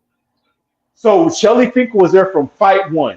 Exactly when Deontay Wilder came out of the Olympics in 2008, Shelly Finkel was there fight 1 2009. Correct? Yes or no? Shelly Finkel. Correct? Yes or no? Was he there? Fight 1 when he just came out the Olympics in 2009. Was he there? Yes or no? I'm asking you a question because you said you know about Deontay. I'm asking you a question, sir. I'm literally asking. Sir, can you answer yes or no? This is the literal yes or no answer. This is literal yes or no. Can you answer this question? This is the literal. Can you just say why or ain't? This is the literal yes or no. You don't even have to give an explanation. This is a literal yes or no because you gave an answer. You said Shelly Finkel. Was he there after the Olympics when he turned pro? Yes or no? You cannot sidestep that. This is literal yes or no. The only answer I should hear from your mouth is yes or no. Can you answer that? Shelly Finkel. So the answer is, was Shelly Finkel there the first fight of Deontay's pro career? Yes or no? You gonna keep asking that? Thank you, David. This is. Do you not hear this? This is now getting fucked. This is disgusting, man. He can't say yes or no. Terry, let that man answer the question. The little. You want me to let? I'm gonna let the nigga breathe. I'm gonna let him breathe. I'm gonna let little nigga breathe. I hemmed him up. He against the brick wall. He hemmed up. He looking for help. He hemmed up New York Avenue. I'm gonna let the nigga breathe. Let him go. Hem that nigga up real quick on his collarbone, on his collar, nigga. I thought so. Get the hell up out of here, little kid. Hey, little kid, go to the liquor store. Here's $2. Go to the liquor store and go get me a drink. Terry, chill with all that. Go to the liquor store, go get me a drink. You on 10? I need you to break it down to like 7 now. I just asked him, David. Didn't I ask him a yes or no question? Did I not ask him a yes or no question? Right. Did he answer? Did he answer yes or no? Stop. See, you want to help your homeboy. You want to help your homeboy. Wait, Terry. That's a yes or no question, Terry, bro. That was a yes or no question. Terry, you can't control the way the man answered the question. That's what he don't understand. Let that man. That's why I said, hey, bro. The way he want to answer it. So I said, was he there? Yes or no? Was he there? Yes. I don't know. You can say yes, no. I don't know anything. Hey, was Shelly Finkel there? If he wanted, hey, King David, real quick. Was Shelly Finkel there? Deontay Wilder's first ever professional fight? You know what? I don't even know, to tell you the truth. I don't even know. All right. So, oh boy. The other person I was speaking with, he said that he knows a lot about Deontay Wilder, and I asked him the same question. He kept saying Shelly Finkel, and I kept saying, "Was Shelly?" Hold on. I'm talking to King David. You had your whole time. You calm down. So when I'm talking, no, because I asked you a whole question. So was Shelly Finkel there? When Shelly Finkel, so you mentioned Shelly Finkel. You know, was he there? Was he? 2008, Shelly Finkel signed him to a multi-year contract. That's obvious. Oh. Almost everybody knows that by now. But since you want to, so why didn't you say yes or no? So what I just said again, Shelly Finkel signed him. No. I literally was asking you a yes or no question. I was just wondering.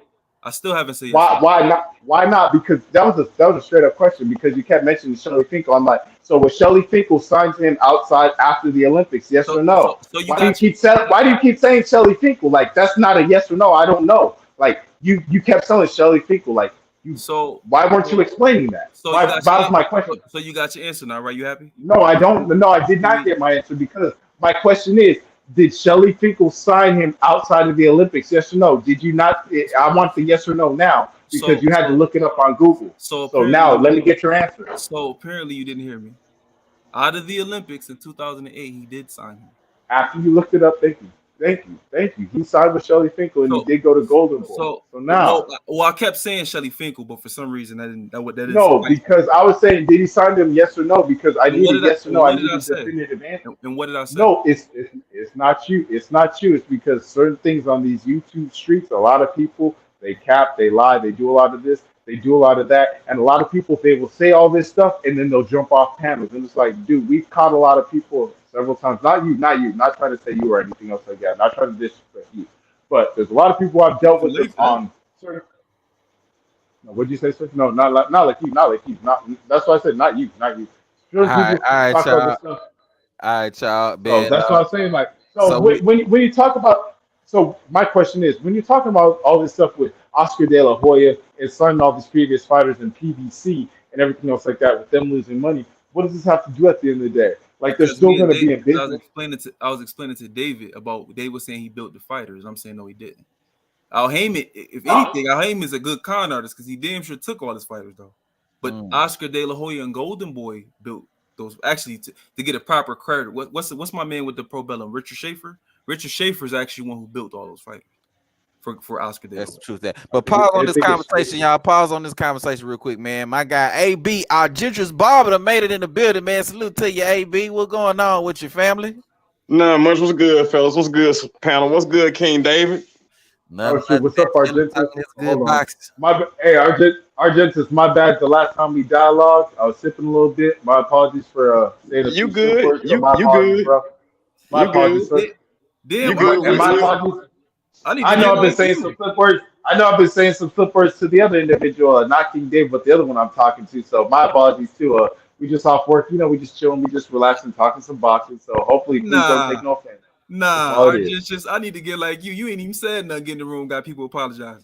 I came at him foul one time, so I wanted to. I said the next time if I do come on here, I wanted to, try to clarify because I did feel a little bit bad. So if Argentus made it up here, I wanted to apologize just because I dealt with him before, and I was just sipping a little bit. Like I let my mouth. I don't really catch what I say because I'd be comfortable. We chilling, talking boxing. Like comfortable setting. You know what I mean? Like we all just. Yeah, we can get comfortable. Let's not get too comfortable though. Yeah. That's what I said. That's what I said. Like my bad. That's what I said. My bad. Like I wanted to apologize in case you know what I mean. Like David told me so. I caught myself. So my apologies. You good? It's all good, man. We all get a little crazy on here, man. So it's all good, bro. You said sorry. That's the end of it, bro. That's it. That's the end. Shit. Yeah. I mean, you sound like you apologize like me apologize to my wife or something. Because one sorry don't do it. You apologize to your woman. One sorry ain't gonna do it. Shit. No, I was gonna say like, hey, my apologies, Argentus. Like I said, like we always cool. Like I'm just apologizing. Like as an Errol Spence fan, like when Errol Spence beat the hell out of Bud, like I'm sorry. Like I'm sorry we had to do it to you. Big fish. Big kahuna. It's my ocean, baby. Y'all they look this shit. You see what I'm saying? Yeah. You let them talk and they do this shit right here. So hold on. Exactly. Hold on, Terry, man. I gotta let my guy AB cook for a little bit because he just made it up on here. So you see, go ahead, man. What's up? What's on your mind, family? Hold on. What you say, my guy? Now I was saying I wanted to get your perspective on everything, man. You see what the title is? What's on your mind? What we talking about? Man, I heard somebody talking about Bud signing with the PBC.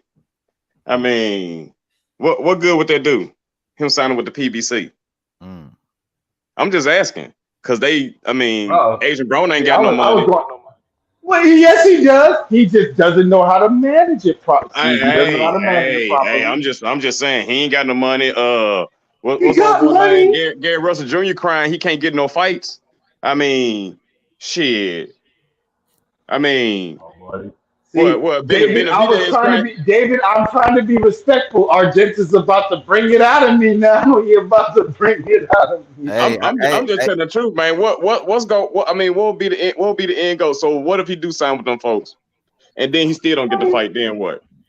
No, I think at least now. Here's what I was saying. I think he might get at least a key pack to start off. No, we can't. That at least shit. That at least shit don't fly. If he ain't guaranteed to get that dude in the ring, that shit don't fly.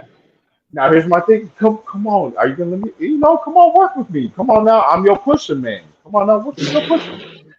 Give me the shit I want, then pusher, man. So you know how it works, pusher, man. Like, so come on, pusher, man. Let me hit you. Pusher, man. You know how it works. You come with that bullshit. Supposed to be like, you know what? No. I gotta hit you with the starter pack. So let me hit you with the starter pack. No, I'm go somewhere else. I'm go somewhere else for the pro pack. You want to go straight to the heavy hitter? You just want to go straight. I'm going direct to the heavy hitter. Hey, if you get that bullshit for $59.99 and somebody got that ooh wee for $79.99, I'm gonna get that motherfucker ooh wee every time. That's me. I mean, that's me.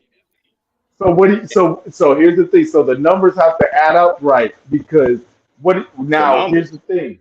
What numbers? It ain't about no numbers. It's about legacy. I'm a millionaire. So then, hey, King David, you better tell him what I just said about Devin. If it ain't about money, then you better sign the 60-40. We talking about Hey, Bud, sign the 40. Bud better sign that E40. You better sign that E40. Bud better sign that E40. So you better sign that E40. Okay. I get that Pody water. On the Pody water. But hold on. If you saying Bud got to sign the E40, what should all the dudes at PBC sign to? Because last time I checked, what did Danny agreed to the 40? Danny got the 40. Sean got the 40. What? Who got more money? Who guys got the 50? Yeah. No, he did. Stop. I don't believe that. David, stop saying that. Do you really think that? No, hold on. It's not you, Argentina. I'm coming at David because he's been saying this. Yep. Do you really honestly think that I believe that Ugas is getting the stage? I don't believe that. Can you prove that he is not? I don't have their contracts in my face. We've seen things where it said 50. So that means you believe Kambosos is damn near about to touch Deontay numbers? Hey. Is this what you're telling me? He's about to get 10 million. I'm talking about. I ain't talking about Kambosos. I'm talking about. No. Kambosos, they're reporting he's about to hit 10 million. That's damn near Deontay numbers. I'm talking about Spence. So that means a lightweight is getting paid more than a welterweight. I'm saying. Is that what you're telling me? Hold on. Don't move the goalpost. Terry, first of all, remember that Devin gave up half his goddamn purse in order for Kambosos to be making that. That's why. No, hold on. If you remember the reports, Devin Haney. I can't even believe that. Wait, Terry. In the reports, it says that Devin is making way less than what he normally makes for this fight. Yes, and that's what I was saying because I'm agreeing with you, King David. I'm not disagreeing with you. I'm going on the record now. Here's my thing that I'm saying. Go ahead. I've heard so many reports that have said that Devin's contract with DAZN is up. I've heard certain things that he's not with the platform. I heard that his contract is up. So, that same amount of money that he was used to making when he originally signed with DAZN over there for those 5 or 6 fight deals. Like, I heard that he's not making that original amount of money now because he literally completed his contract with them. Now, that's what I've been told. Now, if anybody else is going to just refer me to new information, that's why Devin had to take this because he's not making that same DAZN money because he doesn't have that DAZN contract no more. But he can make it on par. I'll give you 80% of it. You know what it is. I might not be able to pay you the full thing, but I can put some on it though. But even so, Terry, put the purse together, right? It says that Devin's making 3 and Kambosos is making 10. That's a $13 million pot. That's what I don't believe that. But I don't believe how is Kambosos $13 million? That's what I'm saying. Why can't you believe that? Kambosos' biggest fight was with Teofimo, and he made $2 million. So you mean you're going to give him a $500% increase from $2 million to $10 million for undisputed? I thought he was already undisputed. How did it just jump from what? Who undisputed? I thought Kambosos was undisputed, isn't he? Yeah, no, you thought wrong. Wait. Hold on. Doesn't Mauricio Suleiman call him undisputed? Yes or no? I don't give a fuck what the fuck Mauricio Suleiman call him. We know the WBC belt is with Devin Haney. We know that. Wait. No, it's not. No, it's not. It was with Lomachenko, who got transferred to Teofimo, who got transferred to. No, he didn't get transferred to no damn Teofimo. Lomachenko lost it before Teofimo. Wait, Teofimo even admitted that he sent an email over to Suleiman that made that. When did Devin Haney become WBC champion? What belt Devin Haney got then? So Devin Haney don't have no belt. He got the WBC Pride belt. My bad. Cambosos got the super title right. Cambosos got the WBC super title right. Hey, David, did they call Devin Haney the Pride champion? Did they call him the Pride? Mauricio, he's the Pride champion. It don't matter. He's the WBC he's the Pride. So you're not? No, he's the Pride champion, like a silver champion, like a diamond champion. You're not the champion. He's the Pride champion. Am I right, David? Am I right? David, am I right? Ain't that what Suleiman said? Suleiman did say that bullshit. He did say that. But Suleiman say a lot of bullshit. So are we gonna? Wait, did he say that, David? When you say that, WBC champ. When you look up WBC champ, what'd you say? Did he say that? It don't matter. I said that he said that. What do you mean? Hey, who is the WBC champ?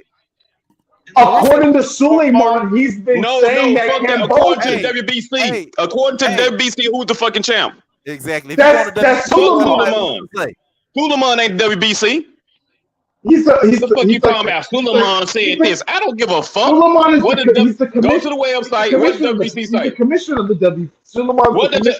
Okay, he the commissioner, and his own the commissioner of the shit he a commissioner over said, motherfucking Devin Haney is the fucking champ. Now, when you get to your bullshit on interviews, Devin Haney is still our fucking champ. Yep. What did he say when Lomachenko? I don't give a fuck. Damn. When you go to WBC, say who's WBC champ at 135 pounds. Who pitcher gonna fucking show up right now? Who name gonna show up right now? It ain't gonna say no fucking Pride champion. I have a question. Argentina. Who's the WBC champion at 160? Oh my God. I have a question because you know where I'm going to. Who's the WBC franchise? Who owns the division? Nigga, it's Canelo. Nigga, Canelo owns it. Nigga, 160 franchise. Nigga, he the champion. Yeah, you forgot. Never let go of the franchise belt. Nigga, he runs that division in the WBC. Did Canelo ever let go of the franchise? Oh my God. Am I right? You see? Wait, I can do you one more. Calm down. You've been drinking again. Estrada. Juan Francisco Estrada. What is he? Now this dude, you drinking again, Smoot. These are the franchise champions because the franchise champions have delegation over the world champions. That's what Suleiman said. That's some shit they just made up. That's what Suleiman said. That's what Suleiman said. But that's what Suleiman said.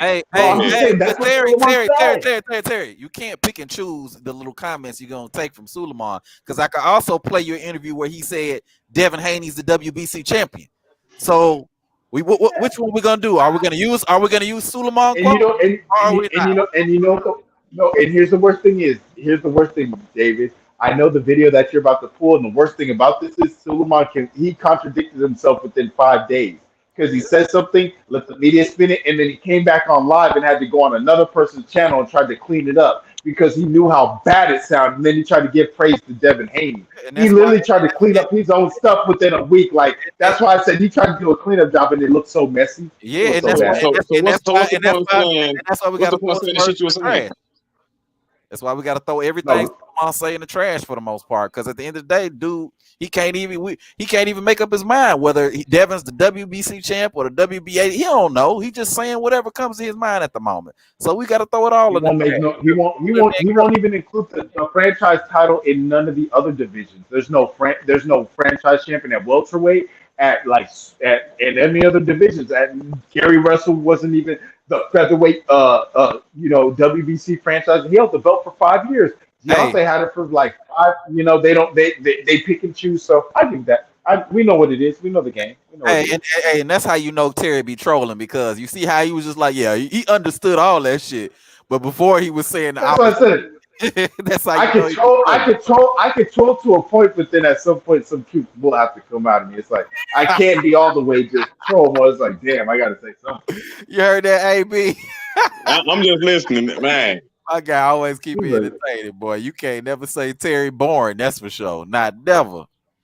You know, yeah, bro. But no, I've been to. It wasn't you. It's just that at the same time, like we understand, like, hey, with this whole Terence Crawford stuff and everything. At this point, if we cornered the market, PBC, just sign the 60-40, bro. Just take the deal. Where else are you gonna get this money? I'm just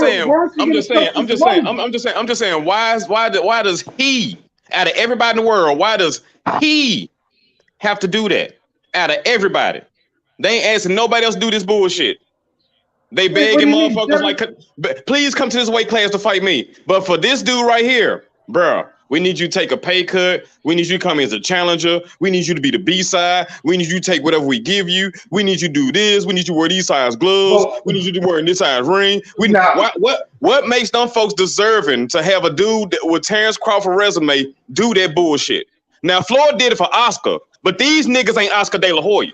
So let's stop all the bullshit. I don't give a fuck what they say. Numbers. You niggas ain't doing 500,000. So numbers, when you talk numbers, you sound like fucking peons.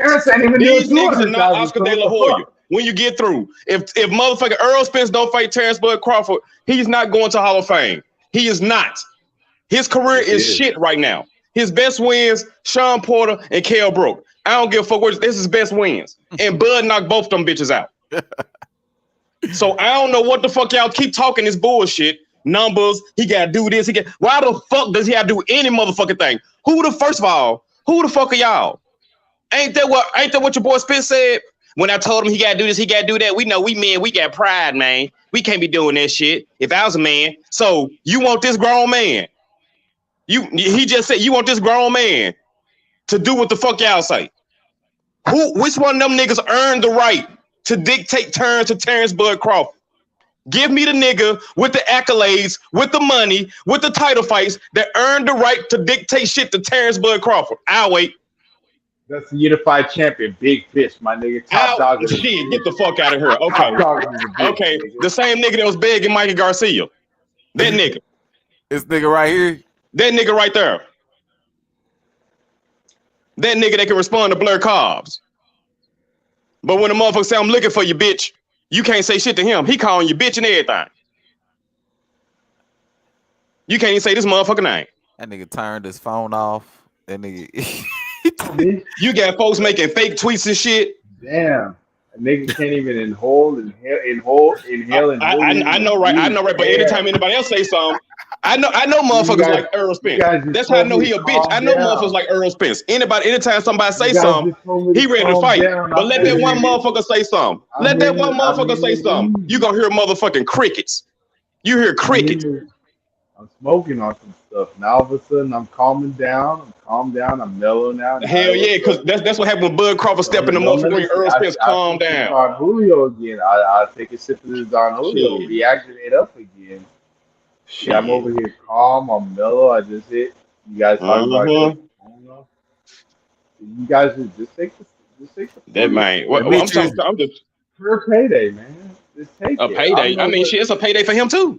What you mean? Y'all act like it's only a payday for Terence Bud Crawford or something. Like Earl Spence making 50 million a fucking fight or something. I said it's a career. This motherfucker got a 1.5 million guarantee against Udanis Ugas in a 3 title fight. I don't believe. What's his guarantee then? Show. If you don't believe it, what information you got and where you get it from, and please share it. So if you don't got shit, if you don't got no information to dispute that shit, how do you keep saying I don't believe it? We gotta believe it till we see something else. So you believe Kambosos is making $10 million? Hey, if I can't find nothing else, what am I supposed to believe? If all reports say Kambosos is making this much money, what am I supposed to believe? All right, so I'm gonna make a poster right now. I'm That says asking. Wilder I'm just versus. asking. I'm just I'm asking a gonna question. make. That's I cool. said I'm gonna all make. reports. I ain't say one report. I said all reports. Now I'm gonna make a fake website, and it's gonna say Okay. Wilder versus Push. So Do that then. Though, right? Do You gonna it. believe it, though, Do it. right? Do it. Do it. All right. Do it. You Okay, telling us so something you don't believe? Show us other information then. If you ain't got no other information, you sound crazy. I don't believe this. hey man, We so ain't who's saying we ain't saying we were in the room with the motherfuckers, but we saying shit. We can't find no other information. Right. Hey, so who is Bud Crawford fighting next? I don't tell me. I don't know. I don't know. I don't know who he's Shit. Who fighting. want to fight him? Who want to fight him? Who said they want to fight Bud Crawford? You tell me. Errol. No, Earl didn't say that shit because he had a chance before he fought Ugas, and he paid step aside money. So kill that bullshit. That's proven fact. When he said, I'm looking for you, bitch. Where you at? You was at my fight. But when you was at my fight, when I knocked out Sean Porter, who did Earl Spence have on the chopping block? Nobody. Yeah, you did. Nobody. He was already in the works with Ugas. No, he won. Because the WBA said, Ugas, you got to go in the tournament. So because the WBA said something, is that what happened? Is that not what happened? The WBA says a lot of things. Remember, I'm saying, so hold on. Why is Ugas fighting Earl Spence? Did money have to be paid? Of course, step aside money. I mean, same okay, thing like thank Joshua, you. Okay. So why step aside money got to be paid if he ain't have to fight nobody? If Ugas didn't have a mandatory fight, like when we start, it would be the same thing. Like bro, it don't be like shit. I'm talking about this situation right here. Wait, what? We ain't so gonna move the goalposts. We talking about Ugas. Nah, we talking about Ugas. We talking about Ugas and Spence. I ain't talking about Luis Ortiz. I ain't talking about Luis Ortiz. He don't count in this motherfucking equation. Can we stick to the motherfucking subject? Can we stick to the subject? So why did he take if we can't stick to the subject, what we doing then? What we doing? I was just wondering parables, ifs and fifths, and all this shit. Come on. You mentioned Staniosis. That's his name. I just said this dude had to pay step aside money to fight Dennis Ugas. Same thing like Joshua, correct? I don't know. I ain't say nothing about Joshua. I'm talking about Ugas and Spence. Can we stick to Ugas and Spence? I'm just saying. This like it's like talking to. Well, I don't know. I don't even know. Can we talk about Ugas and Spence? I don't know if it's step aside because he's also getting another. It ain't step aside. What is it then? What? Okay. What do you call it then? What do you call it when you have to pay somebody? No. What do you have to call it when you have to pay somebody? If I have to fight Terry Smoot Jr. If I have to fight Terry Smoot Jr. and I pay Terry Smoot Jr. money to move out the way so I can fight King David, what do you call that? Shoot, I say you got to take care of a unification bout. What do you want me to call it? Okay. Okay. What do you want Jack Catterall to call it? Okay. What do you want Jack Catterall to call it? Can we call? I'm saying, can we call shit for what it is? Step aside money. Say it with me now. Hey man, I'm waiting my turn. Okay. I gotta wait my turn. Okay. I gotta wait in line. Okay. So they paid Bud Crawford too, right? They've been paying Bud Crawford step aside money all this time because he been waiting his turn too. For what? For who? He's been for a champion. Oh my bad. Oh, he a champion. Okay. So he wouldn't have to get no step aside money, right? They can just fight him whenever, right? That's what you're saying. I mean, we can unify. Whenever, right? We can unify whenever, and then we can come to terms, and then if you got a promotional company and things like that. Why I gotta have why? And when I had one, it was other side of the street. All right, so that means Bob Arum and everybody, they were all on board then, right? Back then, right? What? So I said back then when you were on the set, different side of the street, ESPN, when you were talking about Keith went over there and Sean went over there and you got a belt and I got a belt, so what's going on? So how come that fight wasn't there? Because Bob Arum popped up like 3 minutes later or a minute later. Because Earl Spence didn't want to fight. Ain't that what they said in the Sean Porter press conference when they're fighting Bud Crawford? One of the higher ups at PBC. If we make the fights the fighters want, and Bud said, hold on, run it back. What'd you say? You do what? When who want the what? You don't remember that?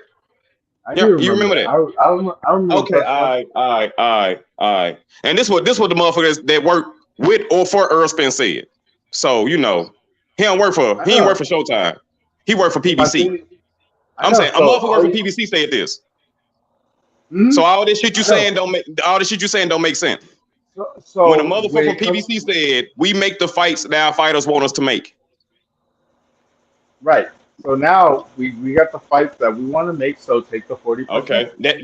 Okay. And since we ain't had the Terence Crawford fight, you know what that means? Obviously, he didn't want to make that fight. Wait, why don't you take the 40%? What you mean? Take it for what? We can get the. We can take the fight right now. Hold on. If you really want to fight this dude, and you know he don't want to take 40%, why are you asking him to take 40%? If you know he don't want to take it and you want that smoke, hold on. Nah, fuck that. You want that smoke, like you say, you free smoke. Wait, what? You free smoke, right? You free smoke. If you want that smoke, like you say you want that smoke, and you know he don't want to take that 40, and you know you can whoop his ass, you know you can whoop his ass, and you want to whoop his ass, why not give him a 50% so you can whoop his ass? And then ask him for another, do you want another 50? And then ask him and then ask him again for another 50% ass whooping. Is Devin Haney getting 50%? Huh? Devin Haney ain't Terence Bud Crawford. It's Devin Haney, Terence Bud Crawford. His you said wow. You said wow. You said wow. Hold on. Mia. Money, shut the fuck up. It's a cat. Get the. You good? I'm talking about dogs. Me, hold on. Man, Terry Smoot still being a fan of you. Yo. You know, I could definitely. You know, if I was ever a fan of you, I'm getting my fighters millions of dollars. Definitely. Terry Smoot, and I'm gonna have them do Terry Smoot be handing out. I'm gonna do their ass like Curtis. I'm gonna do their ass just like Curtis. What is it? Curtis Martin, not Chris Martin. I'm gonna do his ass like Curtis Martin. Just walk your ass right out the ring. Ding, ding, ding. Walk your ass out the ring, nigga. We already got paid. Get the fuck out the ring. Just walk. That's what Earl Spence want. He want to get paid. He want to get paid without getting in the ring with that man. Oh, this dude just jumped in now. Get out of here. No, he does not. Earl Spence. I'm just saying. I'm just saying. I know. I can't speak of Earl Spence. I'm gonna speak on me. If I know I can whoop your ass, and you want 50%, here go 50%. And after I whoop your ass, you want 50% more for another ass whooping? Because I would love to do it again. Here go 50% more. I'll do a trilogy with your ass. One more ass whooping, 50%. You know what? Since I beat your ass that bad last time, I'll give you 60 to take this ass for one more time. Really? So that means old school. I mean, like Sugar Ray Robinson, all the other old school fighters should have been doing that then, right? Laying the way, paving the way, and doing shit like that then, right? They shit did what? So you comparing Earl Spence to Sugar Ray Robinson? Yeah, he's Errol Spence is a great, God. just like him. He's an ATG. He's an all-time great, nigga. The hell? You're witnessing history, nigga, just like Canelo, nigga. You're witnessing live and living color. D-Murray promotions say 50-50 or what it is, rabbit season. Yeah. What it is, rabbit season, Bud Crawford, pound for pound king. Absolutely. I think that duck and rabbit season. Duck and rabbit season. I can't see the other emoji. It look like a duck. It look like a duck. yeah, that makes sense. Yeah. My guy Zamalo says Earl Spence Jr. Oh man, Fresh BX say Amadas. I don't know why King David letting them do this. They probably talking about you, Terry. Terry make it interesting, man. He make it interesting for sure. And that's the homie, man. Terry Smoot Jr. Man, he make it interesting. You know what I mean? D-Ray Promotion said told him to pull his panties up. Sure did, man. Lord. Jay Cooley say begging Mikey to stop hating. Y'all know Earl the King at 147. Don't worry, Lil Bud after Ugat. Lil Bud after Ugas. You know Jay Cooley is a shout outs to the homie. Shout out. Hey, give him Jay Cooley is Earl. Nah, that man they should have rinsed him up.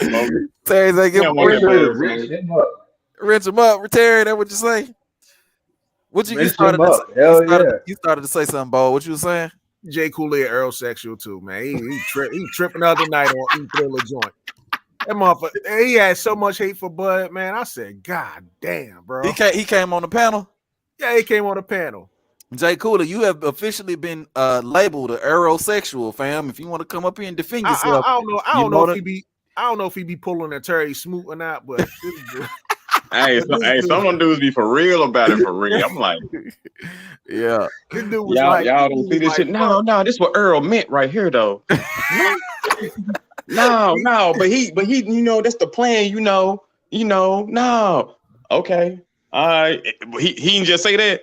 Yeah, but you know what I'm saying? You gotta translate that shit, you know, because what he really meant to say was, oh, okay.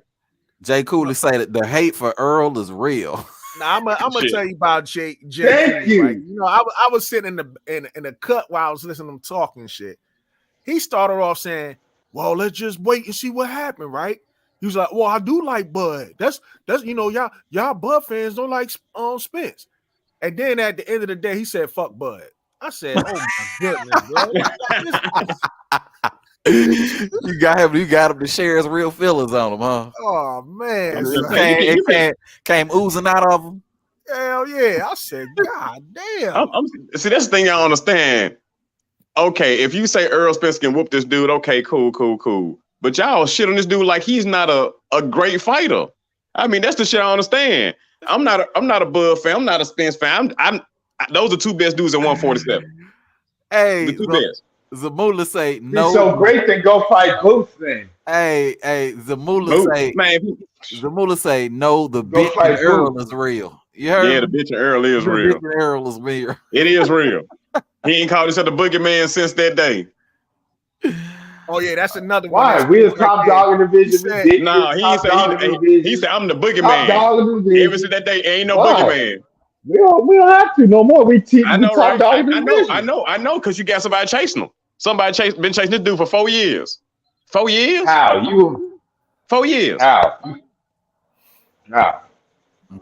You said how? All right, chase me to this 40%, nigga. 40% for what? That's when he stopped chasing. He said, yeah, you've been chasing. I'm straight. I'm just gonna knock out a dude that you win. I'm just gonna knock out a dude that left life and death for. 40%. Show me how bad you want that fight. 40%. Claude say Earl is ducking, period. That's what I'm saying. Right. Drops mic. Did De La Hoya come out and say, Floyd, you know what? Take this 40% or whatever.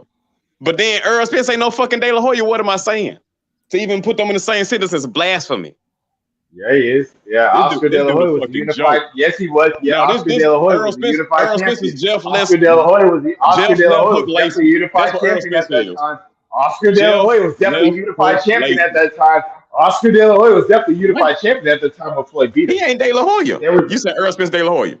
They were definitely unified champions. No, are you saying Earl Spence? Are you saying Earl Spence De La Hoya? When De La Hoya got the 47. When De La Hoya got the 47 to fight, you're missing the unified champion. My favorite fight of all time, Cornelius Whitaker. Unified champion. Oscar De La Hoya. I think that unified champion might be missing your ear. Okay, motherfucker. Richard Mayorga was a unified champion. What the fuck does that mean? And he lost to Shane Mosley.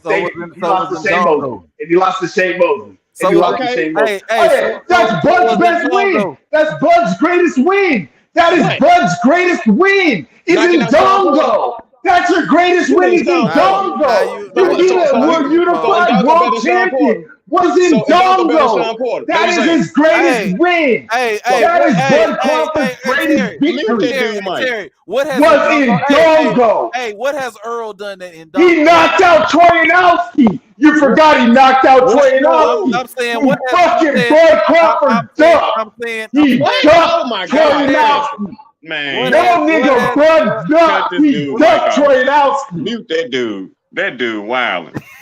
That dude wilding.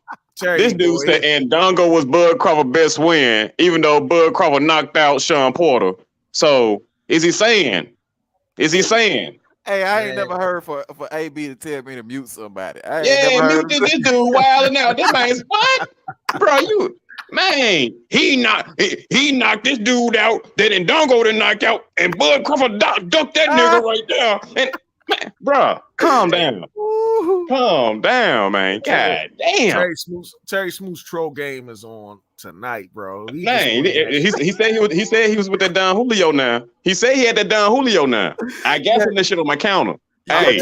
I'm telling you, he said he got so he knows how potent that thing is. And he said he got I know.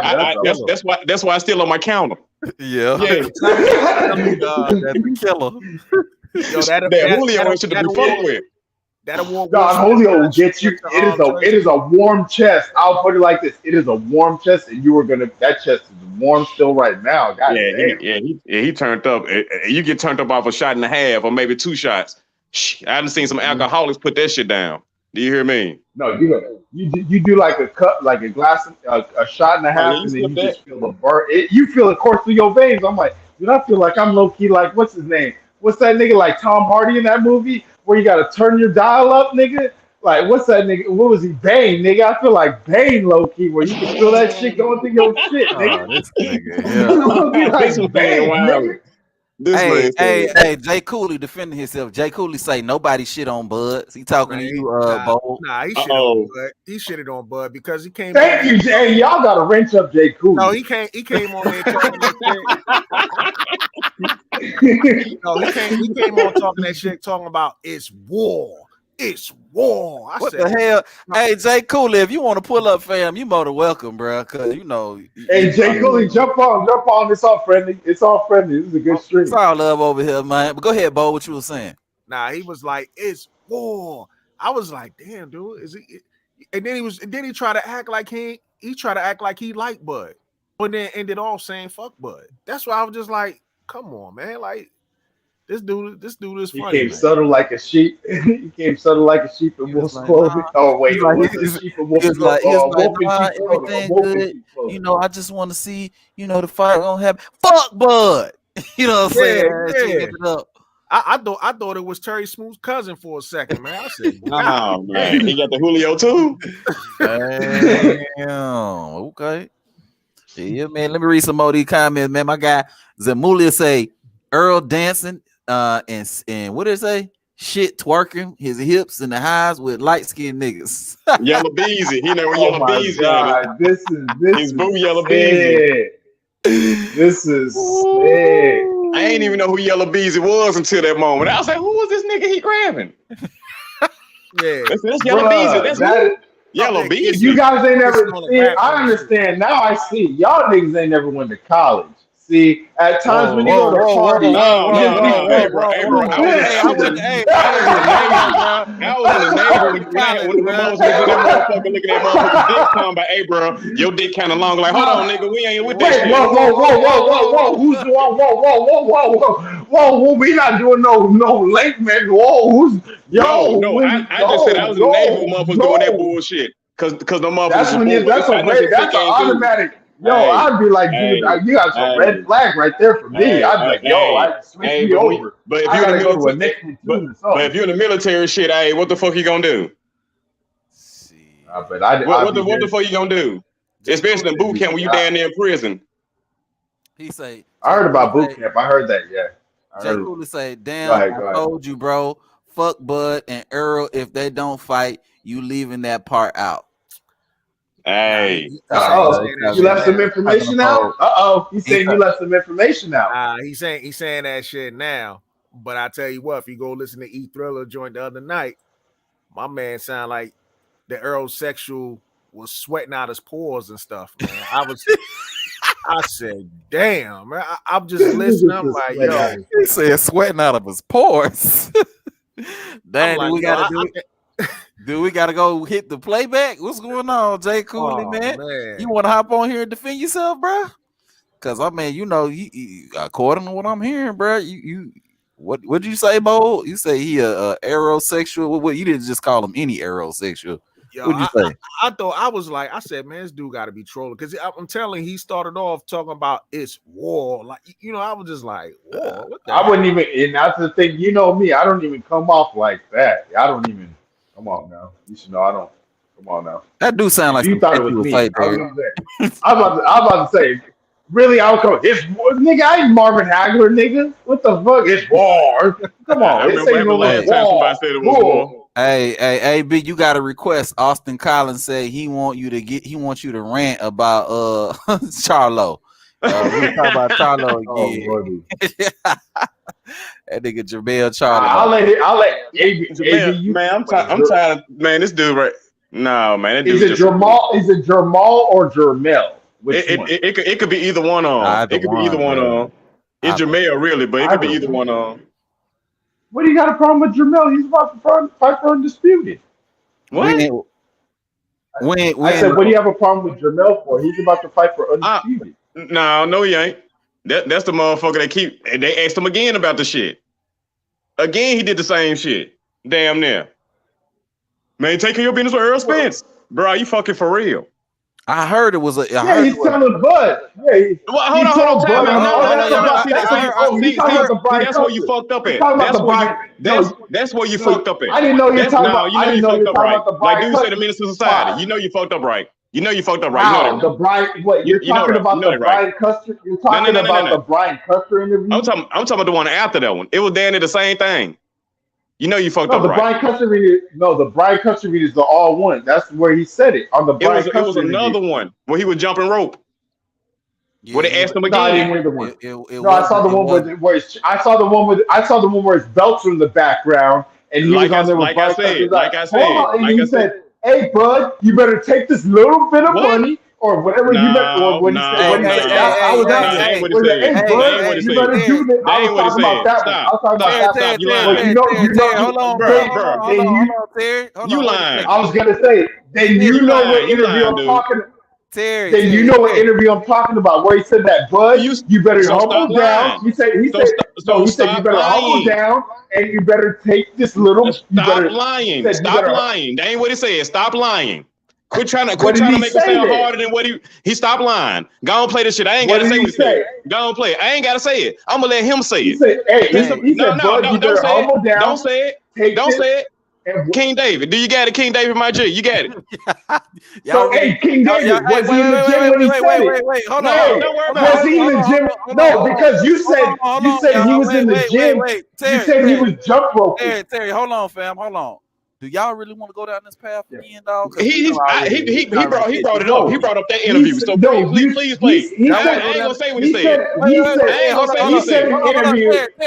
He said in an interview. No, I'm explaining. He said in an interview where old boy jumped explain shit for him. He's a grown ass man. I never saw this translation team.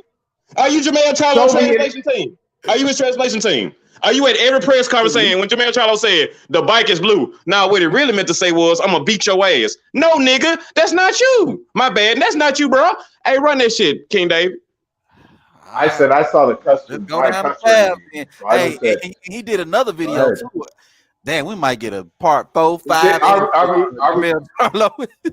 We might get a part 4, 5, and 6 of Jamel Charlo is scared to death of Terence Crawford. We might get it because this shit here. Hold on, man. Let's play the video. Got a request, so fuck it. Let's do it. That's what I'm saying. I ain't got to say what the motherfucker said. When I heard, I just said, bitch. Nigga, Bud Crawford over there scared of Josh Taylor, bro.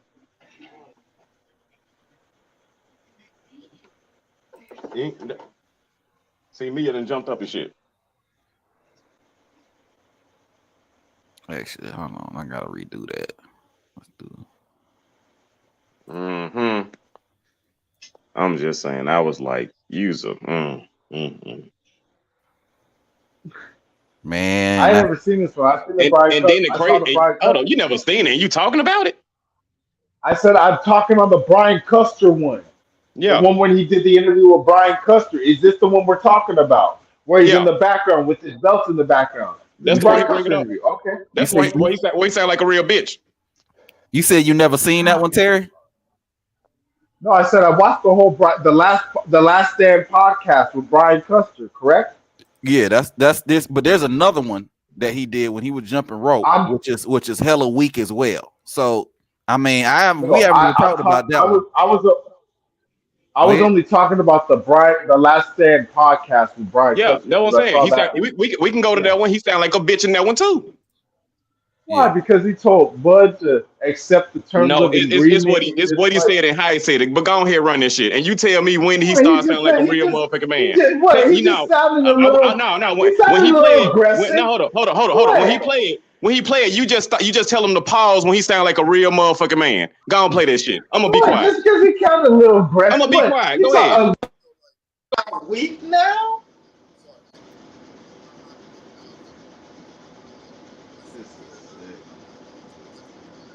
males can't even be aggressive now. Welcome to the LGBTB community of America. What the hell? Somebody watching some shit in the background? Males Hold on, here we go. aggressive.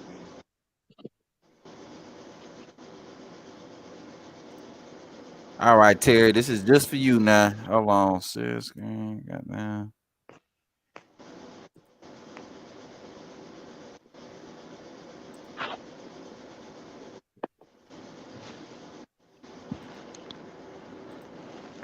Yeah, I can get my little push-up room straight while I'm listening to this. Go ahead.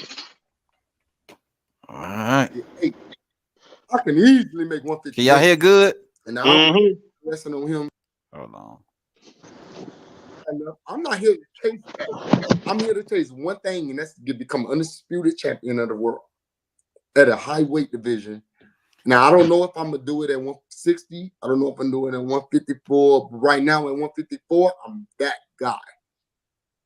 And I've been here domaining for all of these years. You can say it domaining. Here you go again, sounding crazy as fuck. Respect on my name in the boxing world, and I'm gonna stand up for who I am, and I'm gonna stand up for what I represent.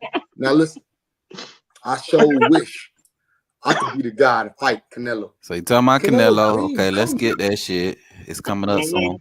What's your take on that? How about he do what's best? Hold on, let's get all the way back. 154. That's the last line of business for you before you think about your future, whether it's moving up. When you sound like a man, Terrence, who telling the pause. You alluded to it, but Crawford already said, "Hey, look, Errol Spence. I'm listening right now. I'm listening. That fight for the longest. If he don't want to fight me, then I want to fight Jermell Charlo, Brian Castano winner. What's your take on that?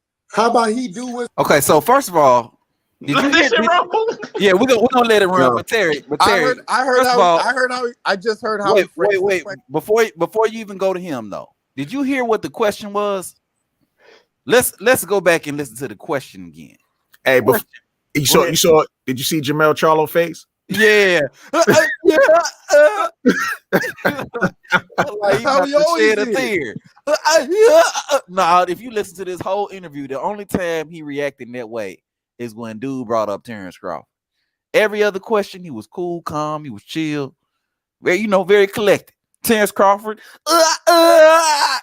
his face, and that's why I was saying earlier. And shit. Go ahead. That's why I was saying earlier that the PBC should be called the NBC. No Bud Crawford. No Bud Crawford. Because they all scared. They got the same reaction the minute you mention Bud name. Mm-hmm. But Terry, what I was saying earlier is pay attention to the question. The question is, if Terence Crawford has stated, if he can't get the fight with Errol Spence, then he would like the Jermell Charlo versus Brian Castano winner. Okay, so this question is set up to be like a contingency if he can't get the Errol Spence fight. Okay, that's the question. Correct. So you get that much, Terry, right there? Yes, I do. I understand. Okay, now let's go to the response now. Straight up. Let's talk about that because obviously you got the fight with Castano, and you said that you want to be the undisputed champion. So you feel at 154, that's the last line of business for you before you think about your future, whether it's moving up or what have you. But yes, you alluded to it. But Crawford already said, "Hey, look, Errol Spence, I've been wanting that fight for the longest. If he don't want to fight me, then I want to fight Jermell Charlo, Brian Castano winner." Mm-hmm. What's your take on that? How about he do what's best and go fight Errol Spence then? Okay. Stop it right there. He's the same damn fella. Let's stop it right there. Okay. So you remember, why don't you just go do what's best to fight Errol? No, why don't you answer the question? Terry, first of all, do you remember the question? He answered the question. Early. No, he didn't. The question was, okay, if Bud Crawford stated if he can't get the fight with Errol Spence, he wants to fight Charlo Castano winner. Okay. So Earl is out of the question because he said he cannot get the fight with him. Okay. So why the fuck is this nigga Jermell Charlo bringing up Errol Spence when he already stated that he was a contingency plan to begin with? They be playing ping pong and shit. Spence be like, yo, you can have him. Charlo be like, no, you can have him. You fight him. No, you fight him. No, you fight him. Like that's what this shit is right now. No, bruh. Why the fuck we Bruh. talking about Earl Spence? Because That's the first thing came out of his Same mouth. division. What's up? Ain't they in the same division? Ain't they in the same division? Yep. What they got to do with anything? If he can't get Earl clean Spence, up your division first. oh wow. Clean up your The division question first. was if Hey, he can't get that dude, he If said, you can can't he get him, get then go you? fight Keith Thurman, and then I'll free up some Oh time. wow. Look. Hey, is Jamil? I is will Jamil? free up time once you sign the 40. Terry, you can handle Keith and is sign the 40. Hey, because is the 40's in Jamil? play. Is Jamil I'm Charlo? not dropping that Hey, 40. Terry, is Jamil Charlo a promoter? Huh? Is Jamil Charlo a promoter? Yes, he is. Lions Only Promotions. Okay, does he promote Bud Crawford? You forgot that Lions Only Promotions. Okay, fine. Does he promote Bud Crawford? No, he does not. Okay. Does he do matchmaking for Bud Crawford?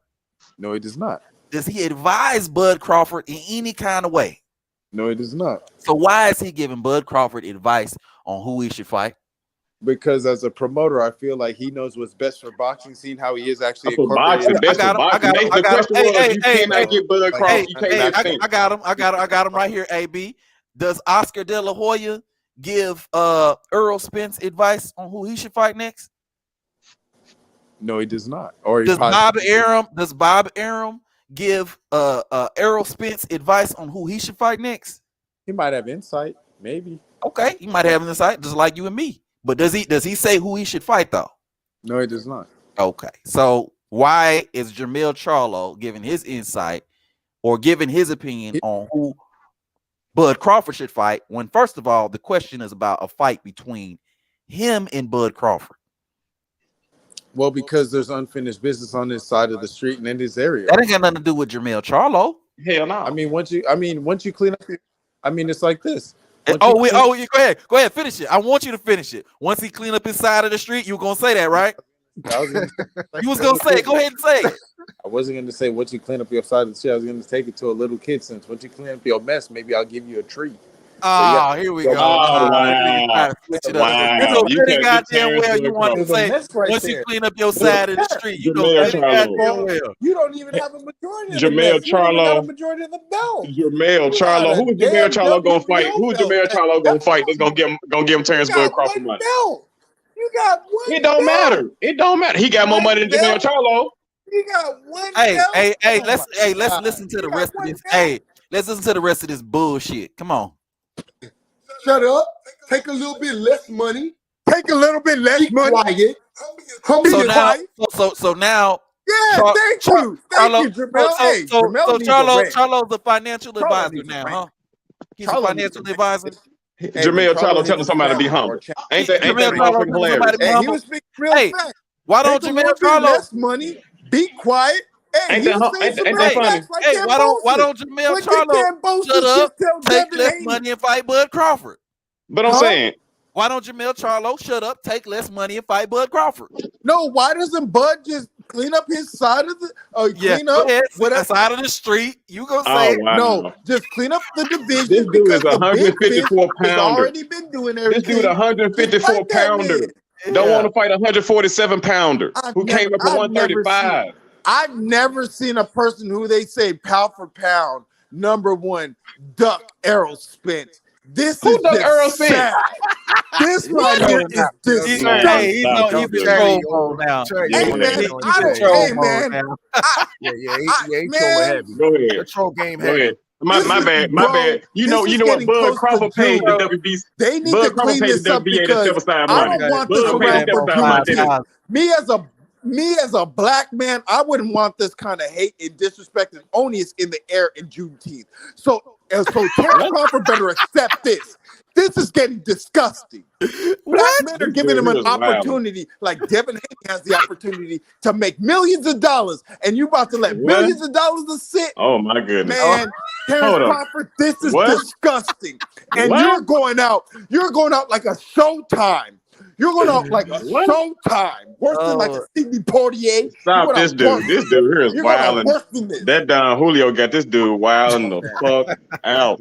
Put that shit down. Just say no. Drink some water, goddammit. Shit. Get some coffee and sober up. Yeah, because you wild now. Bud God over here damn. trying to act like he over here. Bud over here acting like he Denzel. You are not. You are a background. You're over here acting. You are over here. You are a Friday. If Bud the background, Bud got all the Oscars. Bud got all the Oscars, all the Grammys, all the awards. Bud got all the awards. Real money like Chris Rock and Chris Tucker. You are Ezel the crackhead. He did not make real money in Friday. You were not touching Chris Tucker money like but Bud touching more money than anybody at PBC though. Know your role, Bud. Bud touching more money than anybody at PBC though. Bud got more money than anybody at PBC He though. touches more money than Deontay. He touches more money than Deontay. Deontay's at PBC, so quiet that. Deontay got my money than Earl Spence. That's all that matters. We ain't worried That's about what I'm saying. And Jermaine Charlo. No, you said wow. Who else? Who else? Who else? You said who else? Go on name him. Manny Pacquiao too. Go on throw him out there too. Canelo Alvarez too. Go on throw him out there too. Right, who else make more money? Throw him out. Who else? Go on Anthony Joshua do too. Who else? Who else make more money than Bud Crawford? Go ahead. You ain't gonna name nobody at 154 or 147. Hey, Terry, they starting to figure you out, man. Zamula say Terry about to troll regardless, fam. They starting to figure you out, fam. They figuring you out. And then after you started trolling, he said, I told you he was gonna troll, bro. Hell no, man. Oh man. Because I hear all the boxing channels, and like I say, dude, you guys should hear some. Well, I'm pretty sure some people go around, dude. There'll be some wild ass narratives. I stopped. I listened for a second, but when they start talking that bullshit, I got to dip. I can't do it. I can't do it. I mean, we entitled to our own opinion and shit, but when you start doing straight bullshit, nah, bro, I gotta cut you short. Fuck that. No. No, because here's the thing, because they'll be going to certain channels and they still push that narrative on certain channels. I'd be like, oh, you are on this channel, and I know where you got this narrative from because there's the only way they're talking this reckless. And I'd be listening. I'm like, there's no way you guys can believe in this. But when you got an echo chamber where everybody wants to just keep building and building and building, and nobody's trying to cause any kind of like, it just gets wild. And that's why I said, like, I listen. I'm like, dude, I can tell you. You guys will be like, hey, no way. And I'll be like, I'll direct you right to the channel. You'll be like, ain't no way these people believe that. I believe you, but you know what I do? I go do something else. Yeah, for real. I leave them motherfuckers alone. Them motherfuckers don't exist. I go through. Let me see what you're saying. Okay. I've been on channels where people said that Canelo would beat Marvin Hagler. So that what? No, dead ass. Dead ass. Stop this shit. Stop this shit. It would be who? I'm not. He get his ass beat by Marvin Hagler. You must be talking about. But Hopkins beat Canelo Alvarez. Stop the bullshit. Some shit, ain't it? Yeah, IBFP or BL. No. You couldn't even tell these people that. I was telling people that Oscar would beat Canelo. Here go right here, Bo.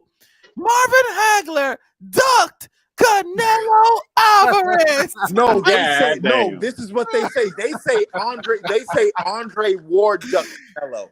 They say Andre Ward ducked Canelo. Oh my God, bro. That's Hold on. I know Argentus Barber has somewhere. They've said that. They have said that. They said I have never heard that, boy. Oh my God. People that have said that. Why did Andre Ward retire so early? Oh, because he ducked Canelo when he was going to go up to 168. That is literally what people have said. I'm not even. Hey, you talking about your boy that always ended off the joint talking about women lie. Yeah. Men lie, but the facts don't lie. Keep that same energy.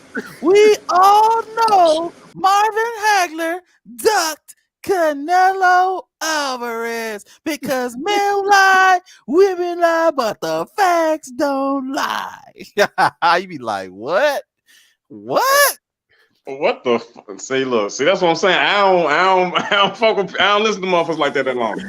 My apologies, guys. I like to hear what people say. Yo, he was capping so hard. I swear to God, I thought this dude was from Mexico or something. Then somebody outed them out as a Clayton Bigsby type of dude or whatnot. Oh Lord. Oh Lord. Now I listen to everybody. You know, we like I said, we are entitled to our opinions. But if your opinion,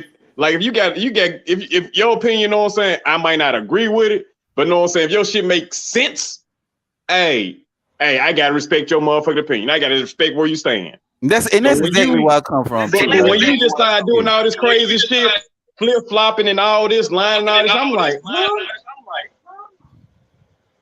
That's when I gotta cut you off. Oh, somebody echoing over there, man. That's Is it me? Yeah, it's probably you, Terry. Yeah, definitely Terry. You know. Yeah, bro. Yeah, and that's the same thing with me. Like, you know, I respect all opinions, you know, but we gotta be able to follow your train of thought some type of way. You know what I mean? Yeah. We gotta know where you coming from. It gotta add up in some type of way. And a lot of these dudes, man, you know, you could tell that they steal a lot of the talking points from some of these channels that they be watching because they don't even fully understand the talking points. And they don't know how to articulate dumb them. as fuck. They be dumb as shit to begin with, but they can't even parrot the talking point correctly. You be like, Sean Porter can't activate a mandatory. Ain't no rule. He can't do that. That's what they said. Man, shut the you didn't even if that were true, you didn't even look it up to see if it was true, nigga.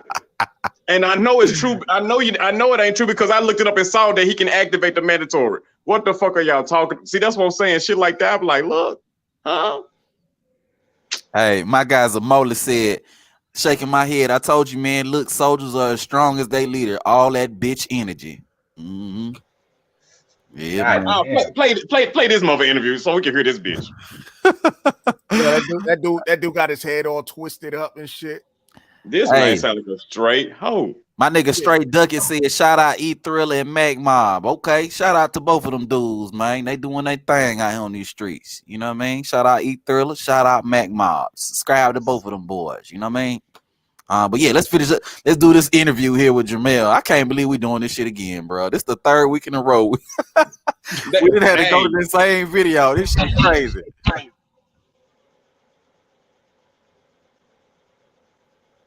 Itself and fight Earl Spence, a stud.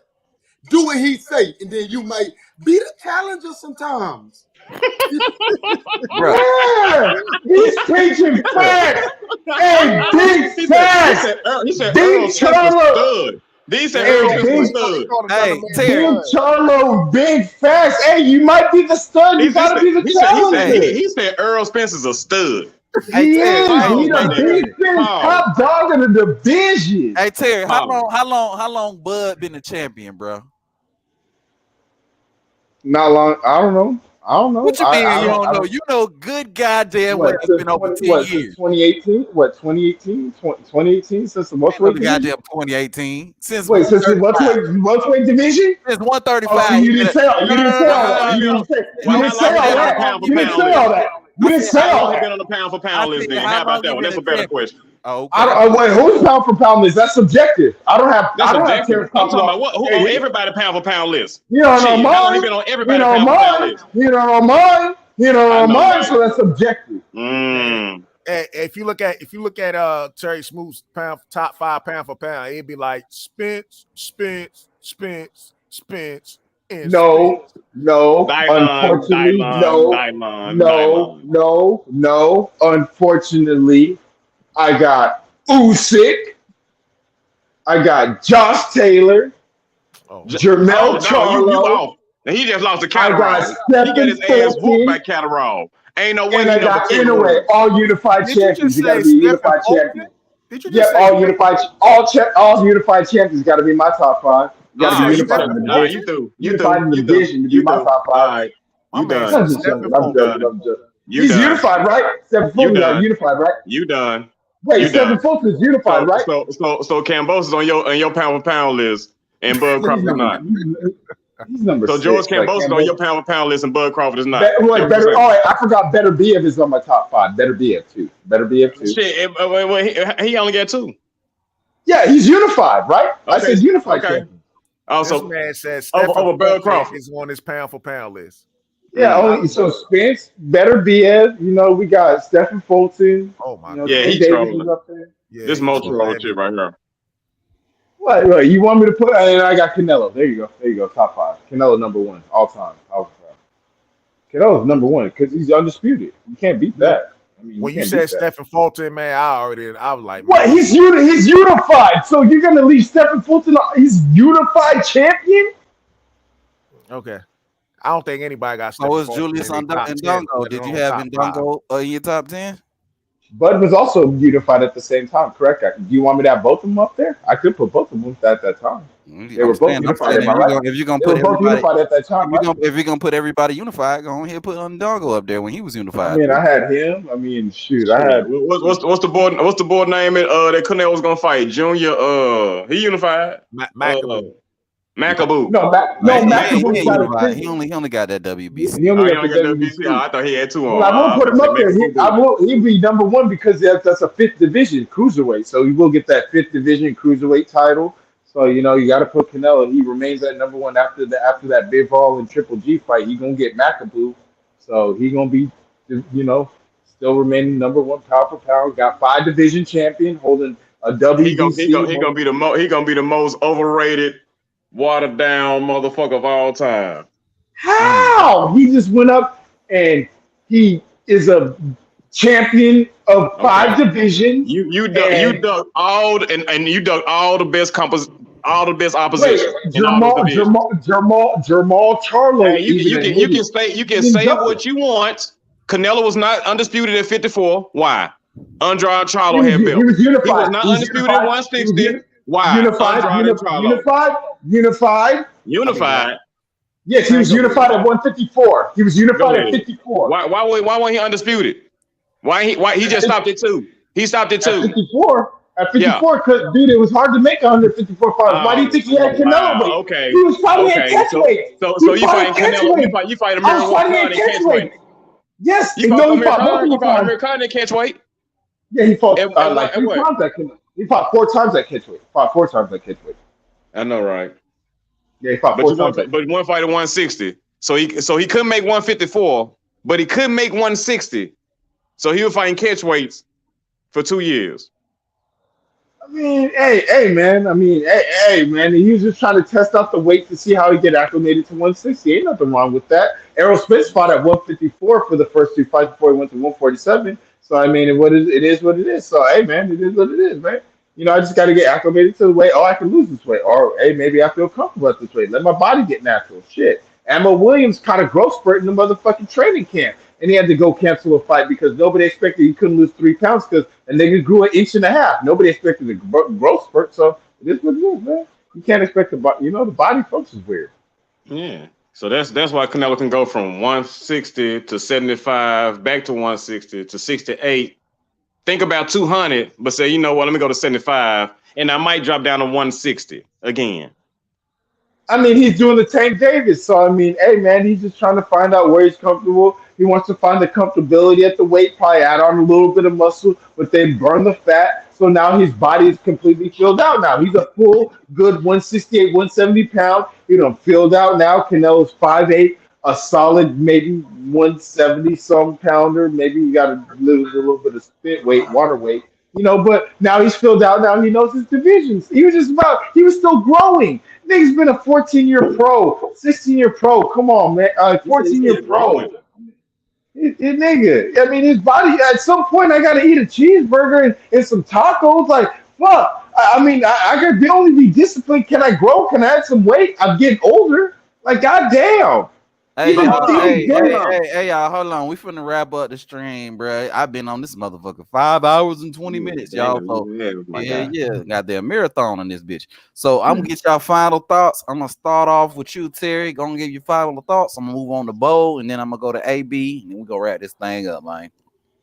I just want to say it's always a pleasure, King David, Argentus Barber, and Mr. Bo. You already know what I was doing. Hopefully, I just kept it entertaining for you guys. I just be around these YouTube streets, and it's always a pleasure to always debate and always dialogue with you gentlemen. And I do hope you guys have a good night. It's always good to talk boxing with you guys, and I always love to try to play the counter narrative. But I hope you gentlemen, it's always a pleasure to speak with you guys. And I hope you guys have a great night. And I'll be listening to the playback. And everybody be safe, sir.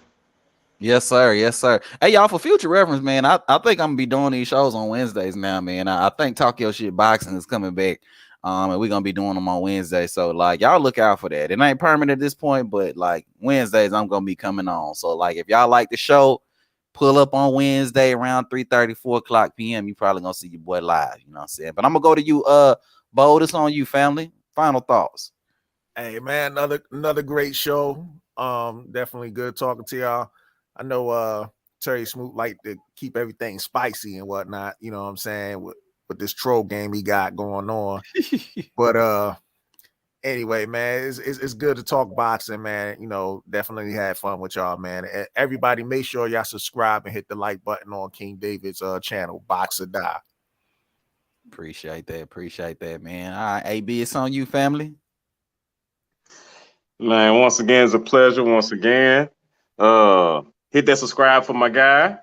I came on a little late, but man, look, it's good to talk boxing, but I'm tired of talking about these fantasy ass fights because these niggas don't want to fight.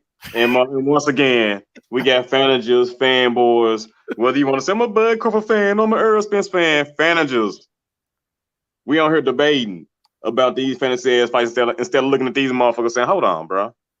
Why won't you get in a ring with this dude? What's the fucking problem?" But until then, boxing gonna be WWE, and niggas like Logan Paul gonna make $1 million pay-per-view buys while real fighters can't even make 400,000. You can say that again. You can say that one more time. Motherfuckers on no matter whatever side you're on, they want to laugh. You didn't do 100,000 pay-per-view buys. KKKKKKK. But your favorite motherfucker can't do 500,000. But your favorite motherfucker can't do 500,000. And you got some dude from YouTube doing $1 million. Dude from YouTube making boxing look like a clown show doing $1 million. And you motherfuckers. And about to try to give Conor. He's trying to give Conor McGregor a payday now. I'm talking about Logan Paul and them, the Paul boys. Yeah. Oh yeah, the Paul boy. He's trying to give Logan Paul. These niggas just on YouTube, and they got $1 million pay-per-view buys. Allegedly $1 million pay-per-view buys. And you telling me real live fighters who do this shit for a living, who feed their family with this shit, can't even get 500,000? And niggas want to clown? Man, you can't make this sell. What the fuck we doing? That's real talk. That's sad. That's the sad thing about boxing. But motherfuckers can't see that shit. But my guy just better than your guy just because. Bitch, what? But that's all I got, my guy. Until next time. No, we got to keep this going. This is a good stream. Let's say maybe to the next time, because I like these kind of topics, like how you were ending on Argentin's Barber. Like, I agree with you on that. That's definitely maybe some things in the industry. A lot of things do need to get changed, because if these boxers and fighters are putting their lives on the line, like, and I hate to say this, but Jake Paul, he actually wanted to propose where boxers and everybody, they have a union where like they have a healthcare proposal and like a retirement plan where after years of boxing, at least they have something, because so many boxers you can see like after years of fighting, they're left with nothing. So like at least I understand what he wants to push for UFC and for like actual boxing. So I can understand that, and hopefully maybe some of these organizations, sanctioning bodies, maybe we can, maybe the boxers can unionize or, develop something, for the future, just so everybody at least has something, at the end of the day, like they can take care of bills, at least some medical things, at the end of the day. That's, just the bare minimum, at the minimum, you know what I mean? So I agree with you on that. And I just want to add that on and just say, it's always a good debate with all you gentlemen. I enjoyed all this. Shoot, I'm actually happy. I'll slow down on the Don Julio for you gentlemen next time. But hope everybody has a great night. And no, that's what I'm saying. It's right here in the cup, as you see. It's right here. So like I said, it's always a pleasure. Like I said, we get to talk some boxing. But like I said, we all know this. Well, we have a knowledge of the sport. We at least have a little bit of know what we're talking about. But King David, it's always a pleasure, and thank you for actually opening up your panel and your channel to let us debate these topics. It's always a pleasure, sir. Oh man, it's all love over here, man. I appreciate y'all for stopping through, man. Y'all always make it real interesting and fun for me when I come up on here and we talking boxing, man. So I appreciate y'all, man. Shout out to my panel, goddamn, Demetrius Barber, Terry Smoot Jr., and Bold and Understanders. I'm gonna need y'all to go ahead and subscribe to my guy, Bold and Understanders. Y'all make sure y'all do that. And then when you're done with that, I need you to subscribe to my guy, Argentris Barber. I see he been dropping some new content lately. So y'all make sure y'all do that. Terry don't have a channel, but Terry, Terry, y'all can check Terry out wherever he at. He all on YouTube. So, you're going to find Terry wherever. And, and definitely y'all be sure to hit the like button, subscribe to the channel for me. I also want to shout out my guys out here in the chat holding it down. My guy D-Ray Promotions, my guy Zamula, my guy Ron. Appreciate you, Ron, for coming through. Vibe Star 07 that came through it. He's showing some love out here in the building. Knockout Boxing 86 TV was also in the chat earlier. I want to shout that guy out. Who else on here? Austin Collins. I appreciate you, fam. Want to shout you out. Also want to shout out who else we got? Straight Ducats. You know what I'm saying? Shout out to you, fam. Who else we got? Jay Cooley. Shout out to you. My guy Yahweh, I do. I want to shout you out, family. You know what I'm saying? I ain't gonna be able to get to everybody, but I do want to shout some guys out. Claude. Who else we got? Fresh BX. Oh, I gotta shout out my guy Fresh BX. Shout out to you, family. Always coming through, showing your boy some love, dropping some good facts. You know what I'm saying? My guy Everybody Fears Andrade as well. Shout out to you, family. You know what I mean? Shout out to everybody who was able to come through. Amadis was on the panel. Shout out to Amadis. Shout out to everybody who was able to join me on the panel, man, who was able to pull up. We were able to talk some boxing. Appreciate y'all, man. Y'all gonna see me next week. We're gonna make this a regular thing, you know what I mean? But until next time, man, I'm gonna holler at y'all on the next one. Peace.